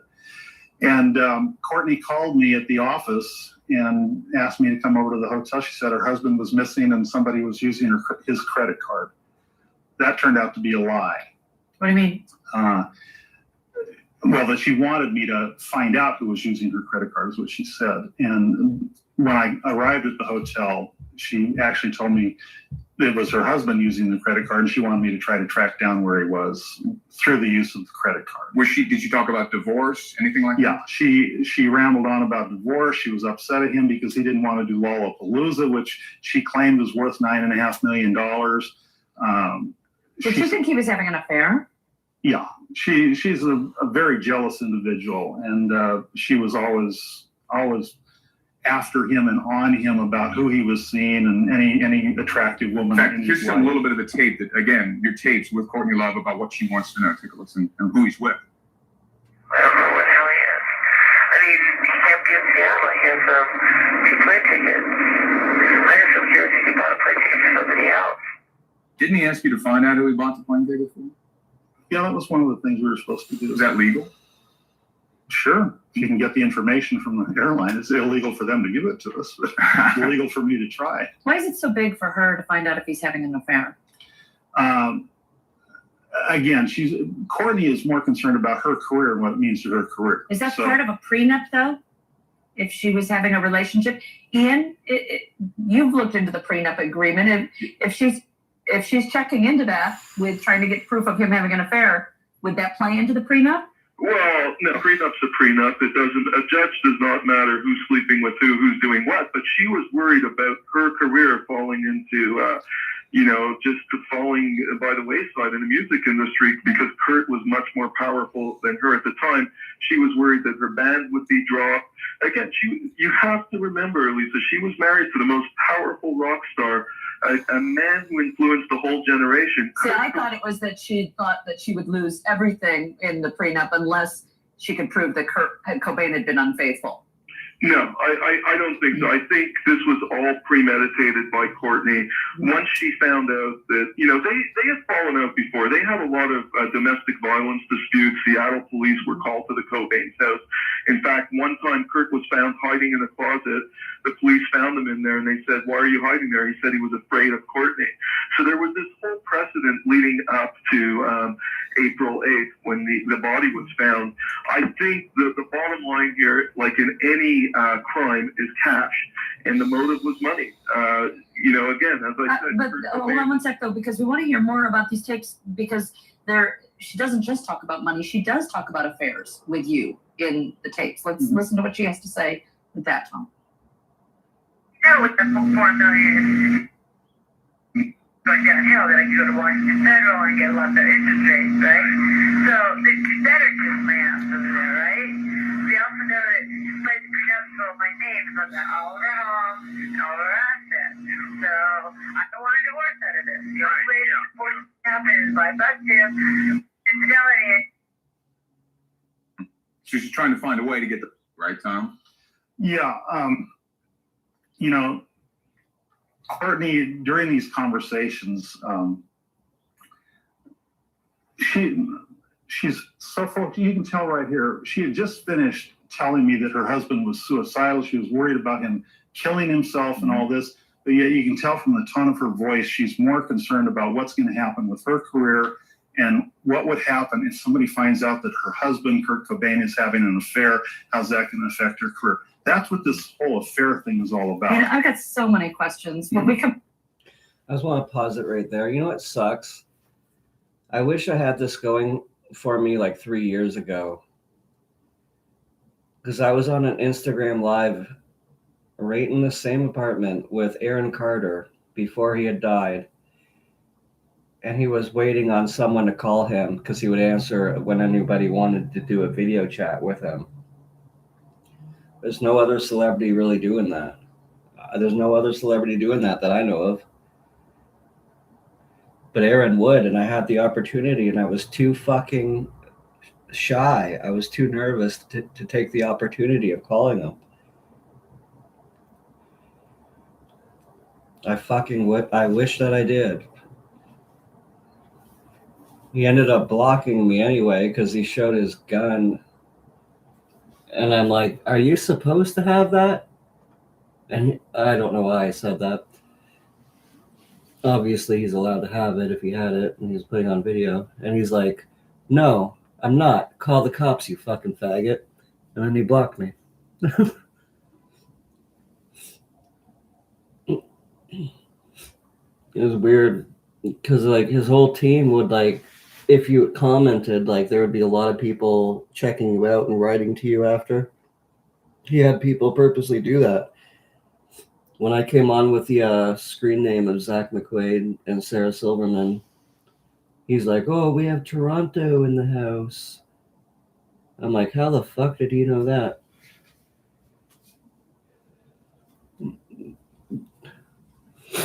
But he had a lot of people helping him out online. It was really cool. He was the only celebrity that I can think of that would actually work with fans.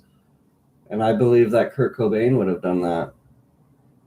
He was, and he ironically, he was wanting to. He was wanting to work with people that were musicians that would have been fans of him, of his. I see, like, you know, Aaron Carter as a little kid with the blonde hair, and Kurt Cobain. Like, if Kurt Cobain had lived, he would have worked with collaborated with a ton of musicians that had a deeper message than just, plainly rocking out, something really deep with what they thought and they believed. A John Lennon kind of message that Kurt had, that other musicians had too, but unfortunately, the awful A-listers that are full of drama are the ones that get all the media attention these days. And before too, but there was a lot more genuine back in the day. Like even Alanis Morissette was, when they first started, it was really raw and really good. It was really good when things weren't totally polished and made to look completely perfect. And now we have social media and they're just supposed to look extra perfect, everything. Even every photo of themselves. Remember in the 90s or before, for anyone else, when you would take photos, like you weren't trying to look perfect in every single photo. But everyone tries to now because they know all their friends are going to see the photos. It's like if it was the 90s and you're showing your photo album book to everybody, which you wouldn't do. You would only do it to certain select people. But now that everyone, posts the photo and they know that all their friends and a lot of people are going to see it, they feel like they need to put out a curated image of themselves, an image that's not really them. Even when they're treating people like crap on their Facebook or whatever else, and you see their profile and they just have a smiling photo of themselves. It's like kindergarten. We're all little brats online. At least the majority of humanity, but it's become normal. It's normalized. It's not supposed to be weird. You talking out about it, you're supposed to seem like a conspiracy theorist or whatever. But it's really just pointing out how technology has divided us and how we could have done way better as human beings with each other. It shouldn't be too crazy to point that out.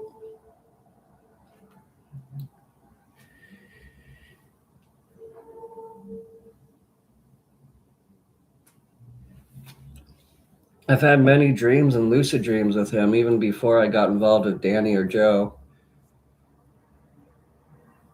And I know time is perceptionable. I'll say it like that. I had a dream in a basement with him before I knew anything happened in the basement with him. This was in 2020 during the Isaac Cappy thing in my breakdown. And he showed me a piece of paper. It had music notes on it, and he had his own lettering, his own words above the notes that he made himself. And it spelled out war on the piece of paper. And there was just blackness surrounding us. But I could see the stairs leading upstairs, so I knew we were in a downstairs area. And it was like pitch black.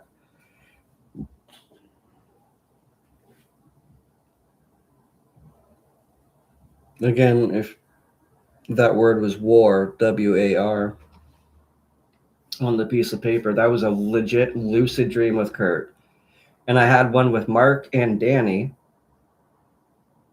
Danny was to my left, Mark was to my right, and we were standing on a hill top, a little one, and there was mist all around us, and we were just looking straight forward.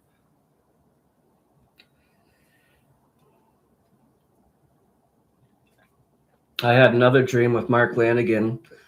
I was in the house with Kurt, 171 Lake Washington Boulevard East. And we were upstairs, and Kurt was packing stuff into a backpack, and he looked at me with a concerned, scared look, worried look. And then from there, my consciousness flew downstairs. Again, I'm going to non-physical now in that state, in the dream state. And then suddenly I'm just floating there, and I'm watching Mark on the couch in the living room, and he was just a dark figure outline, but I could tell it was Mark. and he's sitting there with his arms crossed in the dark, not even moving, sitting on the couch in like the middle of a living room. And I don't even know the full layout of the house. I haven't been able to see a lot of inside photos except for the photos that they did right before they moved in. But they didn't even take many photos of the place. There's so many more photos they could have taken. I forget what those, they weren't real estate photos. They were something called something else.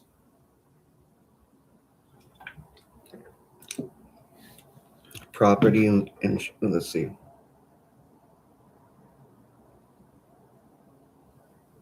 I haven't had a dream. I had a dream with Sarah Silverman actually last night. If you want to know about that, I'll tell you guys. I wrote it down as soon as I woke up. I was still sleepy. I just pressed my microphone thing on my notepad so I can speak into it, and it types it really quickly.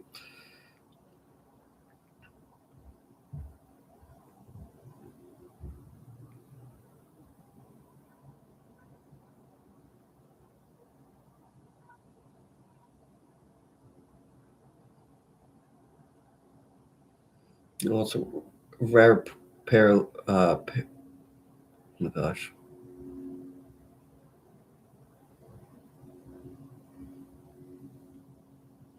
Paranoids. Oh my gosh. Polaroids. All right, just this is what I wrote down when I woke up from it. Had a dream, and this was yesterday, probably at around 5 or in the morning when I woke up, and then I went back to sleep. Woke up at 5 or so, or even later. This is what I wrote. Had a dream of Sarah where she was meeting me and put an article about me out. And then I seen the article of hers in a magazine, and she was on the phone with me and was going to buy it for me. She wanted to meet me and run the article about how she wanted to meet me and I wanted to meet her. I was very happy to be with her, and it was like making a real friend finally, like with Danny or Allison, which I had in the past. That's that note. And there was another part of it that I'm forgetting. I didn't write it down, though. I didn't say it out on my notepad because I didn't want to remember it. Or I didn't think it was important to remember. And now it's totally gone. Unless I can think of it.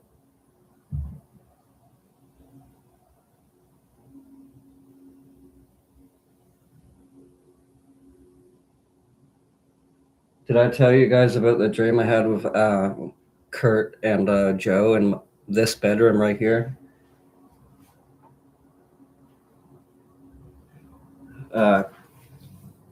Kurt was sitting on my bed, and Joe was sitting against my bed on the floor. And Kurt was frustrated with him for some reason, and he threw a shoe at Joe. It was my shoe, actually, and I bought the same kind of shoes that Kurt was wearing in 1994 in the greenhouse when he was shot. But it was the same shoe, and he picked it up because I like wearing it, those shoes that he wore, and he picked it up and he threw it at Joe in a pissed off, frustrated way. Not a I hate you way, but a frustrated way. Maybe that's my own consciousness pissed off in a way for Kurt. Or maybe that was a spiritual thing. I think that's so. Hey,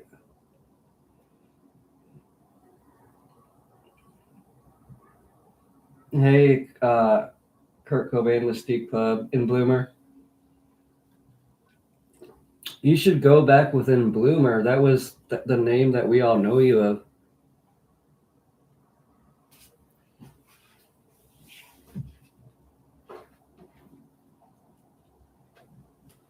Turn on the white noise a bit. But it sucks. The 60s free love, good message of how to be and spiritually and overall, it's been twisted and perverted and made evil by people of the Jeffrey Epstein crowd, those kinds of likes of people. And everything that's good has been inverted into evil.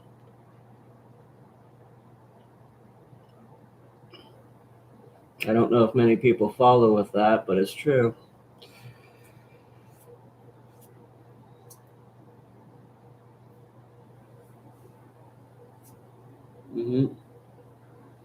I mean, there was genuine, kind, loving souls, but we don't really have any examples of those nowadays. So we don't really know, it just all sounds really bad. There's a blissful kind of love that you feel during a near-death experience when you realize that you're really multidimensional and that you're your entire self that you've ever been ever. And in that state, you can be 25, I've had dreams where I was 3 years old and looking like an old man. And ironically, as a baby, I looked like an old man. My face did.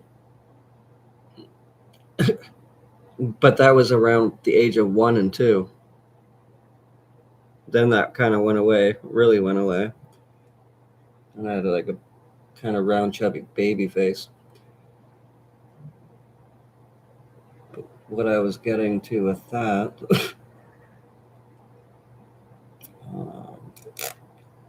I don't know. I totally forget.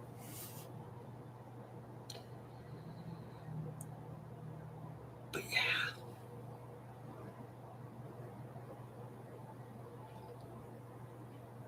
I'm sorry, Elizabeth, but I believe the government, Prince Andrew, has done nothing wrong in his entire life. People are just conspiracy theorists. I'm just kidding. I'm kidding.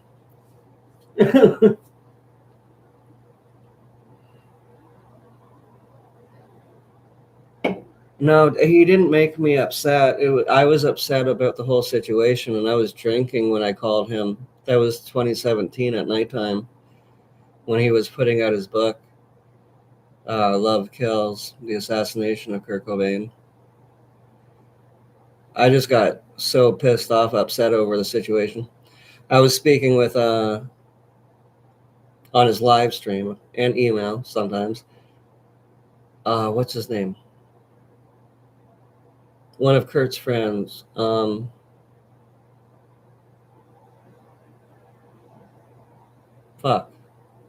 Perky, The Observer. I was drinking all the time, going on his live streams, making him laugh. He was reading the comments out loud, and I made him say something ridiculous because I knew he was just going to say it without processing it or reading it first in his head. It was hilarious. But that was like that would have been the same week. Maybe not that exact situation on his live stream, but I was on his comments when he would live stream a lot, all the time, back in 2017.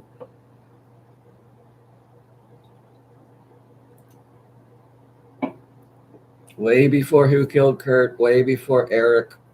I gotta say this because people don't know that. I'm not showing off or anything. I'm literally telling you how long I've been involved in this. I've been so fucking dedicated, and I'm not gonna let people that come on YouTube, they were starting to do something with Who Killed Kurt, and I'm like, okay, we're doing something official with this. But then that all turned sour.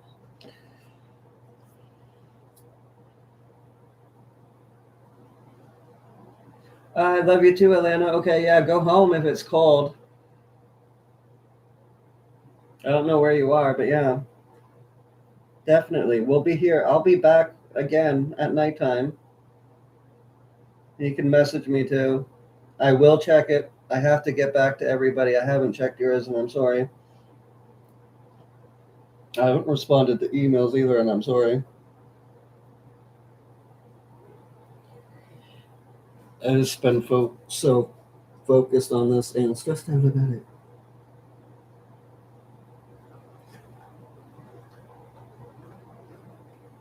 very personal now because of what happened to Danny.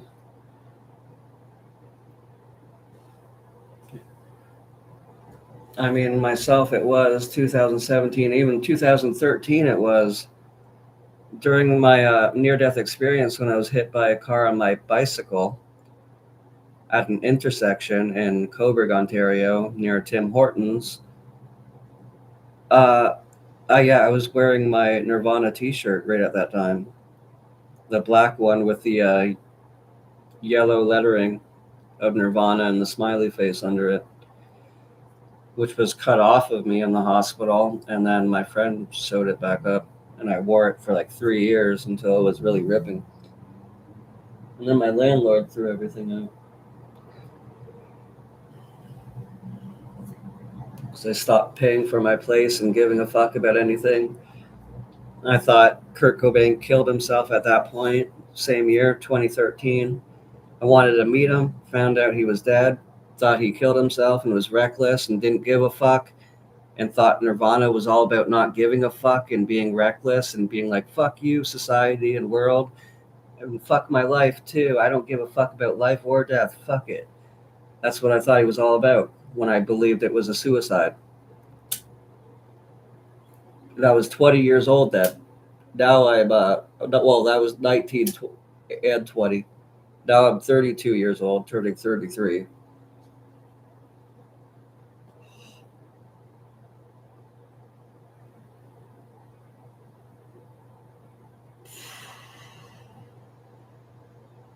You too, Atlanta.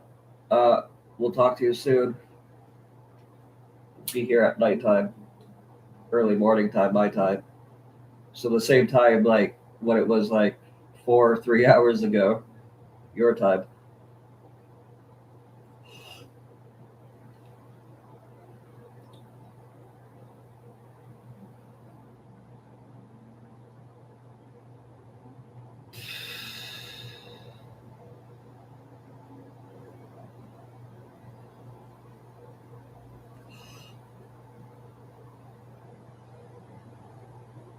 Yeah, he would have had to leave Exodus alive because he was found in Seattle. They wouldn't have been able to like kill him and then bring him there.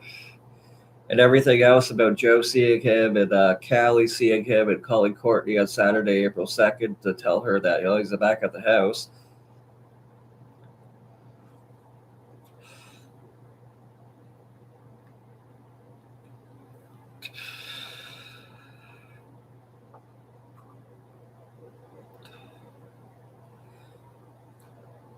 What if Kurt did cancel the credit cards and he had more on him and money that he could, take out, and he had money in his pockets? What if he did that to buy a ticket out of Los Angeles and stop Courtney from getting a ticket and following him?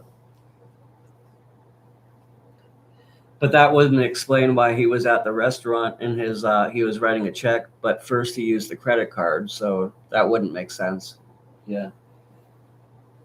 That was at IPAC this Saturday, April 2nd, or Sunday going into Monday, which aligns with the actual date, Monday in the AM. So Sunday in the AM is Monday, early AM.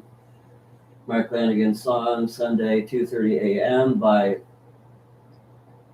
himself as Dark Mark and Skeleton Joe. And there's Gary.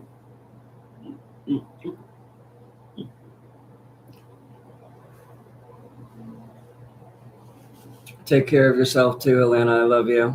And I'll be back around the same time, 4 hours, whatever time it is where you are. Think about just count back 4 hours earlier, and I'll be on around that time again.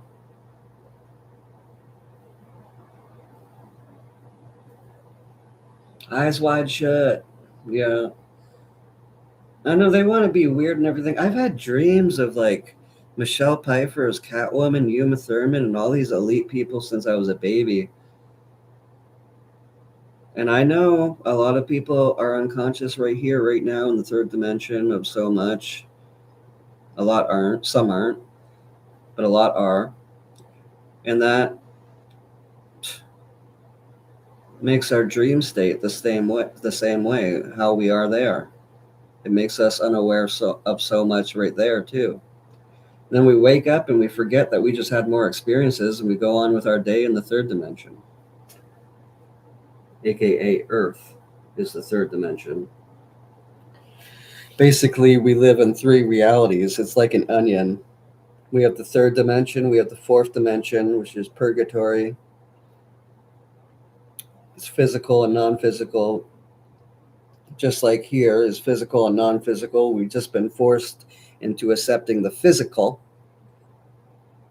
thanks to the elite structure systems and all the knowledge hidden by the Vatican, like the Gospel of Thomas and more, that literally have Jesus Christ explaining lucid dreaming. If you found the beginning, you found the end. That's a quote from him. Think about the beginning when you were a baby and you could see all your spirit guides around you. You had very vivid, lucid dreams that you would wake up from screaming about, nightmares.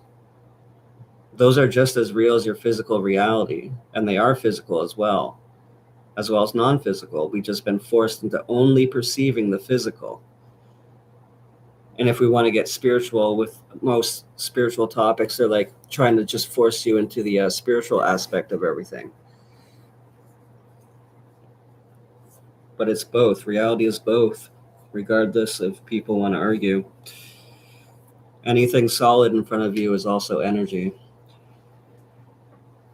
But you have to perceive it to know that. You have to perceive that to know that. If you're not able to perceive it, you're not able to know it. I don't know. He subscribed. Richard Lee subscribed to this channel, but he's done nothing. Not even said anything for so long. Ever since he was bullied by Michelle, he's basically been like, "Fuck this."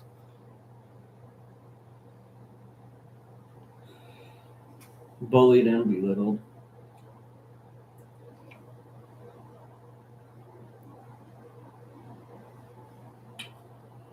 All right, Alana. Go to your neighbors to see me. I'll be here. Same time, 4 hours prior to right now. Next time around, this time. I don't know if they interviewed him, but they criticized him and everything and made a big post about it, and then he's been silent ever since, and it's been over a year.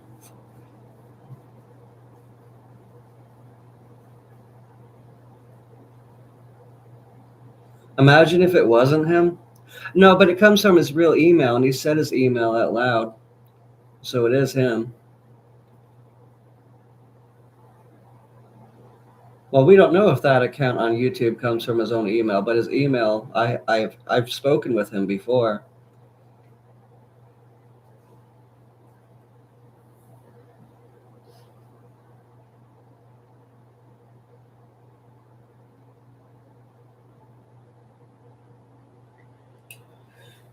I'll play this in between.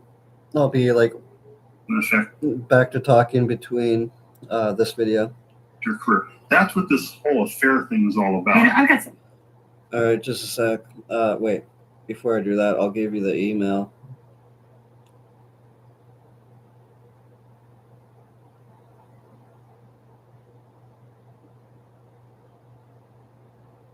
It's richardleeseattle@gmail.com.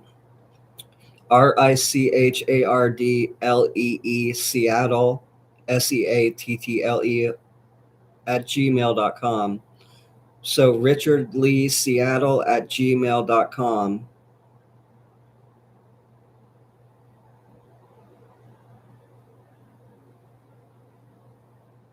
Did you get that? I'm going to play this. I'll be right back. I've got so many questions. When we come back, why were you recording these conversations in the first place? Do you care if Courtney Love sues you? And what about this suicide note that's so suspicious? Did somebody else write the second half of the note? More in just a moment.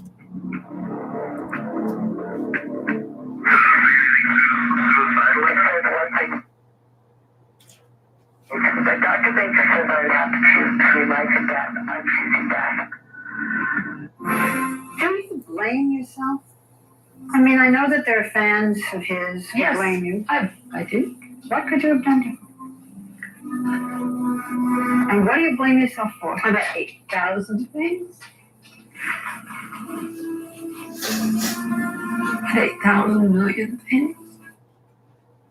Courtney Love and ABC, Barbara Wall. Yeah. Which is it? Courtney Love and ABC, Barbara Walters special. Tom Grant, the PI hired by Courtney Love, who now believes that she may have had something to do Oh, Elizabeth, Atlanta, don't message Richard Lee. That's not me. with this murder. When you watch that, what do you think? What do you see? I think she's a great actress. Just like Scott Peterson, I think he should have gone into acting. There are people that are capable of coming across completely legitimate, that are lying through their teeth. You got her on tape. Why did you Like Tom Grant. take those conversations? I just come off another case that started off suspiciously with some conflicting statements being made to us and about a missing 18-year-old girl. And a week later, she ended up dead in a dumpster in Hollywood.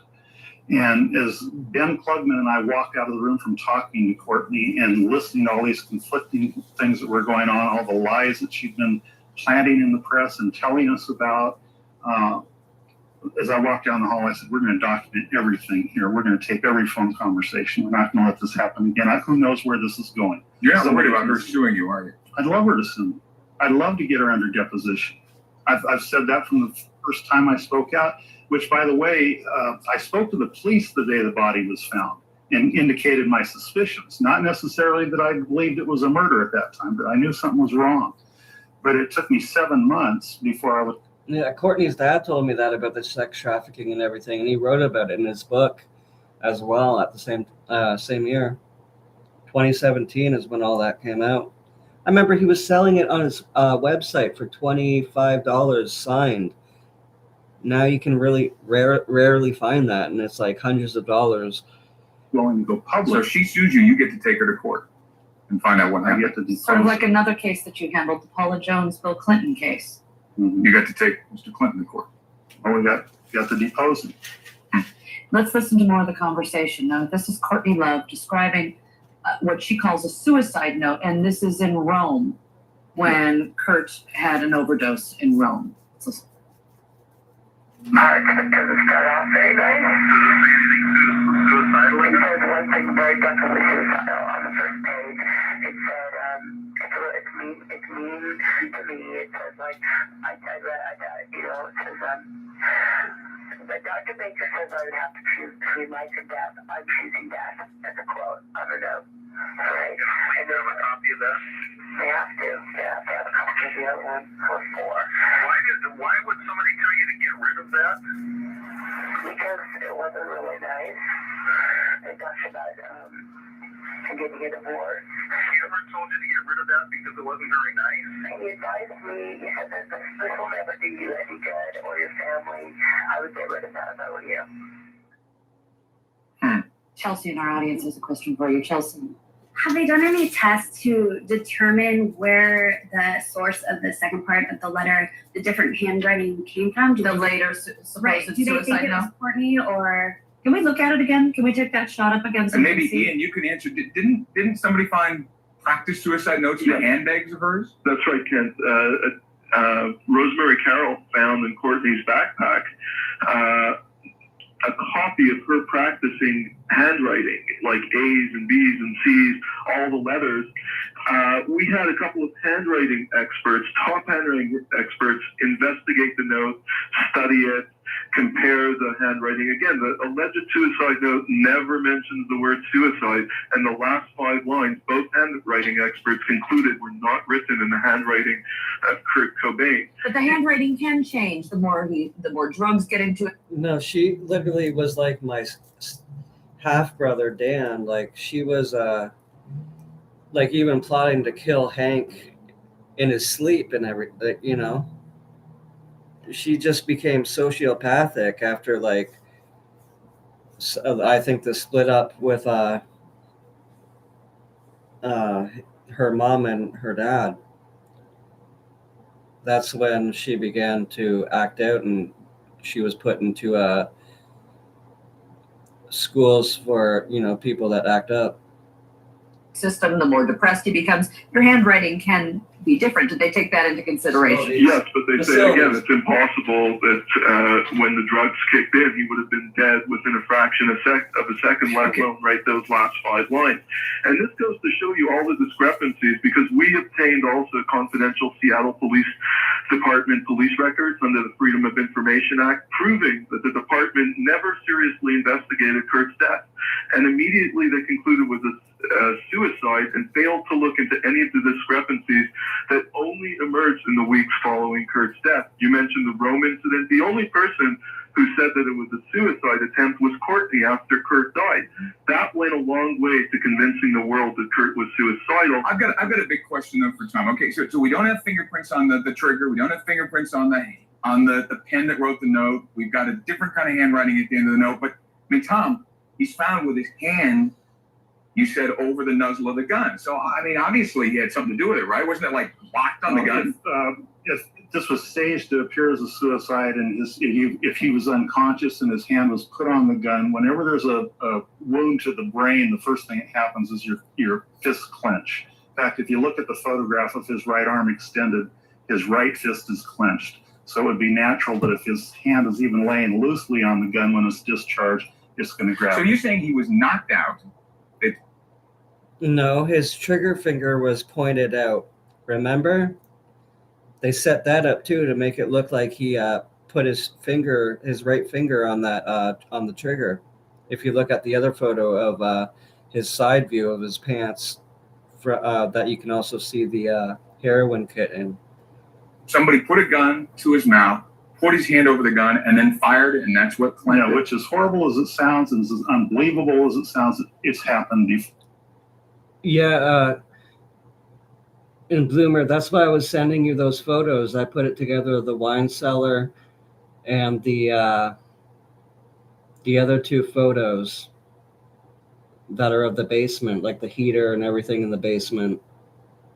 And that's why I put Mark's face and Dylan's face with those 3 photos, because those are the only photos we have of the basement. I cropped as many photos I could find of the house, good photos of the windows to the basement. I cropped them out, and I did that too. You'll see a lot of those in my new videos. Or there are cases where people have shot people in the head and staged a suicide. Which would explain why his fingerprint isn't on the trigger. Heroin isn't the only drug we're talking about when it comes to this scene. There was a pop can. Yeah. And what was it? Diazepam. What is that? It's a form of Valium, which mixed with heroin will just intensify the effects. So you think that was set in the pop can for him to drink, like a Valium kind of thing? Probably, yeah. And there will be people also that will ask, well, if he had 3 times a lethal dose of heroin, why would somebody need to shoot him? Because I believe the Rome incident was an attempt on his life also, and it didn't work. He didn't die from the Rome incident, so they wanted to be sure. They're going to do the drugs, and they're going to do the shotgun, and this time it's going to get done. There are some disturbing tales from different men who could have been behind this, or so we've heard. One of them ends up dead. And what is it in Courtney's past that may make you even more suspicious? More in just a moment.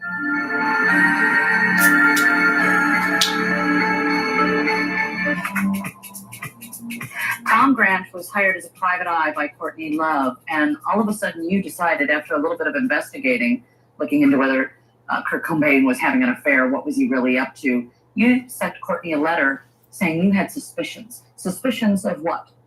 Well, that photo of Mark and Courtney, that was actually drawn by Courtney Love after Kurt Cobain's death, years and years later, of her in the red dress and him with the blistered finger. I knew something was wrong because I was reading the press, the things that were being released to the press about situations that I was directly involved in, and I could tell they were being deliberately misled. The stories were being mistold to plant certain ideas in the mind of the media. So you suspected she was conducting a cover? Yeah. What was her reaction to your letter? I expect her to call me and be angry, and because I basically said I thought she was involved in this somehow, and I was going to continue working on this whether she wanted to cooperate or not. And instead of calling me and being angry at me and yelling and screaming in her normal mode, she started hiring me to do other work for her. And Was she trying to pay you off, or? Well, I think it was her way of keeping the lines of communications open so she could tell what I was up to, where I was going, what I was doing. Was she mourning his I death think at she this thought time? it would pay me off and by my silence. But was she mourning his death? I thought within 2 weeks of the suicide, she was living with the lead singer from Smashing Pumpkins. No, a few weeks later, she called me from a ranch in Arizona where she was sleeping with Billy Corgan. Let's go back to Ian, because Ian, I understand that in your investigation, you spoke with someone who claimed he had turned down a proposal by Courtney to kill Kurt. This was the Ellen Hoke you talked about before. Yes. And again, I must remind you, during the investigation, and this has been an ongoing investigation for almost 10 years, I've had so many people come up with so many crazy theories, but again, the only credible person was Tom Grant because he was at the scene at the time, and I wish he'd write a book because he still has so much evidence that has never been released. And I think the case will only get reopened after Tom Grant comes forward with the rest of the evidence, puts it in a book form. But as you were saying, yes, this one person was offered $50,000 by Courtney Love. She pulled up in a limo in front of the rock shop in Los Angeles, got out of the... And remember, in Bloomer, it was Tammy Hill that revealed Mark as the killer in 1997, way before Joe's book last year. Sorry, Tammy Hill was one of Mark Lanigan's ex-girlfriends from high school. She is also mentioned in Mark's memoir, Sing Backwards and Weep. She was the one that gave in three unsolved mystery tips in 1997 about Kurt's case, and the killer being a guy named Mark, a close associate of Kurt's. Said, El Duce, I'll offer you $50,000 to blow my old man's head off, quote unquote. And anybody could come forward with outrageous allegations like that, try to get their 15 minutes of fame, but he did pass a polygraph with the highest accuracy rate possible with the world's leading polygraphic. Maybe that was there. Maybe it was... He would have drove it there before rehab, right? So Courtney could have lied when they slashed the other tires. It could have been when he came back home and she knew he was there finally, back there suddenly at the home, that she's like, okay, fucking don't let him leave in the vehicle either. Make sure he stays in that house. Now that Callie called me and told me that he's at the house because Jessica answered the phone and Callie didn't want her to. Don't let him fucking leave. Oh, he's around Seattle now? Okay, I'm going to cancel the credit cards. He'll come back. He's back? Oh, okay, we're moving in. Mark, Dylan, and whoever else. So then he tells you, he tells everyone that this Alan Wrench guy did it, and when we come back, we'll find out what happened to Ellen Hoke, who conducted an explosive investigation. Cobain's credit card after Kurt Cobain had passed away? They began using his card from the time he left the rehab in Los Angeles. They continued using his card after we know from later evidence, we know he was dead. The use of that credit card stopped immediately when the report of his death. Right, I believe that too. Bye, Alana. We'll see you later. Remember, 4 hours prior to what time it is now. Most likely, I'll be up and doing that. If not, the next day, but most likely again later. Bye, Alana. Was heard on the radio on Friday. I think we have Ian. Are you with us on the line? Yeah, pleasure to be here, Ken. Yeah, great to have you. You said there's also too much heroin in his system. What do you mean by that? We knew he was an addict, but... Well, he had 70 times the lethal dose of heroin for the average person, 3 times for a junkie. Forensic pathological experts that we interviewed said there's not one precedented case of anyone withstanding that much heroin. They'd be dead in a fraction of a second, let alone try to lift the shotgun and blow their head off. So that much heroin in his system, there's no way could have picked up a shotgun. And No, there's no precedent. It's literally impossible, and that's why scientifically it's impossible that Kurt Cobain committed suicide. It was definitely a murder. Another piece of incriminating evidence, you think, is that someone said that Love had tried to get him to kill Cobain. Yes, an LA thug claimed, he made an outrageous claim that Love offered him $50,000 to offer him to, Courtney offered him $50,000 to blow Kurt's head off. Courtney, of course, denying involvement in anything like this. We asked the Seattle Police Department if they would take part in today's show. Officer Deborah Brown gave us this statement. We thoroughly investigated and determined this to be a suicide. So we respectfully declined the invitation to participate on the show. Tom, go ahead. I'm wondering, who else suspects that this might have happened, that Courtney might have had Kurt killed, besides you? Are there relatives? Yeah, Kurt's grandfather.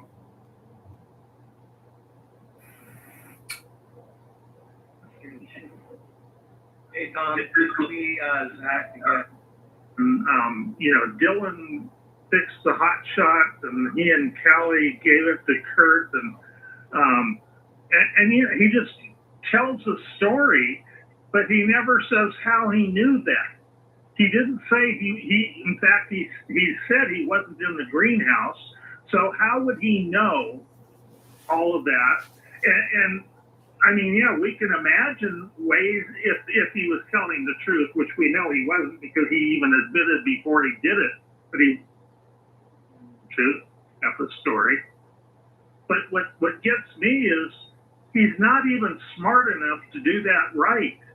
When you tell people that somebody did this and somebody did that, at least say, yeah, I was in the greenhouse when it happened and I didn't realize what they were doing, but I saw Dylan do this, I saw Dylan do that, or whatever.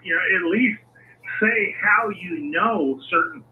Yeah, Mark Lanigan was given $50K by Courtney Love in 1997 and given a record deal at the same time, and given the opportunity to take care of Duff McKagan's homes. He was one of the band members of Guns N' Roses. People did certain things. He just says that they did it, but he doesn't say that he saw it or that somebody told him that he did it or anything like that. Do you understand what I'm saying?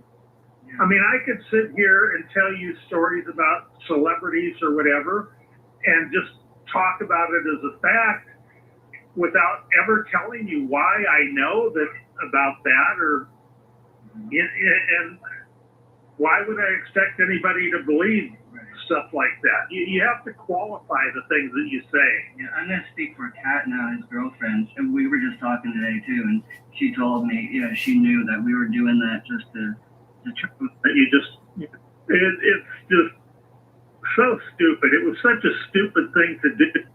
Peninsula Hotel yesterday. What were you doing in Beverly Hills?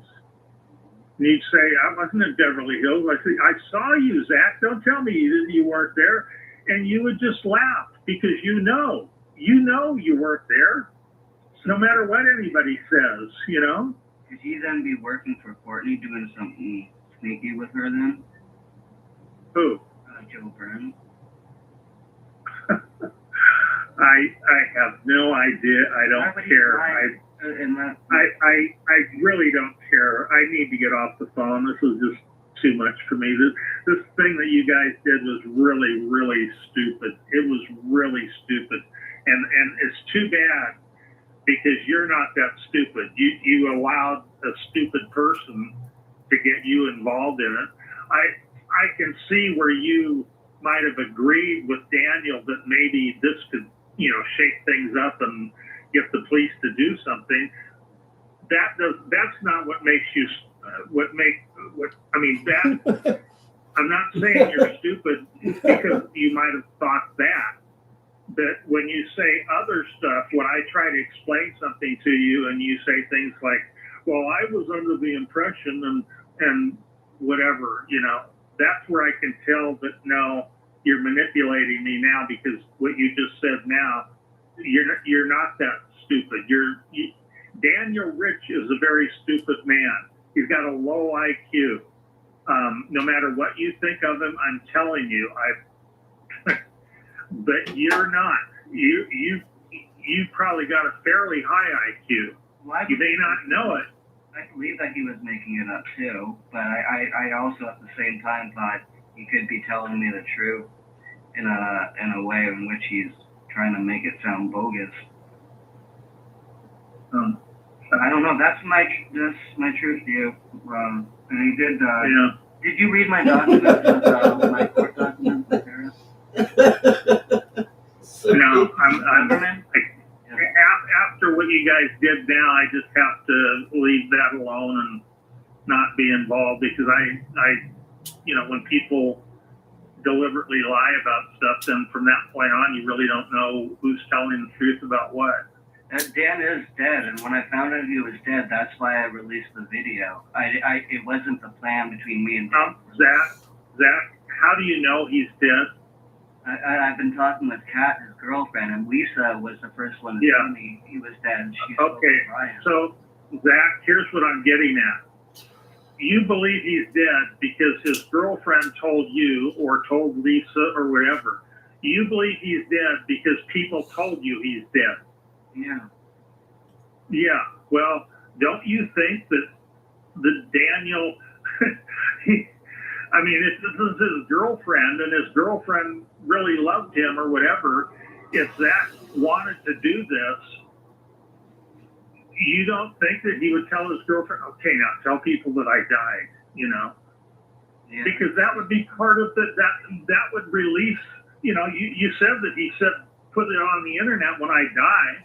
So obviously he's going to have his girlfriend tell people that he died, and then you're going to put it on the internet. So if everything, if what you told me is true about that, that does make sense to me. But that would just be a way of him manipulating you to go ahead and put it up on the internet.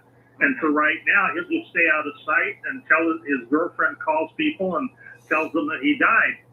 That even just gets more attention to it, So you don't know that he's dead. Just because people said he's dead, you don't know that he's dead.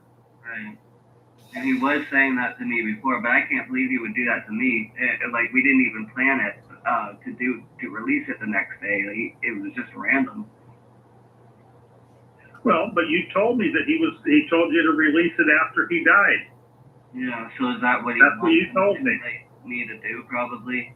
So if I'm being lied to, I'm being manipulated to do these things. Well, he wanted it released onto YouTube, and so since he told you to release it after he died, then it stands to reason he's got to die in order to get that thing that he worked so hard on the internet to get attention. Okay. So I hope he's not dead. Well, and he would have known that in committing suicide, taking his life, which he did. I didn't know that then. We'll see. Yeah, well, Anyhow, I'm waiting with I gotta get going. And quickly, I'm waiting for another guy. We're looking at new bust and obituaries to see if anything ever comes up. Well, an obituary wouldn't convince me because I'm not sure how easy it is to have an obituary done. See you, Lana. That you have to. Maybe people could just sign up and do it. See you later. I can find out within a week or so. Have a good day, I Lana. have sources where I can find out. That'd be great. For sure. Have official records and everything, but I really don't know, so it would be great if you did find out. I don't want to think say he to his could girlfriend. he could remain.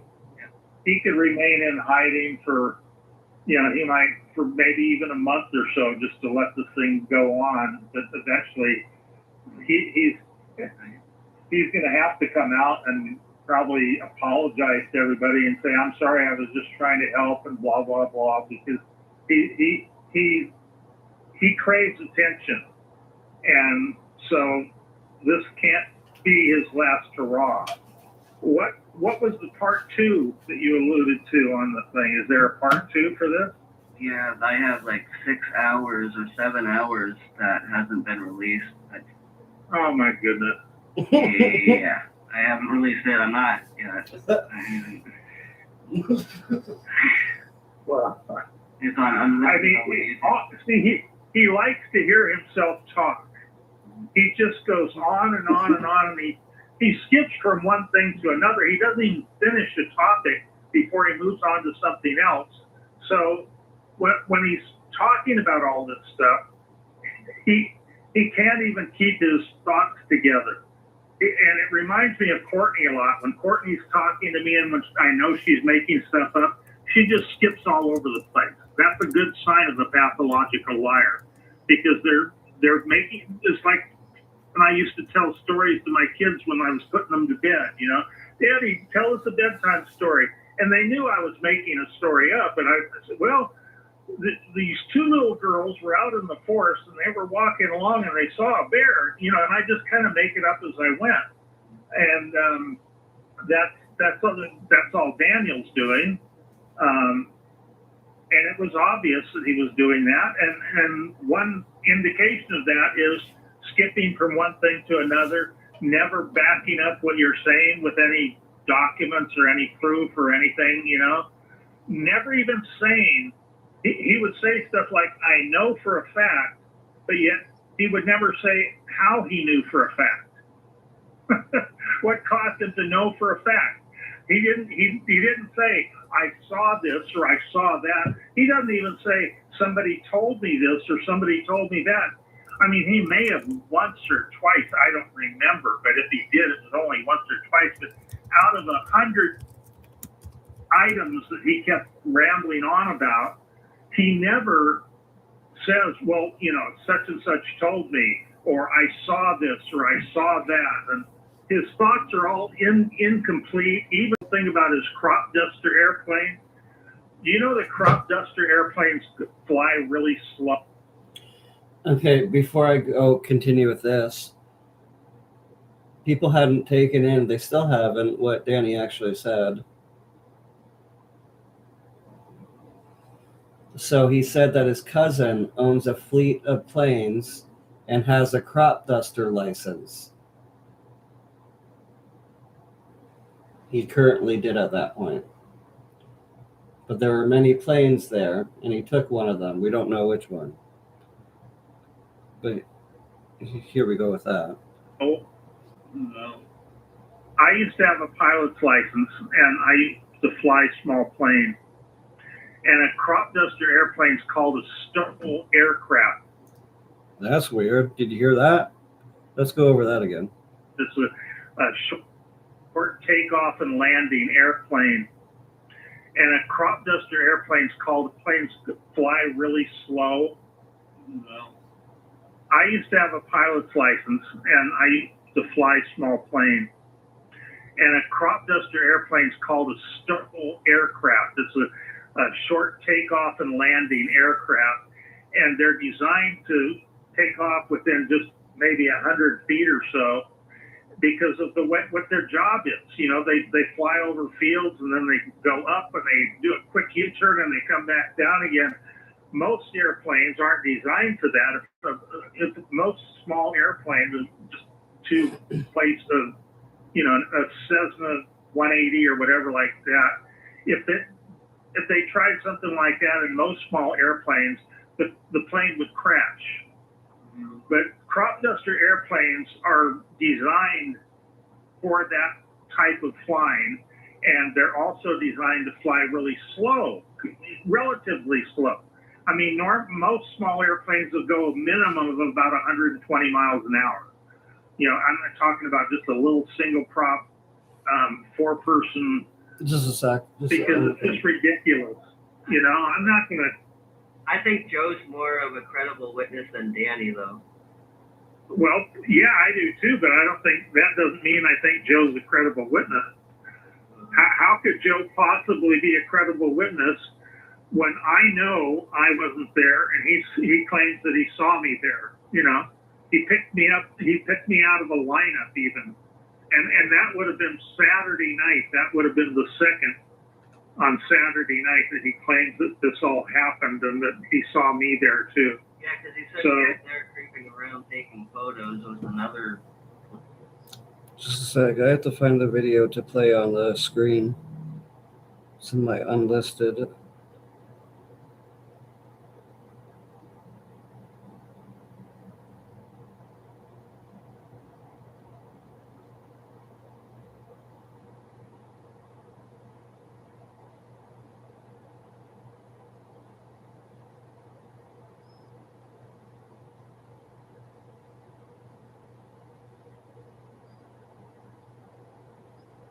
change up the photos a little bit.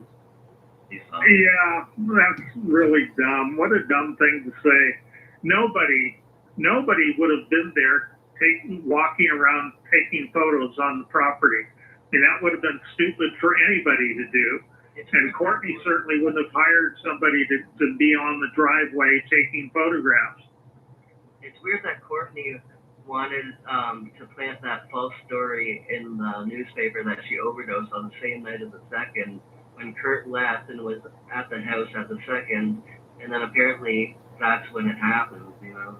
Apparently he was being flown from Los Angeles to Seattle. I don't think he died on the second. That's beside the point. I mean, I don't want to. But it still wasn't you and Dylan that shot him, right? Like, of course not. And Dylan didn't shoot him either. Dylan had nothing to do with it. But people can believe what they want to believe. I'm going to have to run. Today's the anniversary of the day that my daughter got murdered, and so I'm dealing with a lot of family today and everything. Yeah, it's like he realized he was compromised out of nowhere and like feeling horrible. I've been following you since 2013. I remember you've been like, I wish you a good day. I didn't mean any stress with you, and if Danny is dead, and I believe he is, if not, I'm going to be happy, but... That sounded really kind of different. This was 2 years ago. Just stay positive anyway. I'll find out if that's true or not again. Bye-bye. We, Zach, again, to the second, leading to worries among many, but it's still being out. Okay, yeah. Hey, I just seen your comments on, somebody leaked my video. I put it on private, but two people uploaded it.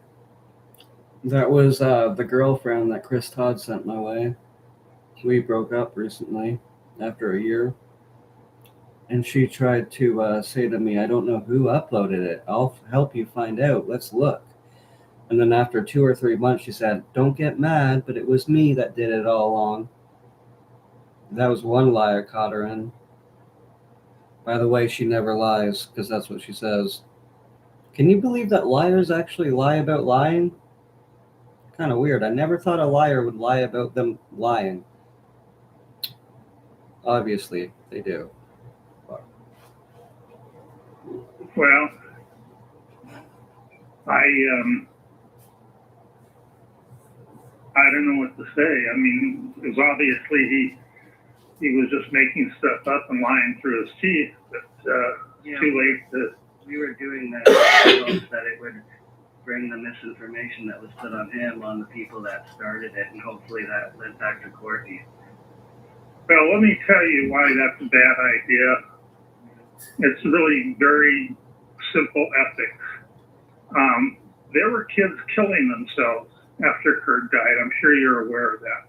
Yeah, I even attempted.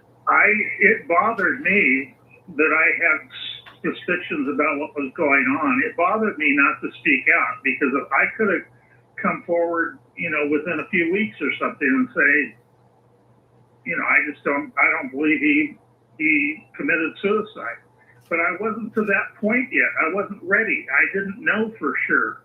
It took me until December, 7 months later, to slowly get over the hump to where now, I uncovered something that convinced me positively that I know Kurt Cobain was murdered. So then I spoke out.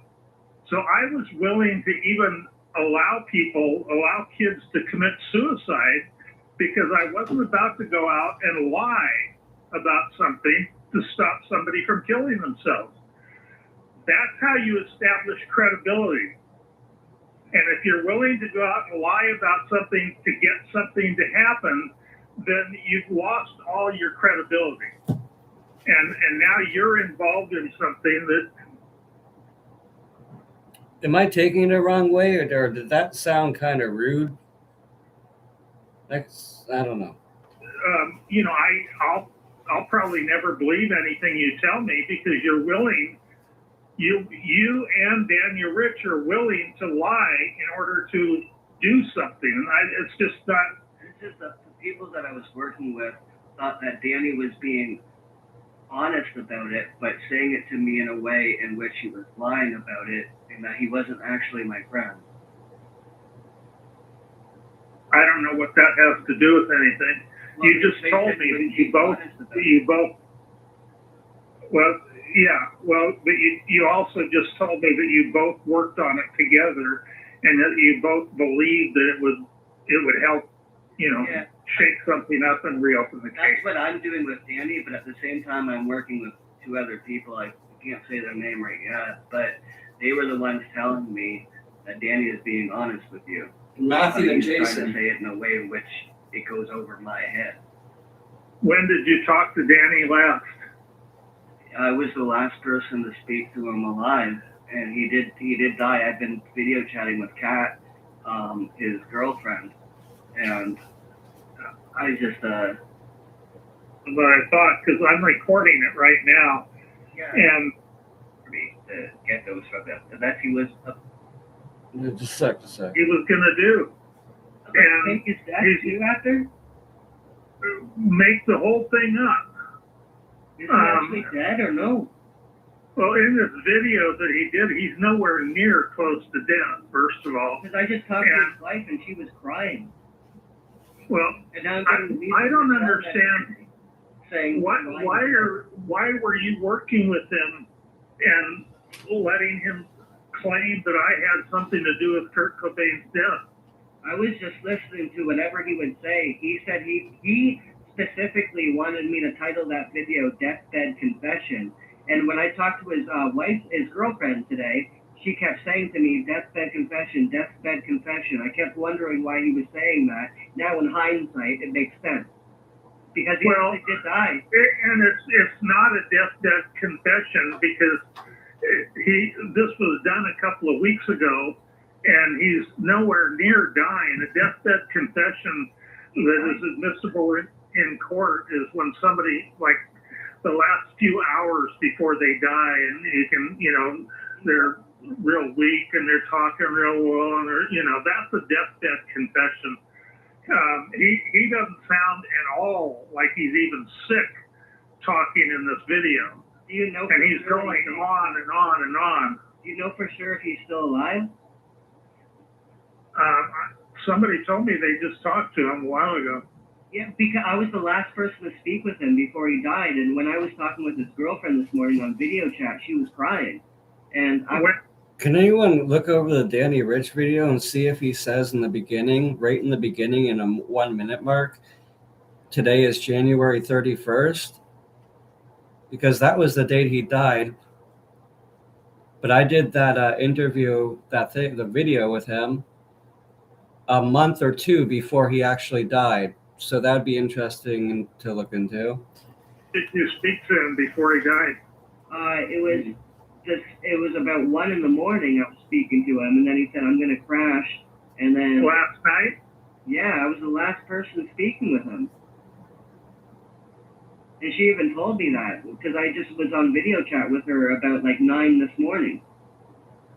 Well, you had to know that he was lying in the video, because he wrote a message to Michelle telling her what he was going to do and that he was going to make all this stuff up. Yeah, but there's people that think... And if you're trying to keep up in the corner in the video, right?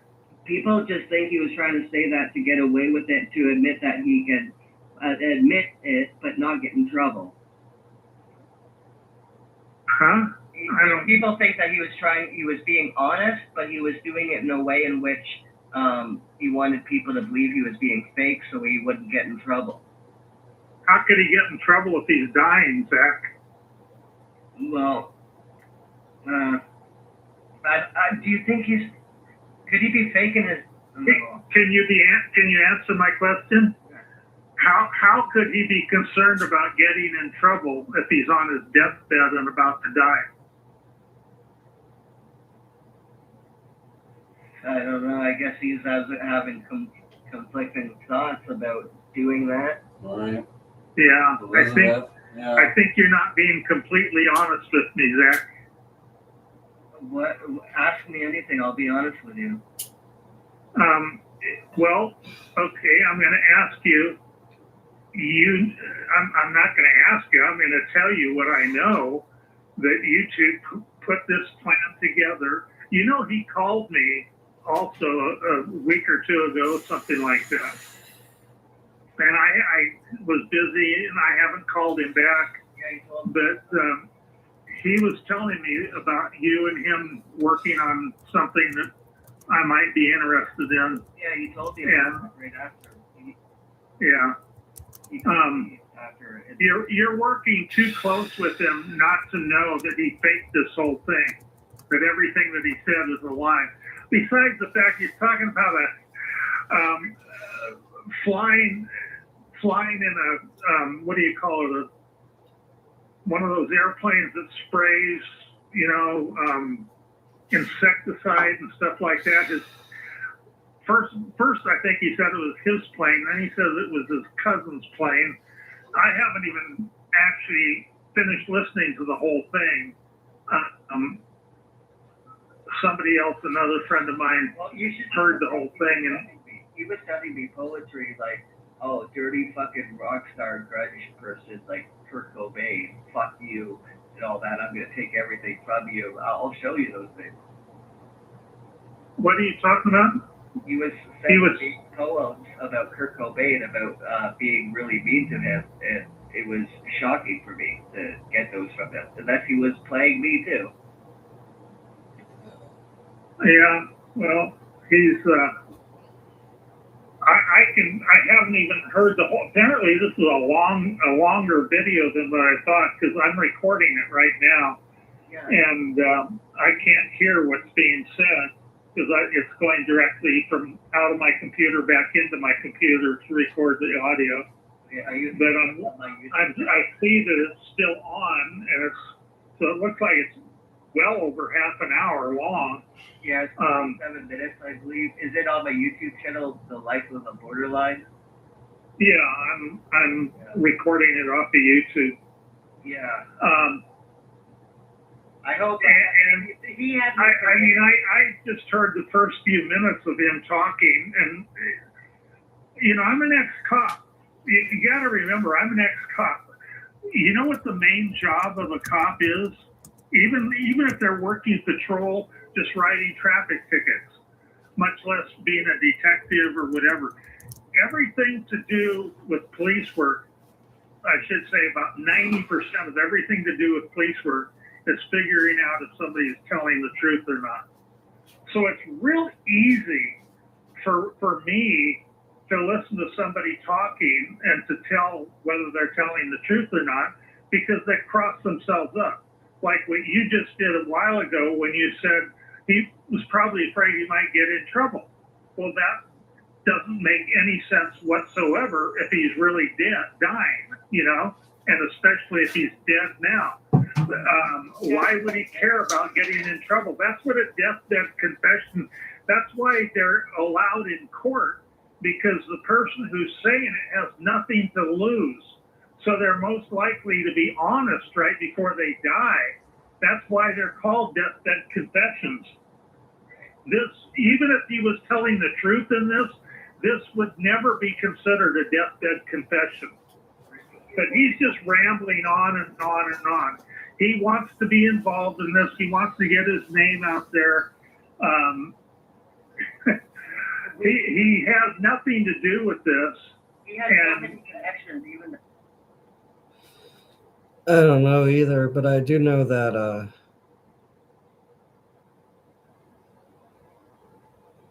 his sister's connected with David Geffen. He was still doing heroin on video with me. I wasn't doing it, he was. Who Killed Kurt wants everyone to believe he was sober since the 90s. His ex-wife, Virginia Collins, did Courtney Love's hair. He had a practice space right next to Courtney Love in LA at that time. If he's involved, it would be Thursday, April 7th, when she was there with Tom Grant and Mark and Dylan and Callie. That's when Callie and Joe and Bonnie and Jennifer all took off. Maureen Herman, Babes in Toyland, her statement from her blog of getting high with Dylan, and Dylan admitting to her that him and Courtney found the body a day before the police did, but they didn't call it in because Dylan had bought the gun and they were scared that he was going to get in trouble. That would have been Thursday, April 7th, the day before the body was found on Friday, April 8th, 1994. Maureen Herman is from the band Babes in Toyland, and that's in her own blog, which in Bloomer snapshotted. Signed up for and snapshotted. I'm just trying to find more of the Tom Grant interview, phone calls I had with him. Actually, let's go right to Danny so we can hear Danny speak. Yeah. A sec. Okay. Yeah. Yeah, I know he'll cancer. I really. When it comes to somebody like Courtney Love, well, yeah, you know, being a celebrity, GIs are willing to do something for you, anybody, you know. Mm-hmm. I like that stuff. Well, he even said, in court.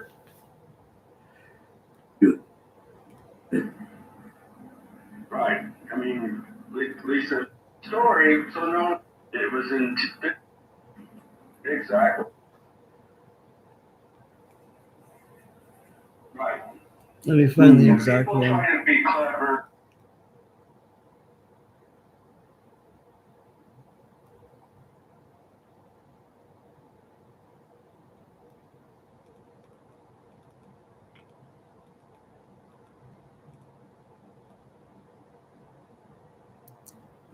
One moment.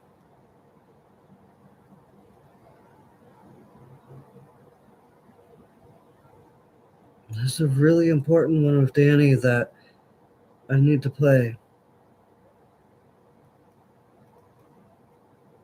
Here it is. This is before Danny committed suicide, about a month before. And he did. He stopped taking his heart medication, pretended to crinkle it around Kat in the morning. People were messaging him saying he's horrible and that he killed Kurt and that he should kill himself too. He should kill himself. Which is a ranch, 25 acres in Texas, and they. So this is before he kills himself, when he's like dead set on doing so and stopping his heart medication. Who killed Kurt does not know this. They are not friends with Kat like I am. They're not friends with her at all. That's Danny's wife. So this is Danny, me, and Jason Jensen. They came on the He is a private investigator, Jason. property. They drove onto the property. Right here, he's talking about how Dean Summers came onto the property of Danny's and filmed it and put a cat in a box in the heat, trying to kill it, thinking it was Danny's cat. Which no one does. They went through private gates. Damn. Well, Oh, so it's like And to his cat's house. shot me dead. Just let me dead. You know? right. So I have a bit of fear there. No, you know, I have no fear of presenting myself as not what they're making me out to be, but By the way, Danny introduced Michael Jackson to his first girlfriend. He used to go to over to Michael Jackson's house. You can even see, there might be in this video right here, a photo of the yearbook from public school of Danny's with him beside all the Jacksons. I do fear being dead, and then the rest of 30 more years are going to use my name and say, hey, you know, we had it. I ended up dead. It's just a convenient tell that Danny killed somebody, blah, blah, blah, blah, blah. And it's like, well, that's not fair to you. It's not fair to justice. It's not fair to justice, not fair to Kurt, but and I'm the least worried about myself. I really would love. And he's complaining about Chris Todd. I'm just being honest with it all. I'm not pushing a narrative, just like even Lebrowski, like you said, like, you know, no pre whatever. He's complaining about Chris Todd, just like I said. This hasn't been listened to before on my channel. This is the first time I'm playing it, about Chris Todd saying he was one of the killers, which in turn made people message Danny and bully him and be really mean to him. For 30 years, that they would find it some truth. Well, the truth really is, and it always has been, I'd say almost everyone believes, if you know anything about the case yourself, Courtney Love is absolutely motivated by...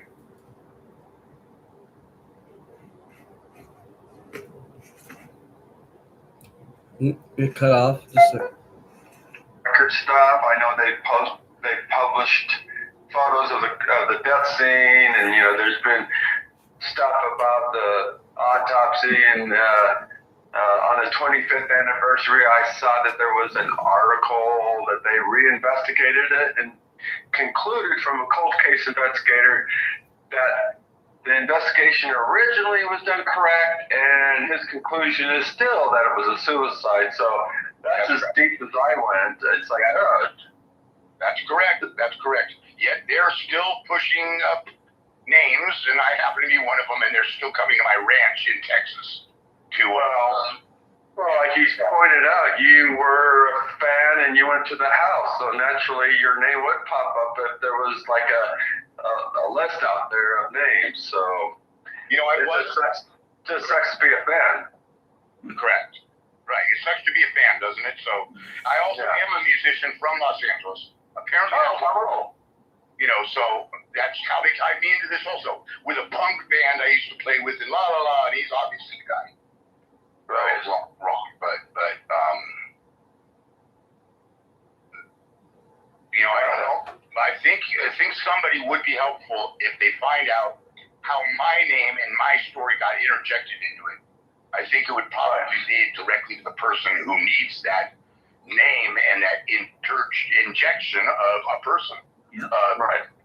Well, I think the only one that would be adequate to convey that type of message would be you yourself, because it's your interests that are at stake. Yes. So then, is that what you would suggest? I go straight to the Seattle police and present this?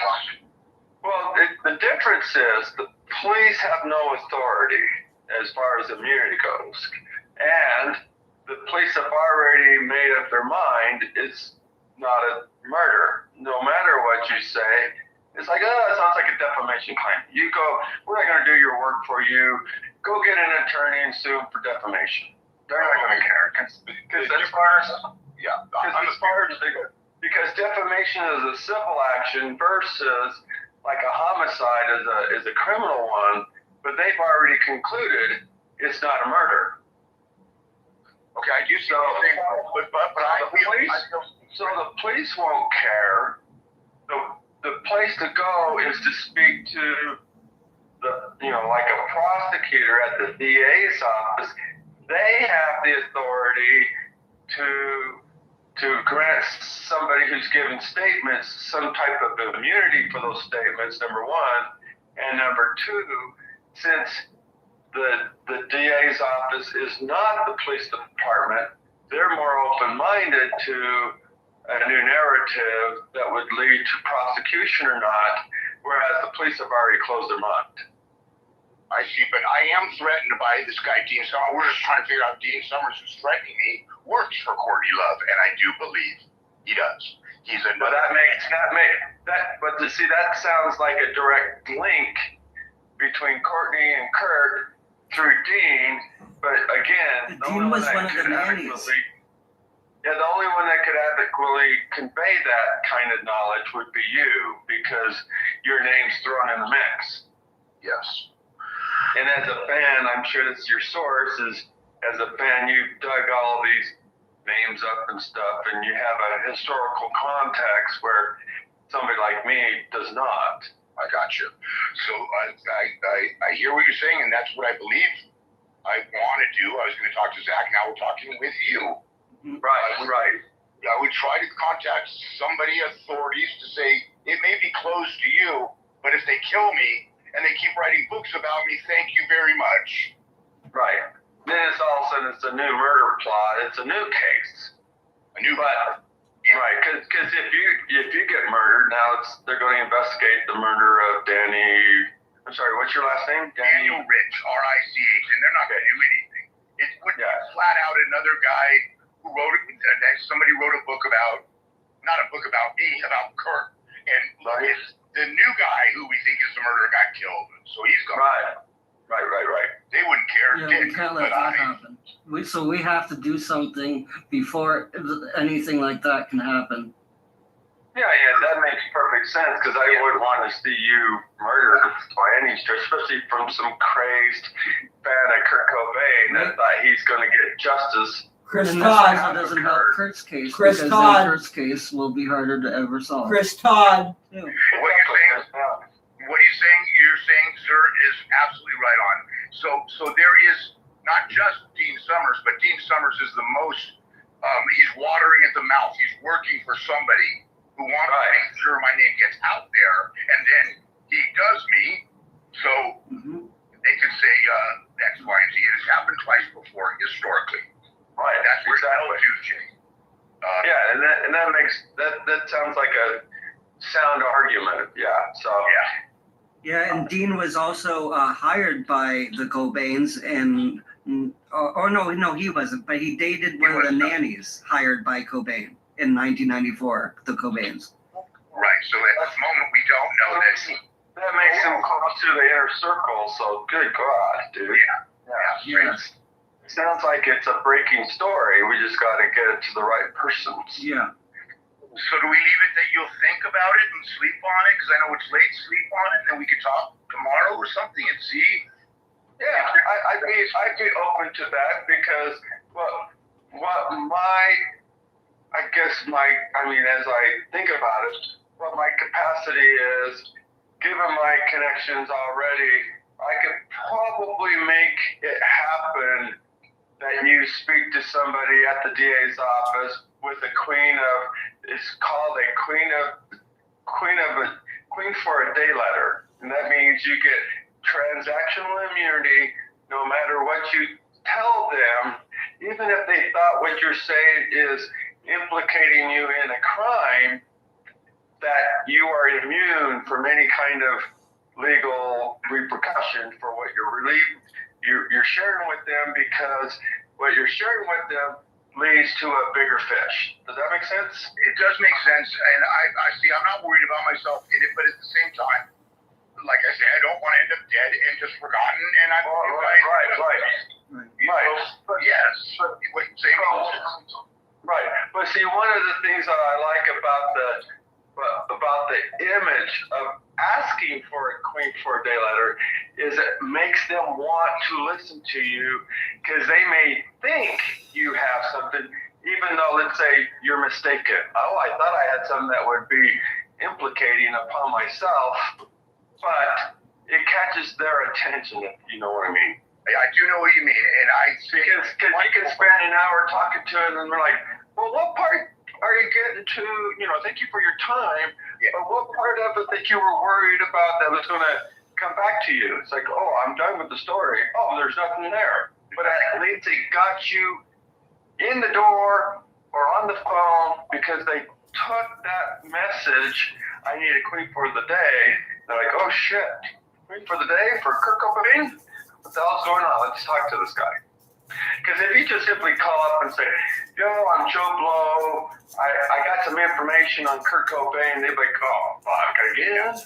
Ridiculous. But if I say, hey, you assholes never finished your job, and they're going to kill me because you never looked it up. You never finished your investigation. Yeah.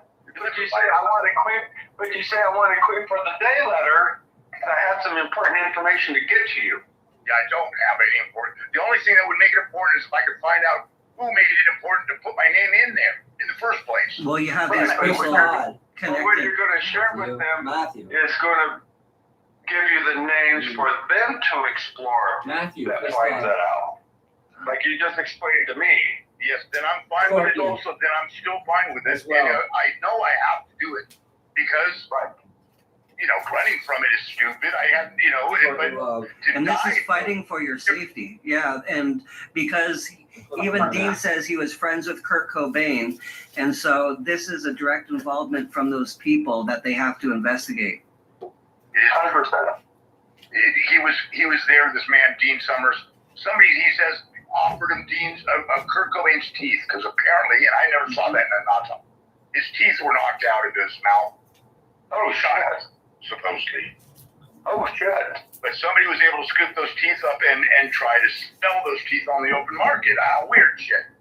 That's creepy. It's like I could grab anybody. I could grab Grandpa's teeth and say they were Kurt's, and no one would know better. That's just gross. Weird. It's a weird, horrible. And what also looks freaky is kind of weird is that it seems like Dean is kind of coaching Joe, and Joe is one of the eyewitnesses of the murder, and we know Dean. There's Joe. Joe Burns, the witness. Joe Burns is a guy who was in the house that Kurt Cobain came down and knows him personally, and they chatted and had a meal, but then somebody showed up. And he can only point out that Tom Grant and Dylan Carlson are two of the guys that showed up. But the third name is apparently me, but he can't say me because he doesn't, one, know my name. And when they show him pictures, he doesn't know my face. It wasn't me, so they're coaching him to say a name. Mm-hmm. Is it that definitely sounds like a setup, dude. Holy shit. Yep. They got Joe doing their dirty work to sound like some mysterious third figure was the one that did it. Correct. And you? That's what me. you're saying? Oh shit. Mm-hmm. But when they're coaching him, even on the film, they're coaching the guy saying, "Is it Danny Rich? Is that who you're talking about?" And he goes, "Well, no. He doesn't really know. He can't say it because it's not me." But they're coaching him to say it. Oh fuck, dude. Isn't that crazy? That is crazy. That is crazy. That is definitely not good police work. But these guys aren't police, right? They're not police. No, they're just home investigators. God. And they sell books. They've sold millions of books. Damn. Yeah, like Chris Todd, he's even in trouble with some other case. I think it's the OJ case too. OJ, and also that. But only as YouTube. Yeah. Sounds like these guys are idiots. Yeah. They are idiots. There's no doubt about it. And I don't believe you are. So if you can help us in any way without hurting yourself, then only help yourself. Yeah, Chris Todd isn't in any way working with legal cases. He's just doing his own thing. Oh, yeah, making claims that he knows what happened. He sells books on it. Mm-hmm. My God, it's crazy. Yeah. So he's like an author and a YouTuber? Yeah. He's an author. He claims to be an investigative journalist, and he's tied up with TMZ. That's the in Los Angeles is the main. But he's sold books, and the other one is Tom Grant. The private investigator sold a lot of books, and his partner Matt Richer, who apparently gave us your name. Matt Richer apparently may be concerned about not selling more books, maybe about somebody hurting me. Maybe, I hope so. I think. Well, I would think if something happened to you, that's just a sexy second book. It's a nice second book, sure. That's yeah. Cool. Well, yeah, no, I think. I'm certainly no. I'm certain, with my defense. See how he said, "I think Matthew did it to hurt me. I hope so." Kind of like a giving in kind of thing right there. I haven't listened to this since he died. Background, I'm certainly not one to turn my back to somebody in need, someone that sounds like you're clearly concerned. So you can count on me. If there's something I can do for you, I'd be happy to try. Okay, if you sleep on it, I'm sure we'll also. But again, I know already if somebody is found who injected my story, my name, twisted it up to make me look like I was there. That person. Yeah, you see, one of the things that stand out in my mind is that they're resistant to say your name. Kind of tells me they, number one, they're trying to put that mysterious stigma over you, like you're the worst of the three names. Yes. But also that they're probably cautious of defamation claims because if they actually name your name, and it's all false, then you can go after him. But it has that sword shield effect where they're going to use your name without using your name. That's exactly what's going on now, because my son and I both contacted these people and said, I will sue you. So if they keep using my name for a year, we have a case. Exactly. Defamation. It's called defamation per se. Right. So it's now at 4 months that they're still running my story. So I'm 8 months away from suing them for defamation of character and putting me in danger, physical harm. Oh yeah. But that's, to me, I mean, like, why is it so important to use my name and keep using my name? Is it to sell books? You of murder, and that would be Courtney. And there is a direct line straight to her. Yeah. And see, and I think prosecutors would like to hear that direct line, because that's probably the thing that never has been said from the stuff I had researched, and it's been like 5-6 years since I did any research. It was like the 25th anniversary, and I saw that story come out about from the cold case detective there at Seattle. Like, oh no, we double checked everything, everything's good. It's like, oh, there's no point looking at that anymore. They've already done a second look. Yeah. But it was at that time. That there was no clear link. It looked like there was people at the scene, but there wasn't any. Courtney was in LA or some damn thing. She was in LA, but there again, for state lines, she communicated with Dylan Carlson. Absolutely. That's how she found out there was a shotgun. That's how she interjected the story. But I'm going to go to this point. Are you aware of the Silva case? It's the guitar that was sold by the son-in-law. No. What's that? What's his name? Jake, I need you. Oh, Zach. Yeah. It was Zach Silva. Something is Isaiah Silva, and Isaiah Silva. Yeah, they attacked him and everything and tried to kidnap him. I think they hurt his animals too. Yeah, working directly for Courtney. So that's a case that is still right now. It's about the guitar. There's $6 million sale of the guitar. Yeah. Francis Bean, Cobain's ex-husband, was given a guitar by Francis from MTV Unplugged, that performance, and then he got it, and they wanted it back, and they tried to hurt him and even possibly kill him to get it back. Within seconds, his life. If his friend didn't call 911, that they didn't know that was in the house, they would have killed him. Wow, that's amazing. And that case is right now. It's in court right now. So and in the legal documents, he actually states that Kurt's mom said that Courtney threw the divorce papers in the fire and turned to her and said, "If you say anything, you're next." That's bad. Oh wow. Yeah. She's a real piece of shit, she is. Yep. Oh. Yep. Jeez. Yeah, she is. That's a fact. So I thought you might have maybe some insight into that. I got to flip my phone. You guys, I'm at 19%. You're about to lose me. So let's say this, because my phone's going to die. My wife is asleep in the bedroom. There's my charger. Okay. Can we call you tomorrow? Can we call you tomorrow? Yeah. I just want to say too. Help us connect with someone in the DA and get that Queen for a Day letter, and Dan will write the letter and we can send it. Or I'll do the statements for sure. Oh yeah, I can make that happen. I've done it before. Okay, great. Okay, thank you. Think about everything, and then there's also one other case because my brother owes me $2 million, so I might need it. I never told him over $2 million. It's real, but I'll talk to you about who burns, and he's trying to actually. Yep.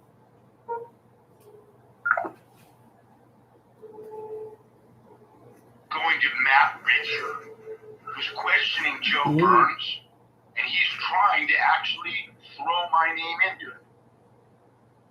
Right. Right. And Chris Todd's doing the same thing. So do you think Chris Todd's doing the same thing? So I'd say that's number 2. And see, I've been honest about this whole thing, but is Tom freaking out, and then who killed Kurt? I wanted to amp that only. Direct line working for Courtney Love. Okay, yeah. And trying to sell books at the same time. Then I think number 3 would be Dean Summers is trying to interject my name to Joe Burns. Right. So 3 times. We seen that on video. It was so cringy and obvious too. So that's what I'm saying. We could send these videos, and if we go with like a hyphen, you know, and say that there's connected at that point, there's 3 different people. One is an investigative journalist. One has Kurt's army, which has like 30,000 members. 3,000. Oh wow! Actually, maybe even, I don't even think it has that many. I think it's got like 500 and something members in Kurt's army. Yeah. But the girls have like 30,000 members or something. No, that's on the YouTube. Yeah, on the or 10K on the YouTube. But I unsubscribed from that and everything because I'm like, they were jerks to me and they don't want to include me anymore because of what we're doing. I know, and I told them, I contacted them and said, don't hold Jake Zach accountable for that shit. It's, you know, we've been trying to contact you, and you're not contacting us back, but it's very important, man. Yeah, they won't talk to us. And I said, we're not going to do it that way, so there's no reason why you should be disappointed with Zach. Right, they won't call us and get it sorted. They won't do the main step. You know, I do believe there is ego tripping going on all over the fucking place. Yeah, and maybe they think about my case with the celebrity like, oh, that's competition to their popularity or something. It's competition to their popularity. Exactly what I'm thinking. So it's sad. It's sad to me. It's like, girls. Yeah, this is. I just don't fucking get it. This is for Kurt. Yeah. This is for Kurt and all the victims. It's not for us to look pretty and be popular and be known when we're walking down the street. Right, it's not about a popularity contest. No, this is not with something like a murder. No. If they want to do that with something like yoga, okay, but not murder. Matt, Richard, Joe Burns, and JB. I'm going to put it in Matt, Richard. And you've got the spell already, but I don't know. It's so difficult to compile it all. Yeah, just send it all. So I'll save every photo and then put it into PDF format, and then I'll include I'll go onto Jason's message on Messenger, and I will click the attached file thing, and I'll send him the PDF. And then I'll have a separate, actually at the start of the PDF, before the photos are shown that you show me, I'll have all the links to the videos about you. yeah, that would be so cool, bro. That would be so cool. I don't know if I'm the one that. It's Dean Summers. Is this your place? Can we talk? So he's trying to reach me, and he's got a photograph of my parents' house from directly in front of the house. That's the quarter mile they had to drive to get to the picture. Okay, can you send that one? So I'm sending it right now. So this is a picture of Dean Summers. Now there's a ton of shit Dean Summers sending me. That's cat, all this shit, all that more. So it's been going on. This is in October. Wow. At my parents' in-laws' house. Dean Summers. Wow. That's creepy. That's creepy, right? He's drove a quarter of a mile up a dirt road past fences to get up to the front of the house. And then he's asking me, is this your place? Can we talk? Wow. What the fuck? And he even uses his own name, too. The guy's an idiot. Well, of course, I guess he uses his name, because, but he's an idiot, sure. He's another showboater in this. And I personally believe Dean Summers might be very well a shooter, and Joe knows it. Joe doesn't want to say that. Right, we know that, too. Yeah. His life will definitely be in danger, right? Fucking big time.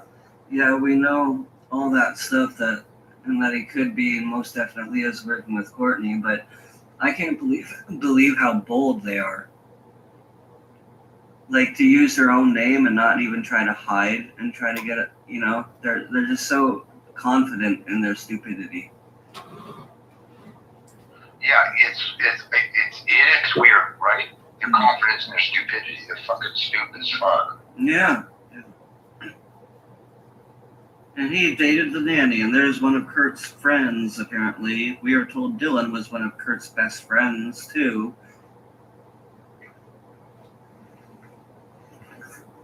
Okay, so this one's a video complaint. Is Courtney Love conspired to kidnap, rob, and murder her former son-in-law? 47,000 views. I'll just send it to you anyways. It doesn't really have to do so much with us, but well, I'll send that to you. That's Site 4010.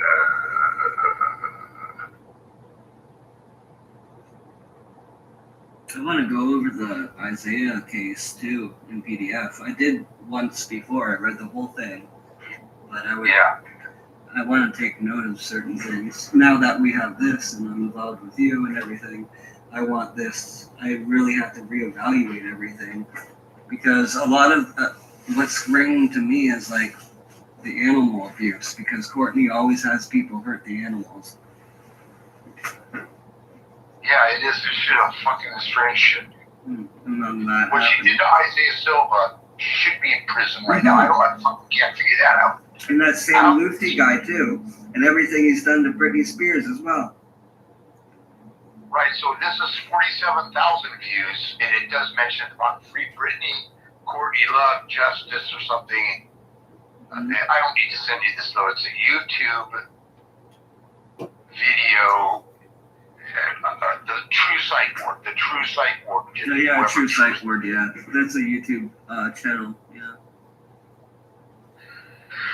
So they did this video on Courtney or whatever. That's the Isaiah Silva. So this might help in the compilation to what's his name? I don't know if it will. I'm sending it to you. Just send it to you.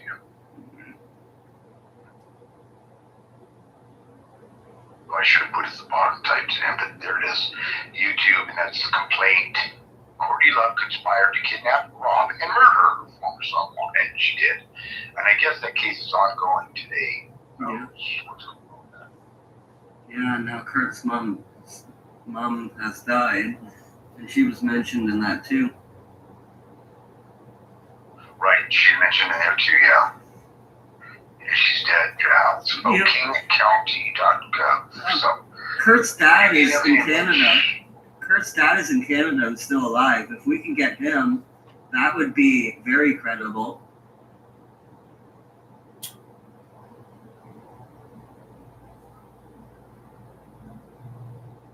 You there? Yeah. What did you just say? I'm reading something at the same time, yeah. Yeah, Kurt's dad is here in Canada, so it would be amazing if I could somehow, come into contact with him. Who knows where he is in Canada? He might even be in my same city.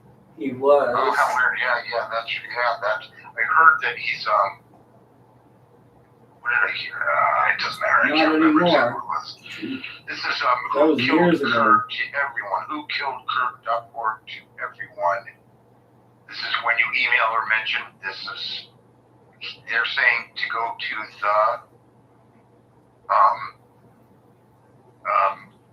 the girls are saying to go to the kingcounty.gov sheriff's department, but he's saying go to King County's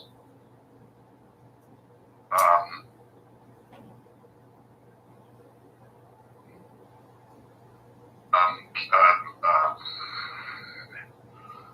or whatever it is, the fucking DA. Yeah, the King County's DA. What does DA stand for? Department agency or something? No, that's DA's district attorney. Okay.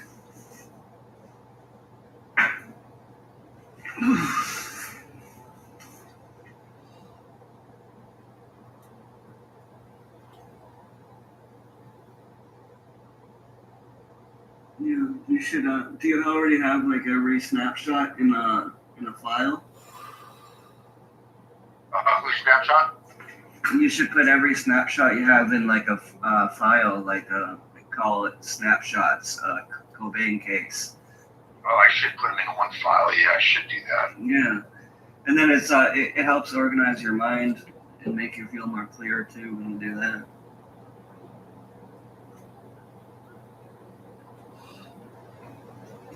I think I'm not going to send you the stuff right now on Matt Reacher saying to me what I just read to you about, there's a lot of names thrown around and rumors and blah, blah, blah, people making allegations.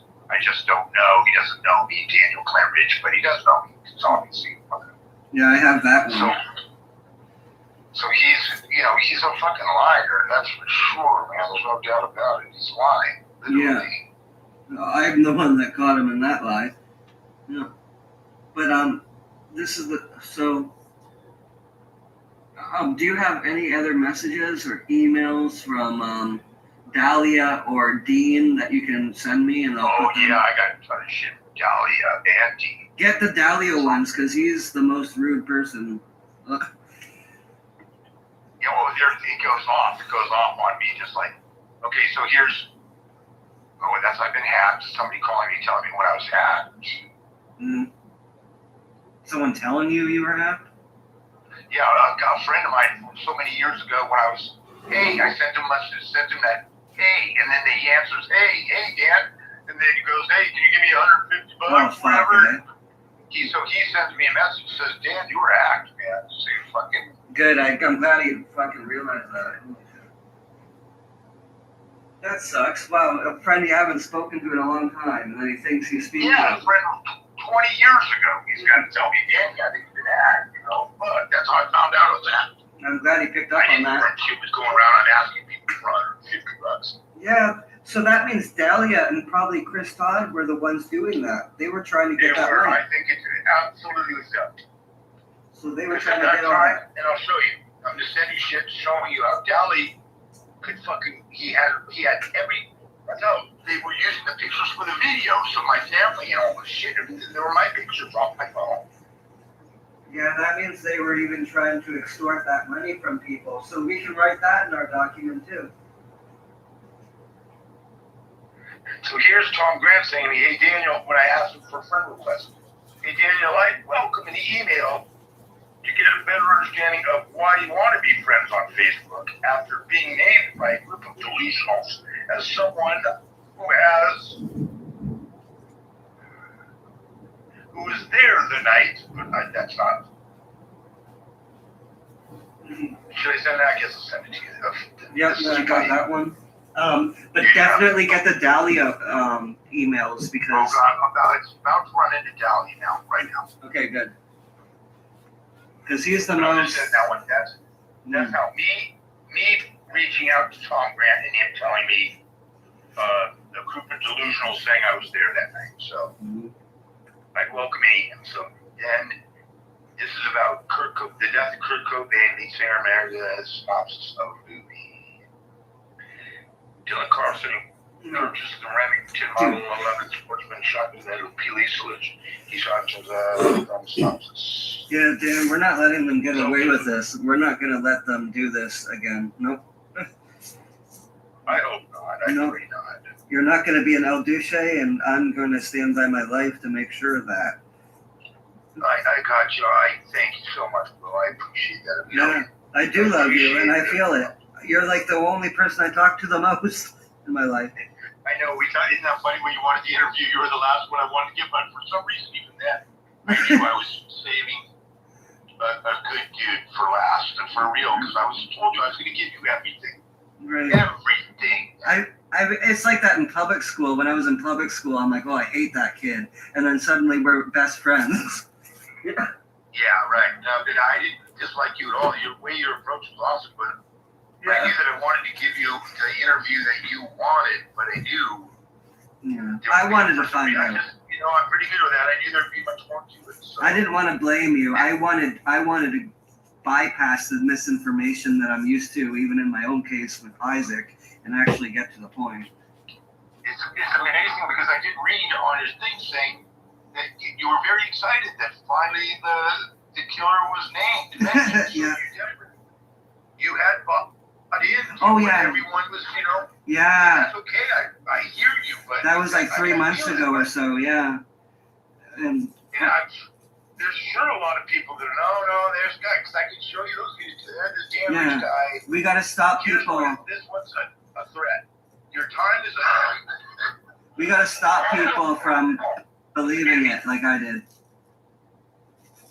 It says, how much heroin did you use? fucking bragging about it too. The time is up, scumbag. That Weasel Dylan and your buddy.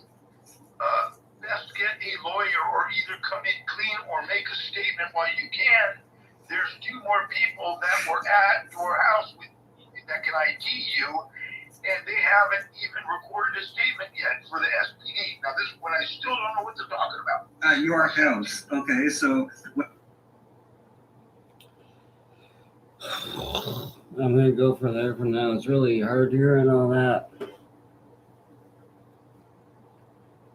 I'll be back later. So if you're logging off now, you'll probably find another good YouTube video to watch.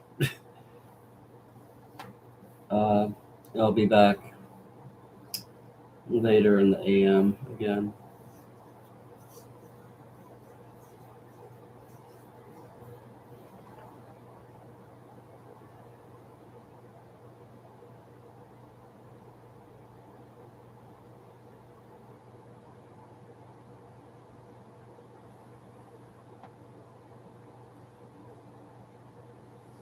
No, he died. He killed himself. He actually did kill himself. He stopped taking his heart medication. He started crinkling it around Kat in the morning, pretending to take it. He started telling me during the end of his life, which is during this recording, like this time, that his life wasn't getting any better and he just wanted to die. He had people messaging him, threatening him, telling him he and Dylan killed Kurt Cobain and that he should kill himself too. And so he did it. And who killed Kurt doesn't know that. They're not close with Kat, Danny's wife, at all. They don't even know her at all. They haven't even spoken with her at all. Anyway, I will be back later and I'll continue the rest of that. I'll see you, Elizabeth, and I'll see you, Meta, for you, official. And Lebrowski.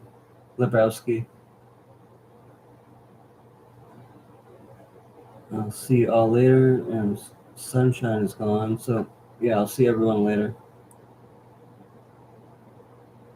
No problem. All right, have a good day, and I'll see everybody again in the AM hours, which will be in like 15 hours from now. All right. Or less. 13. All right. Take care. See y'all later.